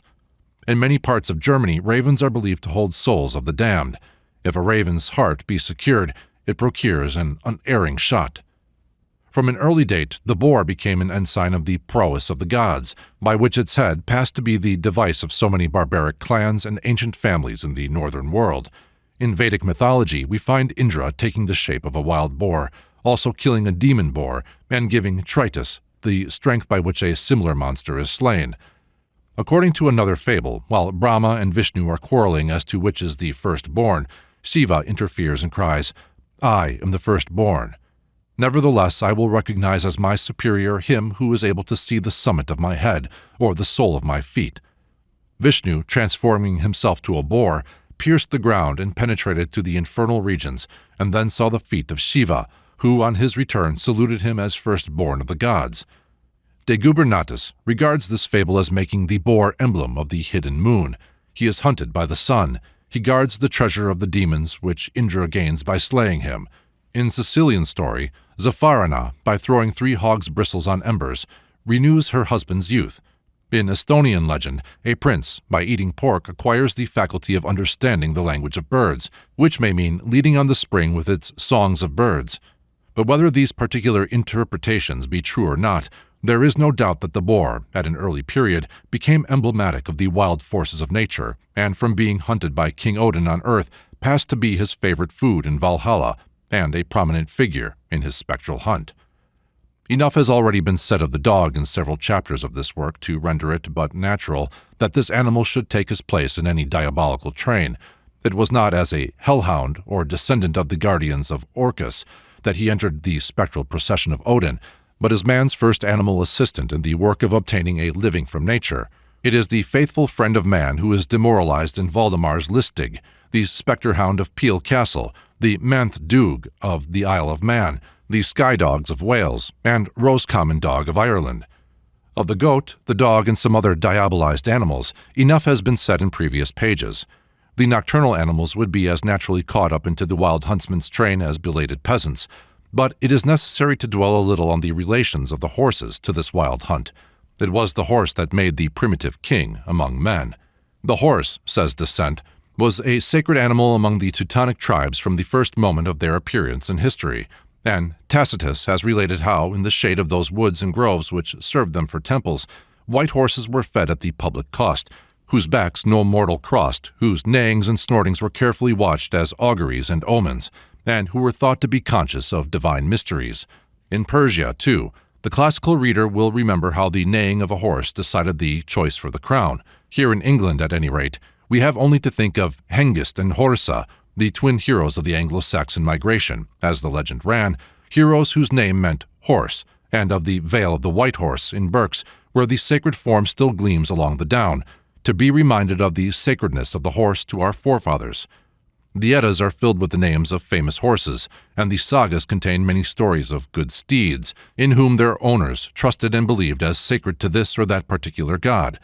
Such a horse is Dapplegrim in the Norse tales, who saves his master out of all his perils and brings him to all fortune, and is another example of that mysterious connection with the higher powers, which animals in all ages have been supposed to possess.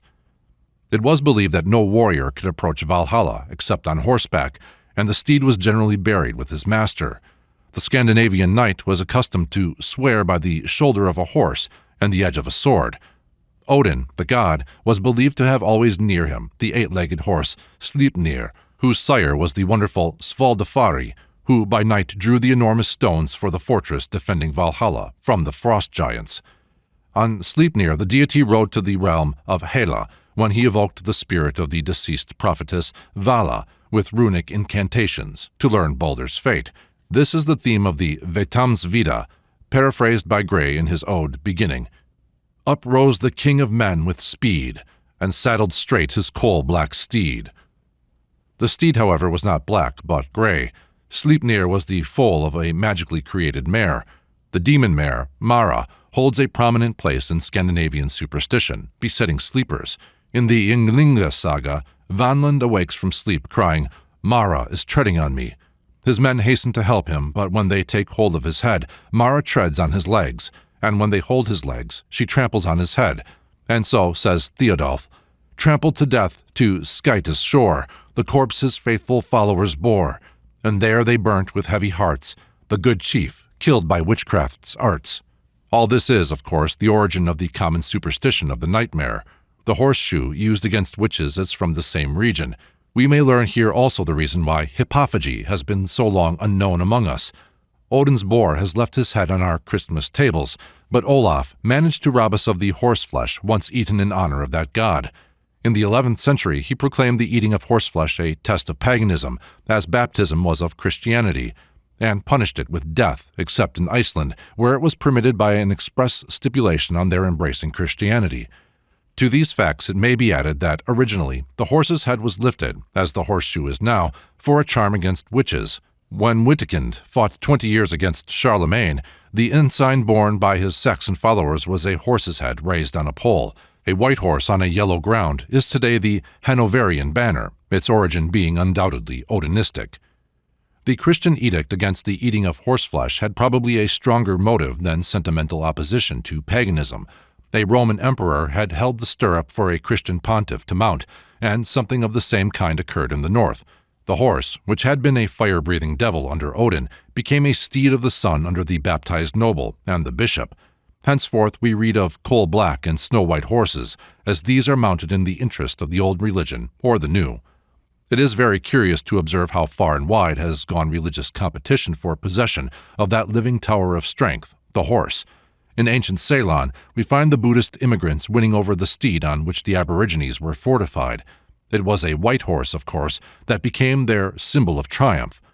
The old record says, a certain Yakhini, or demoness, named Chetia, having the form and countenance of a mare, dwelt near the marsh of Tumburiungona. A certain person in the prince's Panduka Bayou retinue, having seen this beautiful creature, white with red legs, announced the circumstance to the prince. The prince set out with a rope to secure her.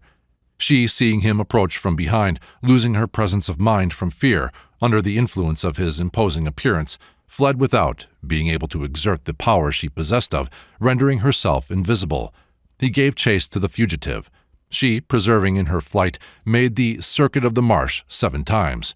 She made 3 more circuits of the marsh and then plunged into the river at the Kakchaka ferry. He did the same, and in the river seized her by the tail, and at the same time grasped the leaf of a palmyra tree which the stream was carrying down. By his supernatural good fortune, this leaf became an enormous sword. Exclaiming, "I put thee to death," he flourished the sword over her. "Lord," she replied to him, "subduing this kingdom for thee, I will confer it on thee. Spare me my life." Seizing her by the throat and with the point of the sword boring her nostril, he secured her with his rope. She instantly became tractable. Conducting her to the Dumarako mountain, he obtained a great accession of warlike power by making her his battle steed. The wonderful victories won by the prince, aided by this magical mare, are related, and the tale ends with his setting up within the royal palace itself the mare-faced Yakhini, and providing for her annually demon offerings. Equally ambiguous with the horse in this zoologic diablerie is the stag. In the Heraclean legends we find that hero's son, Telephon, nursed by a hind in the woods, and on the other hand, his third labor was the capture of Artemis's gold-antlered stag, which brought on him her wrath, it being her majesty's favorite stag. We have again the story of Actaeon, pursuing the stag too far and suffering the fate he had prepared for it, and a reminiscence of it in the Pentameron, when the demon Huorio allures Caneloro into the wood by taking the form of a beautiful hind. These complex legends are reflected in northern folklore also. Count Otto I of Altmark, while out hunting, slept under an oak and dreamed that he was furiously attacked by a stag, which disappeared when he called on the name of God. The count built a monastery which still stands, with the oak stump built into its altar. On the other hand, beside the altar of a neighboring church hang 2 large horns of a stag, said to have brought a lost child home on its back. Thus in the old town of Steindl meet these contrary characters of the mystical stag, of which it is not difficult to see that the evil one results from its misfortune in being at once the huntsman's victim and scapegoat. In the legend of Saint Hubert we have the sign of Christ, risen from his tomb among the rich Christians to share for a little the crucifixion of their first missionaries in the north, to the huntsmen of Europe. Hubert pursues the stag till it returns to face him, and behold, between its antlers, the cross. It is a fable conceived in the spirit of him who said to the fishermen, "Come with me, and I will make you fishers of men." The effect was much the same in both cases. Hubert kneels before the stag and becomes a saint, as the fishermen left their nets and became apostles. But, as the proverb says, when the saint's day is over, farewell the saint. The fishermen's successors caught men with iron hooks in their jaws. The successors of Hubert hunted men and women so lustily that they never paused long enough to see whether there might not be a cross on their forehead also. It was something, however, that the cross which Constantine could only see in the sky could be seen by any eye on the forehead of a harmless animal, and this not only because it marked the rising in Christian hearts of piety for the animals, but because what was done to the flying stag was done to the peasant who could not fly, and more terribly. The vision of Hubert came straight from the pagan heart of Western and Northern Europe. In the Bible, from Genesis to Apocalypse, no word is found clearly inculcating any duty to the animals. So little, indeed, could the Christians interpret the beautiful tales of folklore concerning kindly beasts, out of which came the legend of Hubert, that Hubert was made patron of huntsmen, and while by a popular development, Woden was degraded to a devil, the baptized sportsman rescued his chief occupation by ascribing its most dashing legends to St. Martin and their inspiration to the archangel Michael. It is now necessary to consider the light which the German heart cast across the dark shadows of Woden. This is to be discovered in the myth of the White Lady. We have already seen in the Confessions of the Witches of Elfdale in Sweden that when they were gathering before their formidable devil, a certain white spirit warned them back. The children said she tried to keep them from entering the devil's church at Blockula. This may not be worth much as a confession, but it sufficiently reports the theories prevailing in the popular mind of Elfdale at that time. It is not doubtful now that this white lady and that devil she opposed were, in pre-Christian time, Woden and his wife Frigga. The humble people who had gladly given up the terrible huntsman and warrior to be degraded into a devil, and with him the barbaric Nimrods who worshipped him, did not agree to a similar surrender of their dear household goddess, known to them as Frigga, Holda, Bertha, Mother Rose, under all her epithets the Madonna of the North, interceding between them and the hard king of Valhalla, ages before they ever heard of a jealous Jehovah and a tender interceding Mary.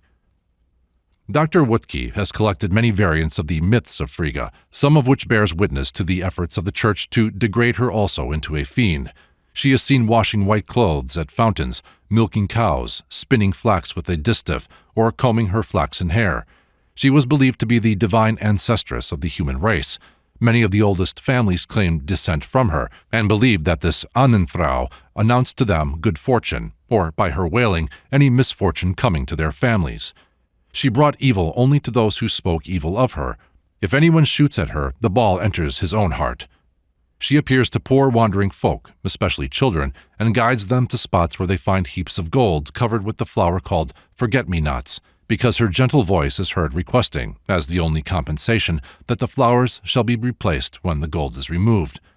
The primroses are sacred to her, and often are the keys, thence called key blossoms, which unlock her treasures.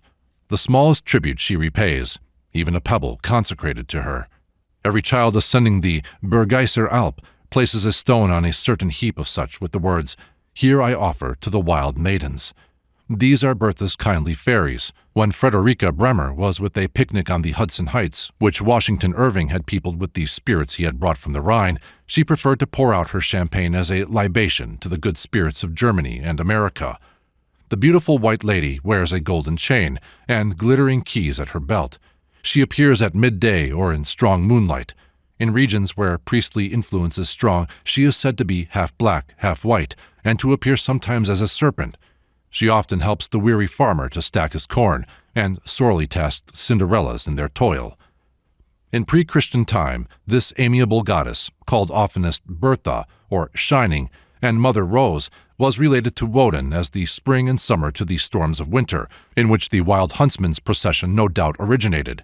The Northman's experience of seed time and harvest was expressed in the myth of this sweet rose, hidden through the winter's blight to rise again in summer. This myth has many familiar variants, such as Ashen Putel and Sleeping Beauty, but it was more particularly connected with the later legends of the White Lady, as victim of the Wild Huntsman, by the stories of transformed princesses delivered by youths. Rescue of the enchanted princess is usually effected by 3 kisses, but she is compelled to appear before the deliverer in some hideous aspect, as toad or serpent, so that he is repelled or loses courage. This is the rose hid under the ugliness of winter.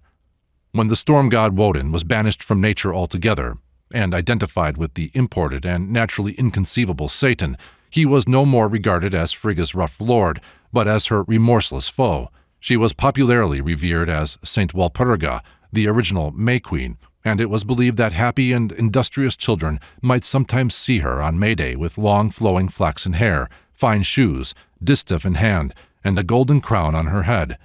But for the 9 nights after May Day, she was relentlessly pursued by the Wild Huntsman and his mounted train.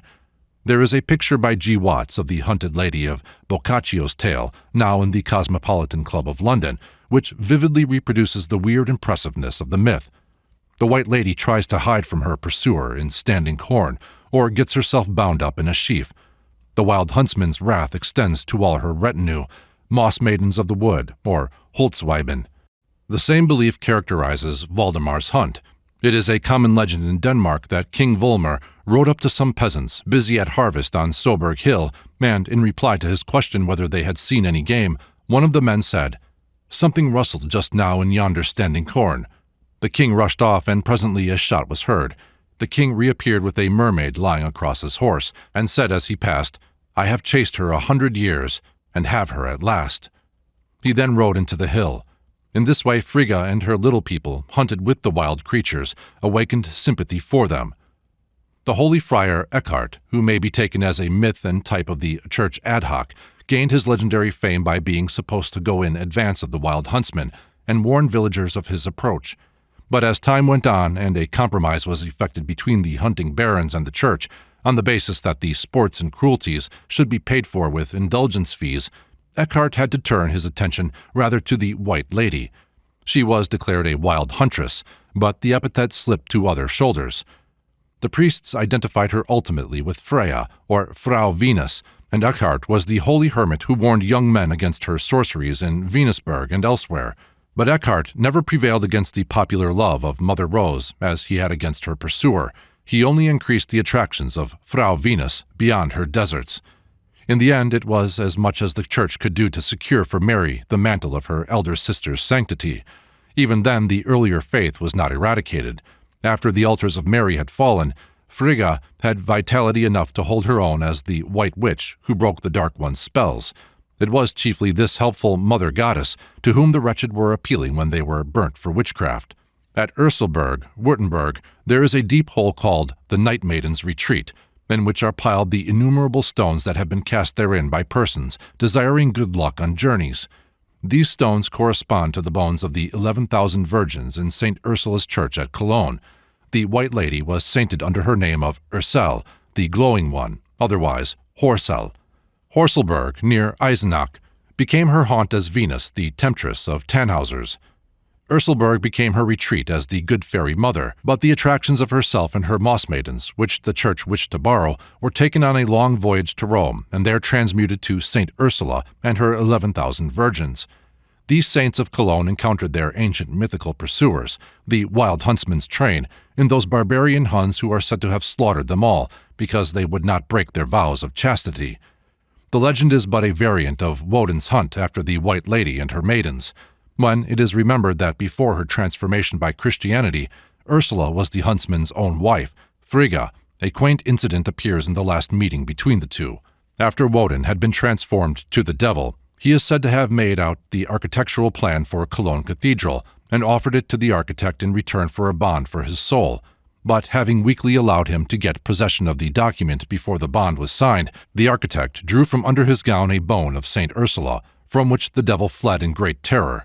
It was bone of his bone, but after so many mythological vicissitudes, Woden and his Horsel could hardly be expected to recognize each other at this chance meeting in Cologne.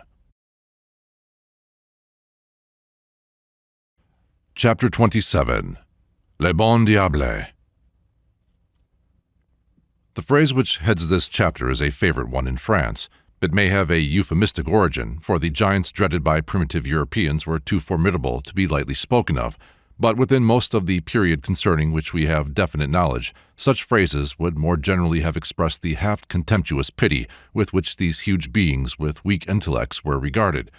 The devil imported with Christianity was made over, as we have seen, into the image of the du Mephistophiles, or stupid good-natured giant, and he is represented in many legends which show him giving his gifts and services for payments of which he is constantly cheated. Le Bon Diable in France is somewhat of this character, and is often taken as the sign of tradesmen who wish to represent themselves as lavishing their goods recklessly for inadequate compensation. But the large accession of demons and devils from the East through Jewish and Muslim channels, of a character far from stupid, gave a new sense to that phrase and corresponding ones. There is no doubt that a very distinct reaction in favor of the devil arose in Europe, and one expressive of very interesting facts and forces.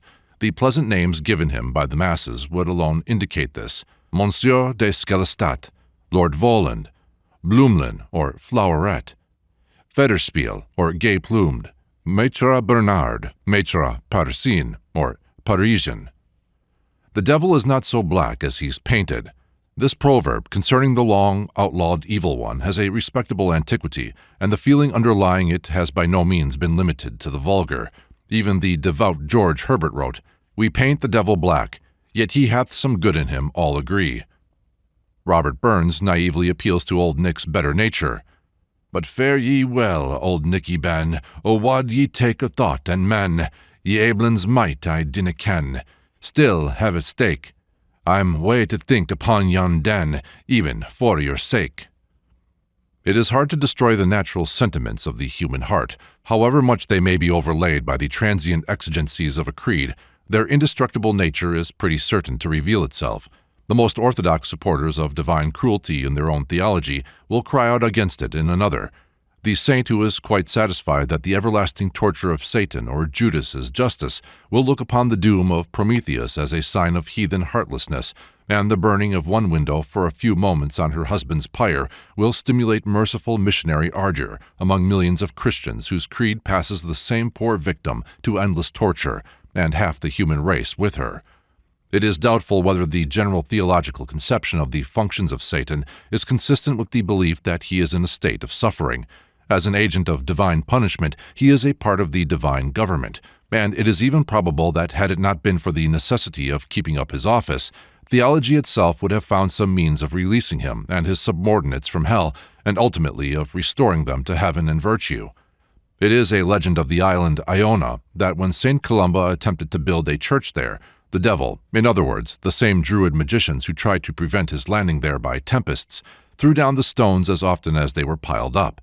An oracle declared that the church could arise only after some holy man had been buried alive at the spot, and the saint's friend Orain offered himself for the purpose. After Orain had been buried and the wall was rising securely, St. Columba was seized with a strong desire to look upon the face of his poor friend once more. The wall was pulled down, the body dug up. But instead of Orain being found dead, he sat up and told the assembled Christians around him that he had been to the other world, and discovered that they were in error about various things, especially about hell, which did not really exist at all. Outraged by this heresy, the Christians immediately covered up Orain again in good earnest. The resurrection of this primitive universalist of the 7th century, and his burial again, may be regarded as typifying a dream of the ultimate restoration of the universe to the divine sway which has often given signs of life through Christian history, though many times buried. The germ of it is even in Paul's hope that at last God may be all in all. In Luke 10:17 also, it was related that the 70 whom Jesus had sent out among the idol-worshipping Gentiles returned again with joy, saying, "Lord, even the devils are subject unto us through thy name." These ideas are recalled in various legends, such as that elsewhere related of the satyr who came to St. Anthony to ask his prayers for the salvation of his demonic tribe. On the strength of Anthony's courteous treatment of that satyr, the famous consulteur of the Inquisition, Father Sinistreri, 17th century, rested much of his argument that demons were included in the atonement wrought by Christ and might attain final beatitude. The father affirmed that this was implied in Christ's words, "Other sheep I have, which are not of this flock. Them also I must bring, and they shall hear my voice, and there shall be one fold and one shepherd." John 10:16. That these words were generally supposed to refer to the inclusion of the Gentile world was not accepted by Sinistreri as impairing his argument, but the contrary. He maintained with great ingenuity that the salvation of the Gentiles logically includes the salvation of their inspiring demons, and that there would not be one fold if these aerial beings, whose existence all authorities attested, were excluded. He even intimates, though more timidly, that their father, Satan himself, as a participator in the sin of Adam and sharer of his curse, may be included in the general provision of the deity for the entire and absolute removal of the curse throughout nature. Sinistreri's book was placed on the Index Expurgatorius at Rome in 1709, Donec Corrigator, 8 years after the author's death. It was republished Correctus, 1753. But the fact that such sentiments had occupied many devout minds in the Church, and that they had reached the dignity of a consistent and scholarly statement in theology, was proved. The opinion grew out of deeper roots than New Testament phrases or the Anthony fables. The Church had been for ages engaged in the vast task of converting the Gentile world. In the course of that task, it had succeeded only by successive surrenders of the impossible principles with which it had started. The prince of this world had been baptized afresh with every European throne ascended by the Church. Asmodeus had triumphed in the sacramental inclusion of marriage. St. Francis of Assisi, preaching to the animals, represented innumerable pious myths which had been impossible under the old belief in a universal curse resting upon nature. The evolution of this tendency may be traced through the entire history of the Church in such sects as the Paulicians, Cathari, Bogomiles, and others who, though they again and again formulated anew the principle of an eternal dualism, as often revealed some further stage in the progressive advance of the Christianized mind towards a normal relation with nature. Thus the Cathari maintained that only those beings who were created by the evil principle would remain unrecovered. Those who were created by God, but seduced by the adversary, would be saved after sufficient expiation. The fallen angels, they believed, were passing through earthly, in some cases animal bodies, to the true church and to heaven. Such views as these were not those of the learned, but of the dissenting sects, and they prepared ignorant minds in many countries for that revival of confidence in their banished deities which made the cult of witchcraft. St. Thomas Aquinas, the angelical doctor, in his famous work Summa Theologiae, maintains that in the resurrection, the bodies of the redeemed will rise with all their senses and organs, including those of sex, active and refined. The authentic affirmation of that doctrine in the 13th century was of a significance far beyond the comprehension of the Church. Aquinas confused the lines between flesh and spirit, especially by admitting sex into heaven. The devil could not be far behind.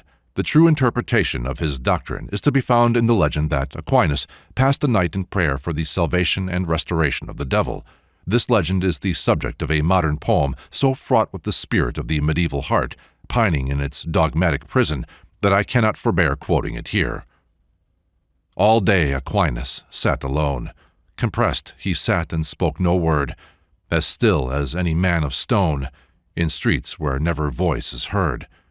With massive front and air antique, he sat, did neither move or speak, for thought like his seemed words too weak. The shadows brown about him lay, from sunrise till the sun went out. He sat alone, that man of gray, that marble man, hard cramped by doubt. Some kingly problem had he found, some new belief not wholly sound, some hope that overleapt all bound. All day Aquinas sat alone, no answer to his question came, and now he rose with hollow groan, and eyes that seemed half love, half flame. On the bare floor he flung him down, pale marble face, half smile, half frown, brown shadow else, mid shadows brown. "O God," he said, "it cannot be. Thy morning star with endless moan should lift his fading orbs to thee, and thou be happy on thy throne. it were not kind. Nay, Father, nay, it were not just. O God, I say, pray for thy lost one, Jesus, pray.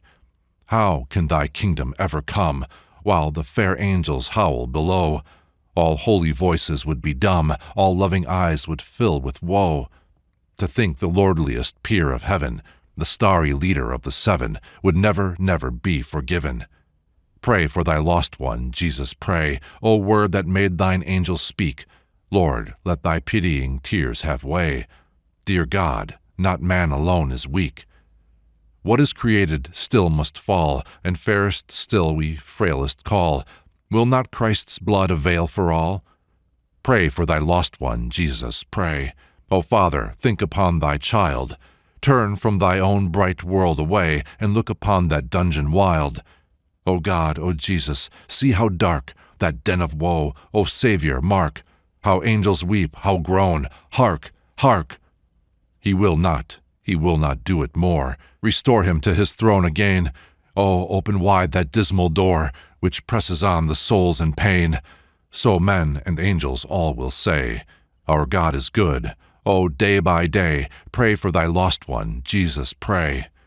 All night Aquinas knelt alone, alone with black and dreadful night, until before his pleading moan, the darkness ebbed away in light. Then rose the saint, and God, said he, if darkness change to light with thee, the devil may yet an angel be.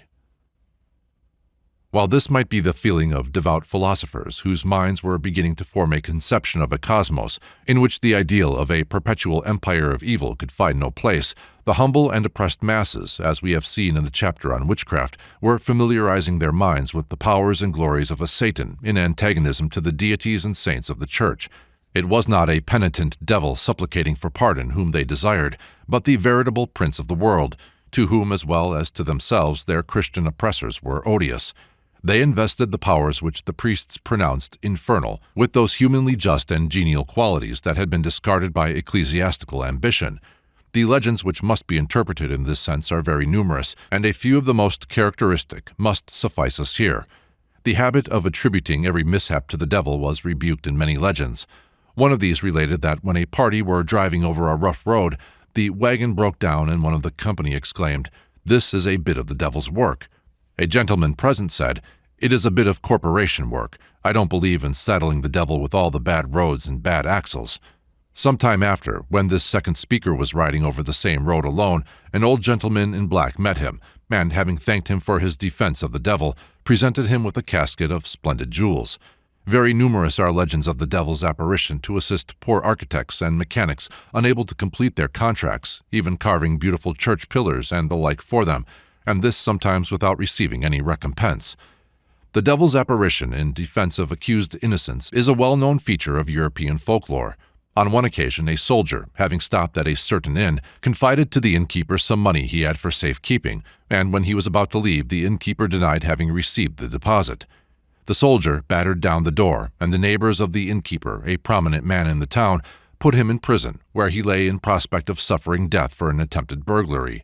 The poor soldier, being a stranger without means, was unable to obtain counsel to defend him. When the parties appeared before the magistrate, a smart young lawyer with blue hat and white feathers, unknown in the town, volunteered to defend the soldier, and related the whole story with such effect that the innkeeper in his excitement cried, "Devil take me if I have the money." Instantly the smart lawyer spread his wings and, seizing the innkeeper, disappeared with him through the roof of the courtroom. The innkeeper's wife, struck with horror, restored the money. In an Altmark version of this story, the devil visits the prisoner during the previous night and asks for his soul as fee, but the soldier refuses, saying he had rather die. Despite this, the devil intervened. It was an old-time custom in Denmark for courts to sit with an open window in order that the devil might more easily fly away with the perjurer. Always a Democrat, the devil is said in many stories to have interfered in favor of the peasant or serf against the noble. On one occasion, he relieved a certain district of all its arrogant and idle noblemen by gathering them up in a sack and flying away with them. But unhappily, as he was passing over the town of Frisac, his sack came in collision with the church steeple, and through the hole so torn a large number of noble lords fell into the town, which thence derived its name, and there they remained to be patrons of the steeple and burdens on the people. The devil was universally regarded as a nemesis on all publicans and alewives who adulterated the beer they dealt out to the people, or gave short measures. At Reetz in Altmark, the legend of an alewife with whom he flew away is connected with a stone on which they are said to have rested, and the villagers see thereon prints of the devil's hoof and the woman's feet. This was a favorite theme of Old English legends. The accompanying figure, 23, one of the Miserères in Ludlow Parish Church, Shropshire, represents the end of a wicked alewife. A devil on one side reads the long list of her shortcomings, and on the other side, Hellmouth is receiving other sinners. A devil with bagpipe welcomes her arrival. She carries with her only her fraudulent measure and the fashionable headdress paid for out of its wicked gains. In a marionette performance which I witnessed at Tours, the accusations brought against the tradesmen who cheated the people were such as to make one wish that the services of some equally strict devil could be secured by the authorities of all cities to detect adulterators and dealers in false weights and measures.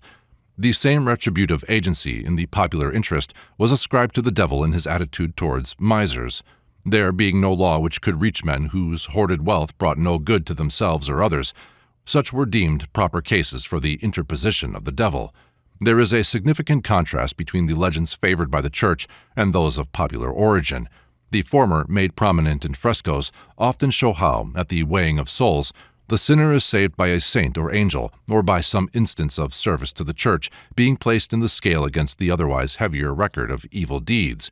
A characteristic legend is that which is the subject of the frescoes in the portico of St. Lorenzo Church at Rome, 13th century.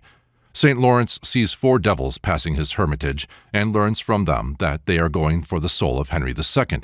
In the next scene, when the wicked count is weighed, the scroll of his evil deeds far outweighs that of his good actions, until the saint casts into the scale a chalice which the prince had once given to his church. For that one act, Henry's soul ascends to paradise amid the mortification of the devils. Though Charles Martel saved Europe from Saracen sway, he once utilized episcopal revenues for relief of the state. Consequently, a synod declares him damned, a saint sees him in hell, a sulphurous dragon issues from his grave. On the other hand, the popular idea of the fate of distinguished sinners may be found hid under Miserères, where kings sometimes appear in hell, and in the early picture books which contained a half-Christianized folklore. It has been observed that the early nature deities, reflecting the evil and good of nature, in part through the progress of human thought and ideality, and through new ethical rivalries, were degraded into demons. They then represented the pains, obstructions, and fears in nature. We have seen that, as these apparent external evils were vanquished or better understood, the demons passed to the inward nature and represented a new series of pains, obstructions, and fears. But these too were in part vanquished or better understood. Still more, they so changed their forms that the ancient demons turned devils were no longer sufficiently expressive to represent them. Thus we find that the Jews, Mohammedans, and Christians did not find their several special antagonists impressively represented by either Satan, Iblis, or Beelzebub. Each therefore personified its foe in accordance with later experiences. An opponent called Armilis, Al-Dajjal, Antichrist, all meaning the same thing, in whom all other devils were merged. As to their spirit, but as to their forms they shrank in size and importance, and did duty in small ways. We have seen how great dragons were engaged in frightening boys who fished on Sundays, or oppressive squires, how Satan presided over wine casks or was adopted to the punishment of profanity, how hosts of once tremendous fiends turned into grotesque little forms which Callet, truly copying the popular notions around him, painted as motley imps disturbing monks at their prayers. Such diminutions of the devils correspond to a parallel process among the gods and goddesses, by which they were changed to little people or fairies. In both cases, the transformation is an expression of popular disbelief in their reality. But revivals took place. The fact of evil is permanent, and whenever the old chains of fear, after long rusting, finally break, there follows an insurrection against the social and moral order which alarms the learned and the pious. These see again the instigations of evil powers, and it takes form in the imagination of a Dante, a Luther, a Milton. But when these new portraits of the devil are painted, it is with so much contemporary coloring that they do not answer to the traditional devils preserved in folklore. Dante's worm does not resemble the serpent of fable, nor does Milton's Satan answer to the feathered clown of miracle plays. Thus, behind the actual evils which beset any time, there stands an array of grand, diabolical names, detached from present perils, on which the popular fancy may work without really involving any theory of absolute evil at all. Were starry Lucifer to be restored to his heavenly sphere, he would be one great brand plucked from the burning, but the burning might still go on. Theology itself had filled the world with other devils by diabolizing all the gods and goddesses of rival religions, and the compassionate heart was thus left free to select such forms or fair names as preserved some remnant of ancient majesty around them, or some ray from their once divine halo, and pray or hope for their pardon and salvation. Fallen foes, no longer able to harm, can hardly fail to awaken pity and clemency. With the picture of Dives and Lazarus presented elsewhere, Volume 1, page 281, may be instructively compared the accompanying scene of a rich man's deathbed, Figure 24, taken from Ars Moriendi, one of the early block books. This picture is very remarkable from the suggestion it contains of an opposition between a devil on the dying man's right and the hideous dragon on his left. While the dragon holds up a scroll bidding him think of his treasure, Iente Tesoro, the devil suggests provision for his friends, Providius Amicis. This devil seems to be a representative of the rich man's relatives who stand near, and appears to be supported by his ugly superior, who points towards hell as the penalty of not making such provision as is suggested. There would appear to be in this picture a vague distinction between the mere bestial fiend who tempts and the ugly but good-natured devil who punishes, and whom rich sinners cannot escape by bequests to churches. One of the most notable signs of the appearance of the good devil was the universal belief that he invariably stuck to his word. In all European folklore, there is no instance of his having broken a promise. In this respect, his reputation stands far higher than that of the Christians, seeing that it was a boast of the saints that, following the example of their Godhead, who outwitted Satan in the bargain for man's redemption, they were continually cheating the devil by technical quibbles. There is a significant saying found among Prussian and Danish peasants that you may obtain a thing by calling on Jesus, but if you would be sure of it, you must call on the devil. The two parties were judged by their representatives. One of the earliest legendary compacts with the devil was that made by Saint Theophilus in the 6th century. When he became alarmed and penitent, the Virgin Mary managed to trick Satan out of the fatal bond. The golden legend of Jacobus de Voraine tells why Satan was under the necessity of demanding in every case a bond signed with blood. The Christians, said Satan, are cheats. They make all sorts of promises so long as they want me, and then leave me in the lurch, and reconcile themselves with Christ so soon as, by my help, they have got what they want. Even apart from the consideration of possessing the soul, the ancient office of Satan as legal prosecutor of souls transmitted, to the latest forms into which he was modified, this character for justice. Many medieval stories report his gratitude whenever he is treated with justice, though some of these are disguised by connection with other demonic forms. Such is the case with the following romance concerning Charlemagne. When Charlemagne dwelt at Zurich in the house commonly called Zum Loch, he had a column erected to which a bell was attached by a rope. Anyone that demanded justice could ring this bell when the king was at his meals. It happened one day that the bell sounded, but when the servants went to look, no one was there. It continued ringing, so the emperor commanded them to go again and find out the cause. They now remarked that an enormous serpent approached the rope and pulled it. Terrified, they brought the news to the emperor, who immediately rose in order to administer justice to beast as well as man. After the reptile had respectfully inclined before the emperor, it led him to the banks of the river and showed him, sitting upon its nest and eggs, an enormous toad. Charlemagne, having examined the case, decided thus: the toad was condemned to be burnt and justice shown to the serpent. The verdict was no sooner given than it was accomplished. A few days after the snake returned to court, bowed low to the king, crept upon the table, took the cover from a gold goblet standing there, dropped into it a precious stone, bowed again, and crept away. On the spot where the serpent's nest had been, Charlemagne built a church called Wasserkelk. The stone he gave to his much-loved spouse. This stone possessed the power of making the owner especially loved by the emperor, so that, when absent from his queen, he mourned and longed for her. She, well aware that if it came into other hands, the emperor would soon forget her, put it under her tongue in the hour of death. The queen was buried with the stone, but Charlemagne could not separate himself from the body, so had it exhumed, and for 18 years carried it about with him wherever he went. In the meantime, a courtier who had heard of the secret virtue of the stone searched the corpse, and at last found the stone hidden under the tongue, and took it away and concealed it on his own person. Immediately the emperor's love for his wife turned to the courtier, whom he now scarcely permitted out of his sight. At Cologne, the courtier in a fit of anger threw the stone into a hot spring, and since then no one has succeeded in finding it. The love the emperor had for the knight ceased, but he felt himself wonderfully attracted to the place where the stone lay hidden. On this spot he founded Aix-la-Chapelle, his subsequent favorite place of residence. It is not wonderful that the tradition should arise at Aix, founded by the human hero of this romance, that the plan of its cathedral was supplied by the devil, but it is characteristic there should be associated with this legend an example of how he who as a serpent was awarded justice by Charlemagne was cheated by the priests of Aix. The devil gave the design on condition that he was to have the first who entered the completed cathedral, and a wolf was goaded into the structure in fulfillment of the contract.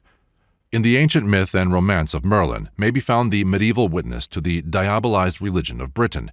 The emasculated saints of the southeast could not satisfy the vigorous race in the northwest, and when its gods were outlawed as devils, they brought the chief of them back, as it were, had him duly baptized, and set about his old work in the form of Merlin. Here, side by side with the ascetic Jesus, brought by Gatian and Augustin, was a northern Christ, son of an arch-incubus, born of a virgin, baptized in the shrunken Jordan of a font, performing miracles, summoning dragons to his aid, overcoming death and hell in his way, brought before his Pilate, but confounding him, throning and dethroning kings, and leading forth, on the day of Pentecost, an army whose knights are inspired by Guinevere's kisses in place of flaming tongues. How Merlin went about doing good, after the Northman's ideal of such work, how he saved the life of his unwedded mother by proving that her child, himself, was begotten by a devil without her knowledge, how, as a child, he exposed at once the pretension of the magistrate to high birth and the laxity of his lady and his parson, how he humiliated the priestly astrologers of Vortigern and prophesied the destruction of that usurper just as it came to pass, how he served Uther during his 7 years' reign, and by enabling him to assume the shape of the Duke of Cornwall, and so enjoy the embraces of the Duchess Igerna, secured the birth of Arthur and hope of the Sangreal, how he defended Arthur's legitimacy of birth and assisted him in causing illegitimate births, and how at last he was bound by his own spells, wielded by Vivian, in a prison of air where he now remains. This was the great medieval gospel of a baptized Christian Antichrist, which superseded the imported kingdom, not of this world. Merlin was the good devil, but baptism was a fatal Vivian spell to him. He still dwells in the air which is breathed by the Anglo-Saxon men, an ever-expanding prison. Whether the Briton is transplanted in America, India, or Africa, he still carries with him the Sermon on the Mount, as inspired by his baptized Prince of the Air, and his gospel of the day is, "If thine enemy hunger, starve him. If he thirst, give him fire. If he hate you, heap melted lead on his head." Such remains the soul of the greatest race, under the fatal spell of a creed that its barbarism needs only baptism to be made holiness and virtue. In the reign of George II, when a Lord Bute and a princess of easy virtue were preying on England, and fanatical preachers were directing their donkeys to heaven beside the conflagration of John Bull's house, the eye of Hogarth, at least, as is shown in our figure 25 from his Raree show, was able to see what the baptized Merlin had become in his realm of air. The otherworldly devil is serpent-legged hypocrisy. The 19th century has replaced Merlin by Mephistophiles, the devil who, despite a cloven foot, steps firmly on earth and means the power that wit and culture can bring against the baptized giant force. Him the gods fear not, even look upon with satisfaction. In the Prologue in Heaven of Goethe's Faust, the Lord is even more gracious to Mephistopheles than the Jehovah of Job was to Satan. "Like of thee have never moved my hate," he says. Man's active nature, flagging, seeks too soon the level. Unqualified repose he learns to crave. Whence willingly the comrade him I gave, who works, excites, and must create, as devil. This is but a more modern expression of the rabbinical fable, already noted, that when the first man was formed, there were beside him two spirits, one on the right that remained quiescent, another on the left who ever moved restlessly up and down. When the first sin was committed, he of the left was changed to a devil, but he still meant the progressive, inquiring nature of man. "The spirit I, that evermore denies," says the Mephistopheles of Goethe. How shall man learn truth if he know not the spirit that denies? How shall he advance if he know not the spirit of discontent? This restless spirit gains through his ignorance a cloven hoof, a divided moment, sometimes right, sometimes wrong. From his selfishness it acquires a double tongue. But both hoof and serpent tongue are beneath the evolutional power of experience. They shall be humanized to the foot that marches firmly on earth, and the tongue that speaks truth. And, the baptismal spell broken, Merlin shall descend, bringing to man's aid all his sharp-eyed dragons, transformed to beautiful arts. Chapter 28. Animalism. The Christians, says Celsus, dream of some antagonist to God, a devil, whom they call Satanus, who thwarted God when he wished to benefit mankind. The Son of God suffered death from Satanus, but they tell us we are to defy him, and to bear the worst he can do. Satanus will come again and work miracles, and pretend to be God, but we are not to believe him. The Greeks tell of a war among the gods, army against army, one led by Saturn and one by Ophiuchus. Of challenges and battles, the vanquished falling into the ocean, the victors reigning in heaven. In the mysteries we have the rebellion of the Titans, and the fables of Typhon and Horus and Osiris. The story of the devil plotting against man is stranger than either of these. The Son of God is injured by the devil, and charges us to fight against him at our peril. Why not punish the devil instead of threatening poor wretches whom he deceives? The Christians comprehended as little as their critic that story they brought, stranger than all the legends of besieged deities, of a devil plotting against man. Yet a little historic perspective makes the situation simple. The gods had taken refuge in man, therefore the attack was transferred to man. Priestly legends might describe the gods as victorious over the Titans, the wild forces of nature, but the people, to their sorrow, knew better. The priests, in dealing with the people, showed that they also knew the victory to be on the other side. A careful writer remarks, "When these Greek divinities are in any case appealed to with unusual seriousness, their nature character reappears. When Poseidon hesitates to defer to the positive commands of Zeus, Iris reminds him that there are the Erinyes to be reckoned with, and he gives in at once. The Erinyes represent the steady supremacy of the laws and forces of nature over all personifications of them. Under uniform experience, man had come to recognize his own moral autocracy in his world. He looked for incarnations, and it was a hope born of an atheistic view of external nature. This was the case not only with the evolution of Greek religion, but in that of every religion. When man's hope was thus turned to rest upon man, he found that all the Titans had followed him. Ophiuchus, or Ophion, had passed through Ophiomorphus to be a man of sin, and this not in one, but by corresponding forms in every line of religious development. The ferocities of outward nature appeared with all their force in man, and renewed their power with the fine armory of his intelligence. He must here contend with tempests of passion, stony selfishness, and the whole animal creation nestling in heart and brain, prowling still, though on 2 feet. The theory of evolution is hardly a century old as science, but it is an ancient doctrine of religion. The fables of Pilpay and Aesop represent an early recognition of survivals. Recurrence to original types was recognized as a mystical phenomenon in legends of the bandit-turned-wolf and other transformations. One of the oldest doctrines of eschatology is represented in the accompanying picture, Figure 26, from Thebes, of 2 dog-headed apes ferrying over to Hades a gluttonous soul that has been weighed before Osiris and assigned his appropriate form. The devils of lust are so innumerable that several volumes would be required to enumerate the legends and superstitions connected with them.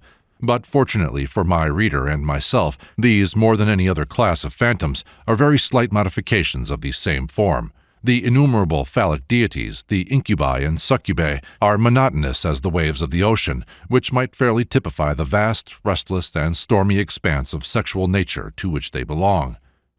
In the Golden Legend, there is a pleasant tale of a gentleman who, having fallen into poverty, went into solitude, and was there approached by a chevalier in black, mounted on a fine horse. This knight, having inquired the reason of the other's sadness, promised him that, if he would return home, he would find at a certain place vast sums of gold, but this was on condition that he should bring his beautiful wife to that solitary spot in exactly a year's time. The gentleman, having lived in greater splendor than ever during the year, asked his wife to ride out with him on the appointed day. She was very pious, and having prayed to the Virgin, accompanied her husband to the spot. There the gentleman in black met them, but only to tremble. "Perfidious man," he cried, "is it thus you repay my benefits? I asked you to bring your wife, and you have brought me the Mother of God, who will send me back to hell." The devil having vanished, the gentleman fell on his knees before the Virgin. He returned home to find his wife sleeping quietly. Were we to follow this finely mounted gentleman in black, we should be carried by no uncertain steps back to those sons of God who took unto themselves wives of the daughters of men, as told in Genesis, and if we followed the Virgin, we should, by less certain but yet probable steps, discover her prototype in Eve before her fall, virginal as she was meant to remain so far as man was concerned. In the chapters relating to the Eden myth and its personages, I have fully given my reason for believing that the story of Eve, the natural childlessness of Sarah, and the Immaculate Conception by Mary denote, as sea rocks sometimes mark the former outline of a coast, a primitive theory of celibacy in connection with that of a divine or holy family. It need only be added here that this impossible ideal in its practical development was effectual in restraining the sexual passions of mankind. Although the reckless proclamation of the wild nature gods, or Elohim, "Be fruitful and multiply," has been accepted by Christian bibliolaters as the command of Jehovah, and philanthropists are even punished for suggesting means of withstanding the effects of nuptial licentiousness, yet they are farther from even the letter of the Bible than those Protestant celibates, the American Shakers, who discard the sexual relation altogether. The theory of the Shakers that the functions of sex belong to a state of nature and are inconsistent with a state of grace, as one of their members in Ohio stated it to me, coincides closely with the rabbinical theory that Adam and Eve, by their sin, fell to the lowest of 7 earthly spheres, and thus came within the influence of the incubi and succubae by their union, with whom the world was filled with the demonic races, or Gentiles.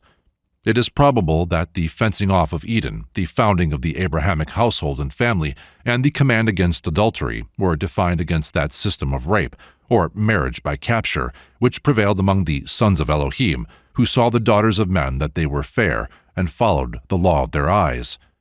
The older rabbins were careful to preserve the distinction between the B'nai Elohim and the Ifshim, and it ultimately amounted to that between Jews and Gentiles. The suspicion of a devil lurking behind female beauty thus begins. The devils love beauty, and the beauties love admiration. These are perils in the constitution of the family, but there are other legends which report the frequency with which woman was an unwilling victim of the lustful Anakim or other powerful lords. Throughout the world are found legends of beautiful virgins sacrificed to powerful demons or deities. These are sometimes so realistic as to suggest the possibility that the fair captives of savage chieftains may indeed have been sometimes victims of their ogre's voracity as well as his lust. At any rate, cruelty and lust are nearly related. The Bluebeard myth opens out horrible possibilities. One of the best-known legends in Japan is that concerning the fiend Shudendotsi, who derives his name from the 2 characteristics of possessing the face of a child and being a heavy drinker. The child face is so emphasized in the stories that one may suspect either that his fair victims were enticed to his stronghold by his air of innocence, or else that there is some hint as to maternal longings in the fable. At the beginning of the 11th century, when Ichijo II was emperor, lived the hero Yoromitsa. In those days, the people of Kyoto were troubled by an evil spirit which abode near the Rasho Gate. One night, when merry with his companions, Ichijo said, "Who dare go and defy the demon of the Rasho Gate, and set up a token that he has been there?" "That dare I," answered Tsuma, who, having donned his mail, rode out in the bleak night to Rasho Gate. Having written his name on the gate, returning, his horse shivers with fear, and a huge hand coming out of the gate seized the knight's helmet. He struggled in vain. He then cuts off the demon's arm, and the demon flies howling. Tsuma takes the demon's arm home and locks it in a box. One night the demon, having the shape of Tsuma's aunt, came and said, "I pray you show me the arm of the fiend." "I will show it to no man, and yet to thee will I show it," replied he. When the box is opened, a black cloud enshrouds the aunt, and the demon disappears with the arm. Thereafter he is more troublesome than ever. The demon carried off the fairest virgins of Kyoto, ravished and ate them. no beauty being left in the city. The emperor commands Yoromitsa to destroy him.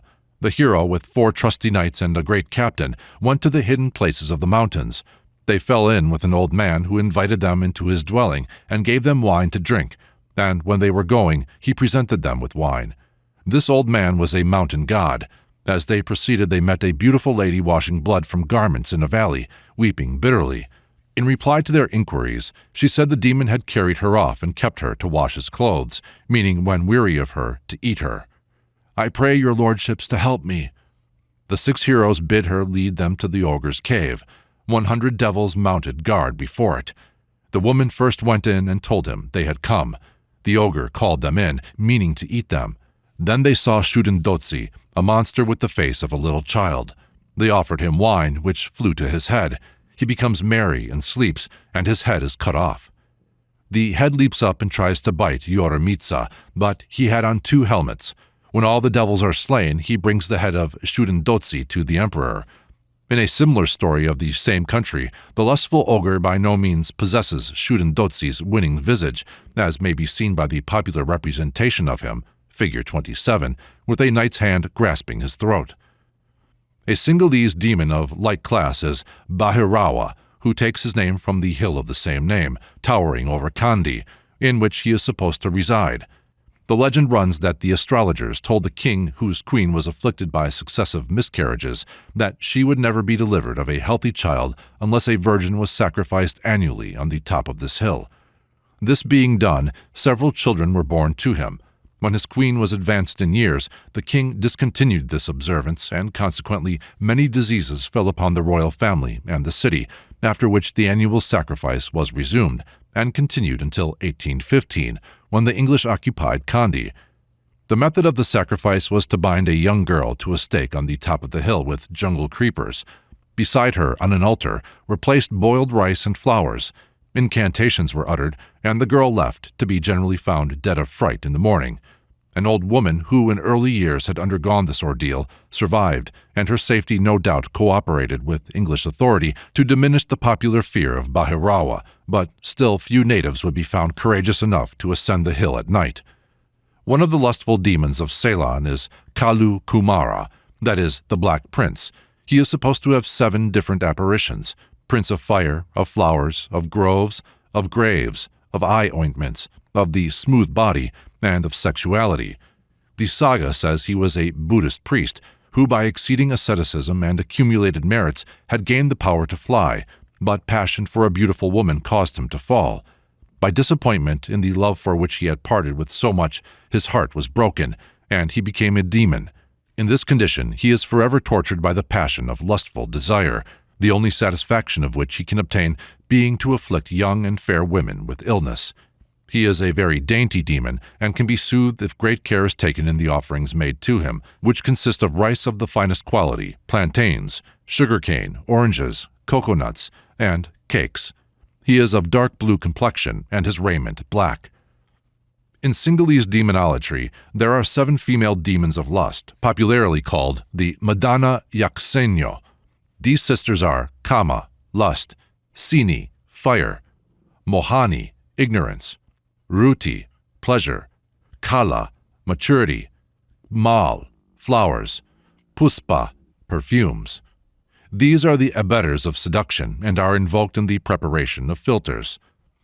"It were well," said Jason to Medea, "that the female race should not exist. Then would there not have been any evil among men." The same sentiment is in Milton. "Oh, why did God, creator-wise, that peopled highest heaven with spirits masculine, create at last this novelty on earth, this fair defect of nature, and not fill the world at once with men as angels without feminine?" Many traditions preceded this ungallant creed, some of which have been referred to in our chapters on Lilith and Eve. Corresponding to these are the stories related by Herodotus of the overthrow of the kingdom of the Heraclidae and freedom of the Greeks, through the revenge of the queen, the most beautiful of women, upon her husband Candalus, for having contrived that Gyges should see her naked. Candalus, having been slain by Gyges at the instigation of the queen and married her, the fates decreed that their crime should be punished on their 5th descendant.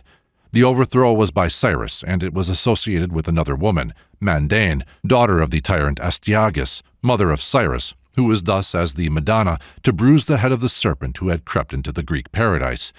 The Greeks of Pontus also ascribed the origin of the Scythian race, the scourge of all nations, to a serpent woman, who, having stolen away the mares which Heracles had captured from Gergon, refused to restore them except on condition of having children by him. From the union of Heracles with this half-virgin, half-viper, sprang 3 sons, of whom the youngest was Scythis. Not only are feminine seductiveness and liability to seduction represented in the legends of female demons and devils, but quite as much the jealousy of that sex. If the former were weaknesses which might overthrow kingdoms, the latter was a species of animalism which could devastate the home and society. Although jealousy is sometimes regarded as venial, if not indeed a sign of true love, it is an outcome of the animal nature. The Japanese have shown a true observation of nature in portraying their female oni, or devil, of jealousy, figure 28, with sharp erect horns and bristling hair. The raising of the ornamental plumes by many birds during their courtship, mentioned by Mr. Darwin, is the more pleasing aspect of that emotion, which, blending with fear and rage, puffs out the lizard's throat, ruffles the cock's neck, and raises the hair of the insane. An ancient legend mingles jealousy with the myth of Eden at every step. Rabbi Jarki says that the serpent was jealous of Adam's connubial felicity, and a passage in Josephus shows that this was an ancient opinion. The jealousy of Adam's second wife, felt by his first, Lilith, was by many said to be the cause of her conspiracy with the serpent. The most beautiful medieval picture of her that I have seen was in an illuminated Bible in Strasbourg, in which, with all her wealth of golden hair and her beauty, Lilith holds her mouth, with a small rosy apple in it, towards Adam. Eve seems to snatch it. Then there is an old story that, when Eve had eaten the apple, she saw the angel of death, and urged Adam to eat the fruit also, in order that he might not become a widower. It is remarkable that there should have sprung up a legend that Satan made his second attack upon the race formed by Jehovah, and his plan for perpetuating it on earth by means of a flirtation with Noah's wife, and also by awakening her jealousy. The older legend concerning Noah's wife is that mentioned by Tabari, which merely states that she ridiculed the predictions of a deluge by her husband. So much might have been suggested by the silence of the Bible concerning her. The Muslim tradition that the devil managed to get into the ark is also ancient.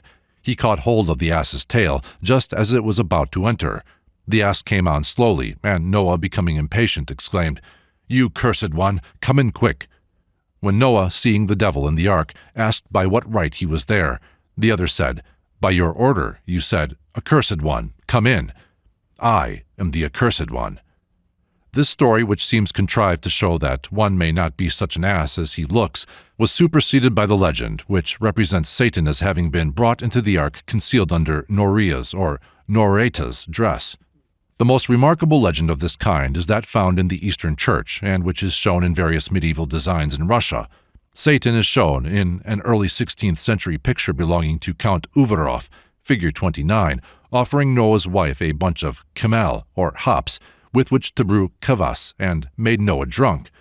For the story was that Noah did not tell his wife that a deluge was coming, knowing that she could not keep a secret. In the old version of the legend given by Bousleaf, after apocryphal tradition used by heretics, Satan always addresses Noah's wife as Eve, which indicates a theory. It was meant to be considered as a second edition of the attack on the divine plan begun in Eden and revived in the temptation of Sarah. Satan not only taught this new Eve how to make kvass, but also vodka, or brandy, and when he had awakened her jealousy about Noah's frequent absence, he bade her substitute the brandy for the beer when her husband, as usual, asked for the latter. When Noah was thus in his cups, she asked him where he went and why he kept late hours. He revealed his secret to Eve, who disclosed it to Satan. The tempter appears to have seduced her from Noah and persuaded her to be dilatory when entering the ark. When all the animals had gone in, and all the rest of her family, Eve said, "I have forgotten my pots and pans," and went to fetch them. Next she said, "I have forgotten my spoons and forks," and returned for them. All of this had been arranged by Satan in order to make Noah curse, and he had just slipped under Eve's skirt when he had the satisfaction of hearing the intended Adam of a baptized world cried to his wife, "Accursed one, come in." Since Jehovah himself could not prevent the carrying out of a patriarch's curse, Satan was thus enabled to enter the ark, save himself from being drowned, and bring mischief into the human world once more. This is substantially the same legend as that of the medieval morality, called Noah's Ark, or the shipwright's ancient play, or dirge. The devil says to Noah's wife, "Yes, hold thee still, Adam, and I shall tell thee how. I swear thee by my crooked snout, all that thy husband goes about is little to thy profit. Yet shall I tell thee how thou shalt meet all his will. Do as I shall bid thee now. Thou shalt meet every deal. Have here a drink full good, that is made of a mightful main. Be he hath drunken a drink of this, no longer shall he learn. Believe, believe, my own dear dame, I may no longer bide. To ship when thou shalt sail, I shall be by thy side." There are some intimations in the Slavonic version which look as if it might have belonged to some Paulician or other half-Gnostic theory that the temptation of Norita, or Eve II, and her alienation from her husband were meant to prevent the repopulation of the earth. The next attempt of the devil, as agent of the Elohistic creation, to ruin the race of man, introduces us to another form of animalism which has had a large expression in devil lore. It is related in rabbinical mythology that when, as is recorded in Genesis 9:20, Noah was planting a vineyard, the devil, or Asmodeus, came and proposed to join him in the work. This having been agreed to, this evil partner brought in succession a sheep, a lion, and a hog, and sacrificed them on the spot. The result was that the wine, when drunk, first gave the drinker the quality of a sheep, then that of a lion, and finally that of a hog. It was by this means that Noah was reduced to swinish inebriation. There followed the curses on those around him, which, however drunken, were those of a father, and reproduced on the cleansed world all the dooms which had been pronounced in Eden. If the date of this legend could be made early enough, it would appear to be a sort of revenge for this temptation of Noah to drunkenness that Talmudic fable shows Asmodeus brought under bondage to Solomon and forced to work on the temple by means of wine. Asmodeus had dug for himself a well and planted beside it a tree, so making for himself a pleasant spot for repose during his goings to and fro on earth. But Solomon's messenger, Benajah, managed to cover this with a tank which he filled with wine. Asmodeus, on his return, repeated to himself the proverb, "Wine is a mocker, strong drink is raging, and whosoever is deceived thereby is not wise." Yet, being very thirsty, he drank, fell asleep, and when he awoke, found himself loaded with chains. However, after working for a time for Solomon, he discovered that king's weaknesses and played upon them. Solomon was so puffed up with a sense of his power that he accepted a challenge from his slave, Asmodeus, to show his superiority without the assistance of his magic ring and without keeping his competitor in bonds. No sooner was Asmodeus free and in possession of the ring than he transported Solomon 400 miles away, where he remained for a long time among the seductive beauties of the courts of Naamah, Rahab, and other she-devils. Meanwhile, the devil, assuming the form of Solomon, sat on his throne and became the darling of his queen and concubines. The devil of wine and strong drink generally has a wide representation in folklore. We find him in the bibulous serpent of Japan, who first loses his 8 heads metaphorically and then literally from the first of swordsmen. The performances of Mephistophiles in Auerbach's cellar are commemorated in its old frescoes, and its motto, "Live, drink, carouse, remembering Faust and his punishment." It came slowly, but was in ample measure.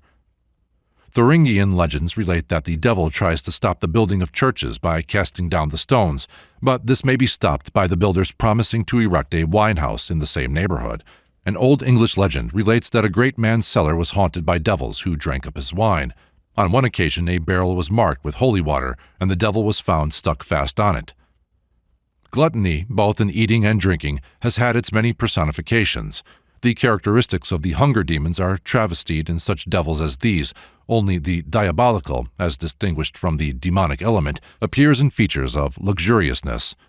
The contrast between the starveling saints of the early church and the well-fed friars of later times was a frequent subject of caricature, as in the accompanying example, Figure 30, from the British Museum, 14th century, manuscript Arundel, where a lean devil is satisfying himself through a fattened friar. One of the most significant features of the old legend of Faust is the persistence of the animal character in which Mephistopheles appears. He is an ugly dog, a fit emblem of the scholar's relapse into the canine temper, which flies at the world as at a bone he means to gnaw. Faust does not like this genuine form, and bids the devil to change it. Mephistophiles then takes the form of a Franciscan friar, but the kernel of the brute is still in him, and he at once loads Faust's table with luxuries and wines from the cellars of the Archbishop of Salzburg and other rich priests. The prelates are fond of their bone too. When Mephistopheles and Faust find their way into the Vatican, it is to witness carousals of the Pope and his cardinals. They snatch from them their luxuries and wine goblets as they are about to enjoy them. Against these invisible invaders, the holy men bring their crucifixes and other powers of exorcism, and it is all snarling and growling, canine priest against puppy astrologer. Nor was it very different in the history of the long contention between the two for the big bone of Christendom. The lust of gold had its devils, and they were not different from other types of animalism. This was especially the case with such as represented money, extorted from the people to supply wealth to dissolute princes and prelates. The giants of Antwerp represent the power of the pagan monarchs who exacted tribute, but these were replaced by such guardians of tribute money as the satyr of our picture, figure 31, which Edward the Confessor saw seated on a barrel of Danegeld. Vit un diable ser desus, le tresor, noir et hidus. There are many good fables in European folklore with regard to the miser's gold and devil's money generally, which exhibit a fine instinct. A man carries home a package of such gold, and on opening it there drop out, instead of money, paws and nails of cats, frogs, and bears, the latter being an almost personal allusion to the exchange. A French miser's money safe being opened, 2 frogs only were found. The devil could not get any other soul than the gold, and the cold-blooded reptiles were left as a sign of the life that had been lived. In the legends of these swarms of devils which beset St. Anthony, we find them represented as genuine animals. Our Anglo-Saxon fathers, however, were quite unable to appreciate the severity of the conflict which man had to wage with the animal world in southern countries and in earlier times. Nor had their reverence for nature and its forms been crushed out by the pessimist theory of the earth maintained by Christianity. Gradually, the representation of the animal tempters was modified, and instead of real animal forms, there were reported the bearded bestialities which surrounded St. Gutlick and St. Godric. The accompanying picture, figure 32, is a group from Bruegel, 1565, representing the devils called around St. James by a magician. These grotesque forms will repay study. If we should make a sketch of the same kind, only surrounding the saint with the real animal shapes most nearly resembling these nondescripts, it would cease to be a diabolical scene. For beastliness is not a character of beasts, it is the arrest of man. It is not the picturesque donkey in the meadow that is ridiculous, but the donkey on 2 feet. Not the bear of zoological gardens that is offensive morally, but the rough, who cannot always be caged. It is the 2-legged calf, the snake pretending to be a man, the ape in evening dress, whoever made the problem of evil at all formidable. It was insoluble until men had discovered as science that law of evolution which the ancient world knew as ethics. A Hindu fable relates that the animals, in their migration, came to an abyss they could not cross, and that the gods made man as a bridge across it. Science and reason confirm these ancient instincts of our race. Man is that bridge stretching between the animal and the ideal habitat by which, if the development be normal, all the passions pass upward into educated powers. Any pause or impediment on that bridge brings all the animals together to rend and tear the man who cannot convey them across the abyss. A very slight arrest may reveal to a man that he is a vehicle of intensified animalism. The lust of the goat, the pride of the peacock, the wrath of the lion, beautiful in their appropriate forms, become, in the guise of a man uncontrolled by reason, the vices which used to be called possession, and really are insanities. Chapter 29. Thoughts and Interpretations. The battlements of the cloisters of Magdalen College, Oxford, are crowned with an array of figures representing virtues and vices, with carved allegories of teaching and learning. Under the governor's window are the pelican feeding its young from its breast, and the lion denoting the tenderness and the strength of a master of youth.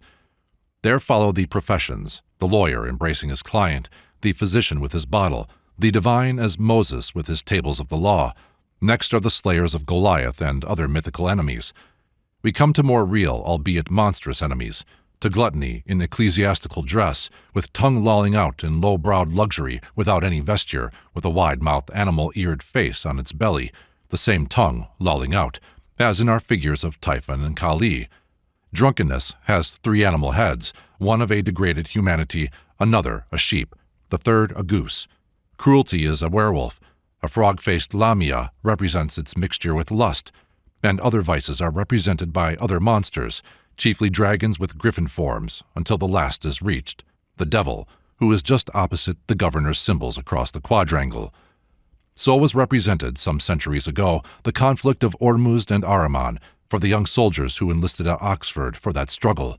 A certain amount of fancy has entered into the execution of the figures, but if this be carefully detached, the history which I have attempted to tell in these volumes may be generally traced to the Magdalene statues.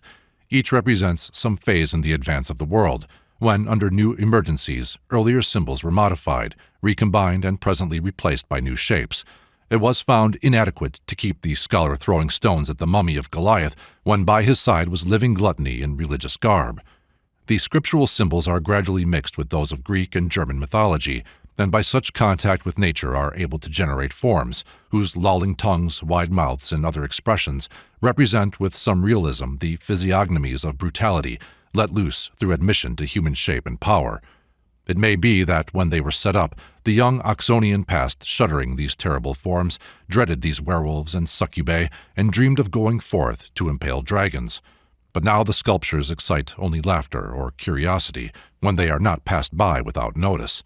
Yet the old conflict between light and darkness has not ceased. The ancient forms of it pass away. They become grotesque. Such was necessarily the case where the excessive mythological and fanciful elements introduced at one period fall upon another period when they hide the meaning. Their obscurity, even for antiquarians, marks how far away from these cold battlefields the struggle they symbolized has passed. But it ceases not. Some scholars who listen to the sweet vespers of Magdalene may think the conflict over. If so, even poor Brother Moody may enter the true kingdom before them. For when preaching in Baltimore last September, he said, "Men are possessed of devils just as much now as they ever were. The devil of rum is as great as any that ever lived. Why cannot this one and all others be cast out? Because there is sin in the Christian camp." The picture which closes this volume has been made for me by the artist Hennessy, to record an incident which occurred at the door of Notre Dame in Paris last summer. I had been examining an ugly devil there treading down human forms into hell, but a dear friend looked higher and saw a bird brooding over its young on a nest supported by that same horrible head. So, above these symbols of wrath in nature, love still interweaves heavenly tints with the mystery of life, beside the horns of pain prepares melodies. Even so, also, over the animalism which deforms man, rises the animal perfection which shames that, here ascending above the reign of violence by a feather's force, and securing to that little creature a tenderness that could best express the heart of a Christ when it would gather humanity under his wings. This same little scene at the cathedral door came before me again as I saw the Oxonian youth, with their mourning faces, passing so heedlessly those ancient sculptures at Magdalene. Over every happy heart the same old love was brooding, and each nestling faculties were trying to gain their wings. To what will they aspire, those students moving so light-hearted amid the dead dragons and satans of an extinct world? Do they think there are no more dragons to be slain? Know they that saying, "He descended into hell," and that from Orpheus and Heracles to Mohammed and Swedenborg, this is the burden felt by those who would be saviors of men? It is not only loving birds that build their nests and rear their young over the horns of forgotten fears, but alas, the harpies too. These which Dante saw nestling in still plants, once men who had wronged themselves, rear successors above the aspirations that have ended in nothing but leaves. The sculptures of Magdalene are incomplete. There is a vacant side to the quadrangle, which, it is to be feared, awaits the truer teaching that would fill it up with the real dragons which no youth could heedlessly pass. Who can carve there the wrongs that await their powers of redress? Who can set before them, with all its baseness, the true emblem of pious fraud? When will they see in any stone mirror the real shape of a double-tongued culture, one fork intoning litanies, another whispering contempt of them? The werewolves of scholarly selfishness, the lamias of Christian casuistry, the subtle intelligence that is fed by sages and heroes, but turns them to dust, nay, to venom, because it dares not be human, still crawls. These are yet to be revealed in all their horrors. Then will the old cry, Sursum corda, sound over the ancient symbols whereon scholars waste their strength, by which they are conquered, and wings of courage shall bear them with their arrows of light to rescue from superstition the holy places of humanity.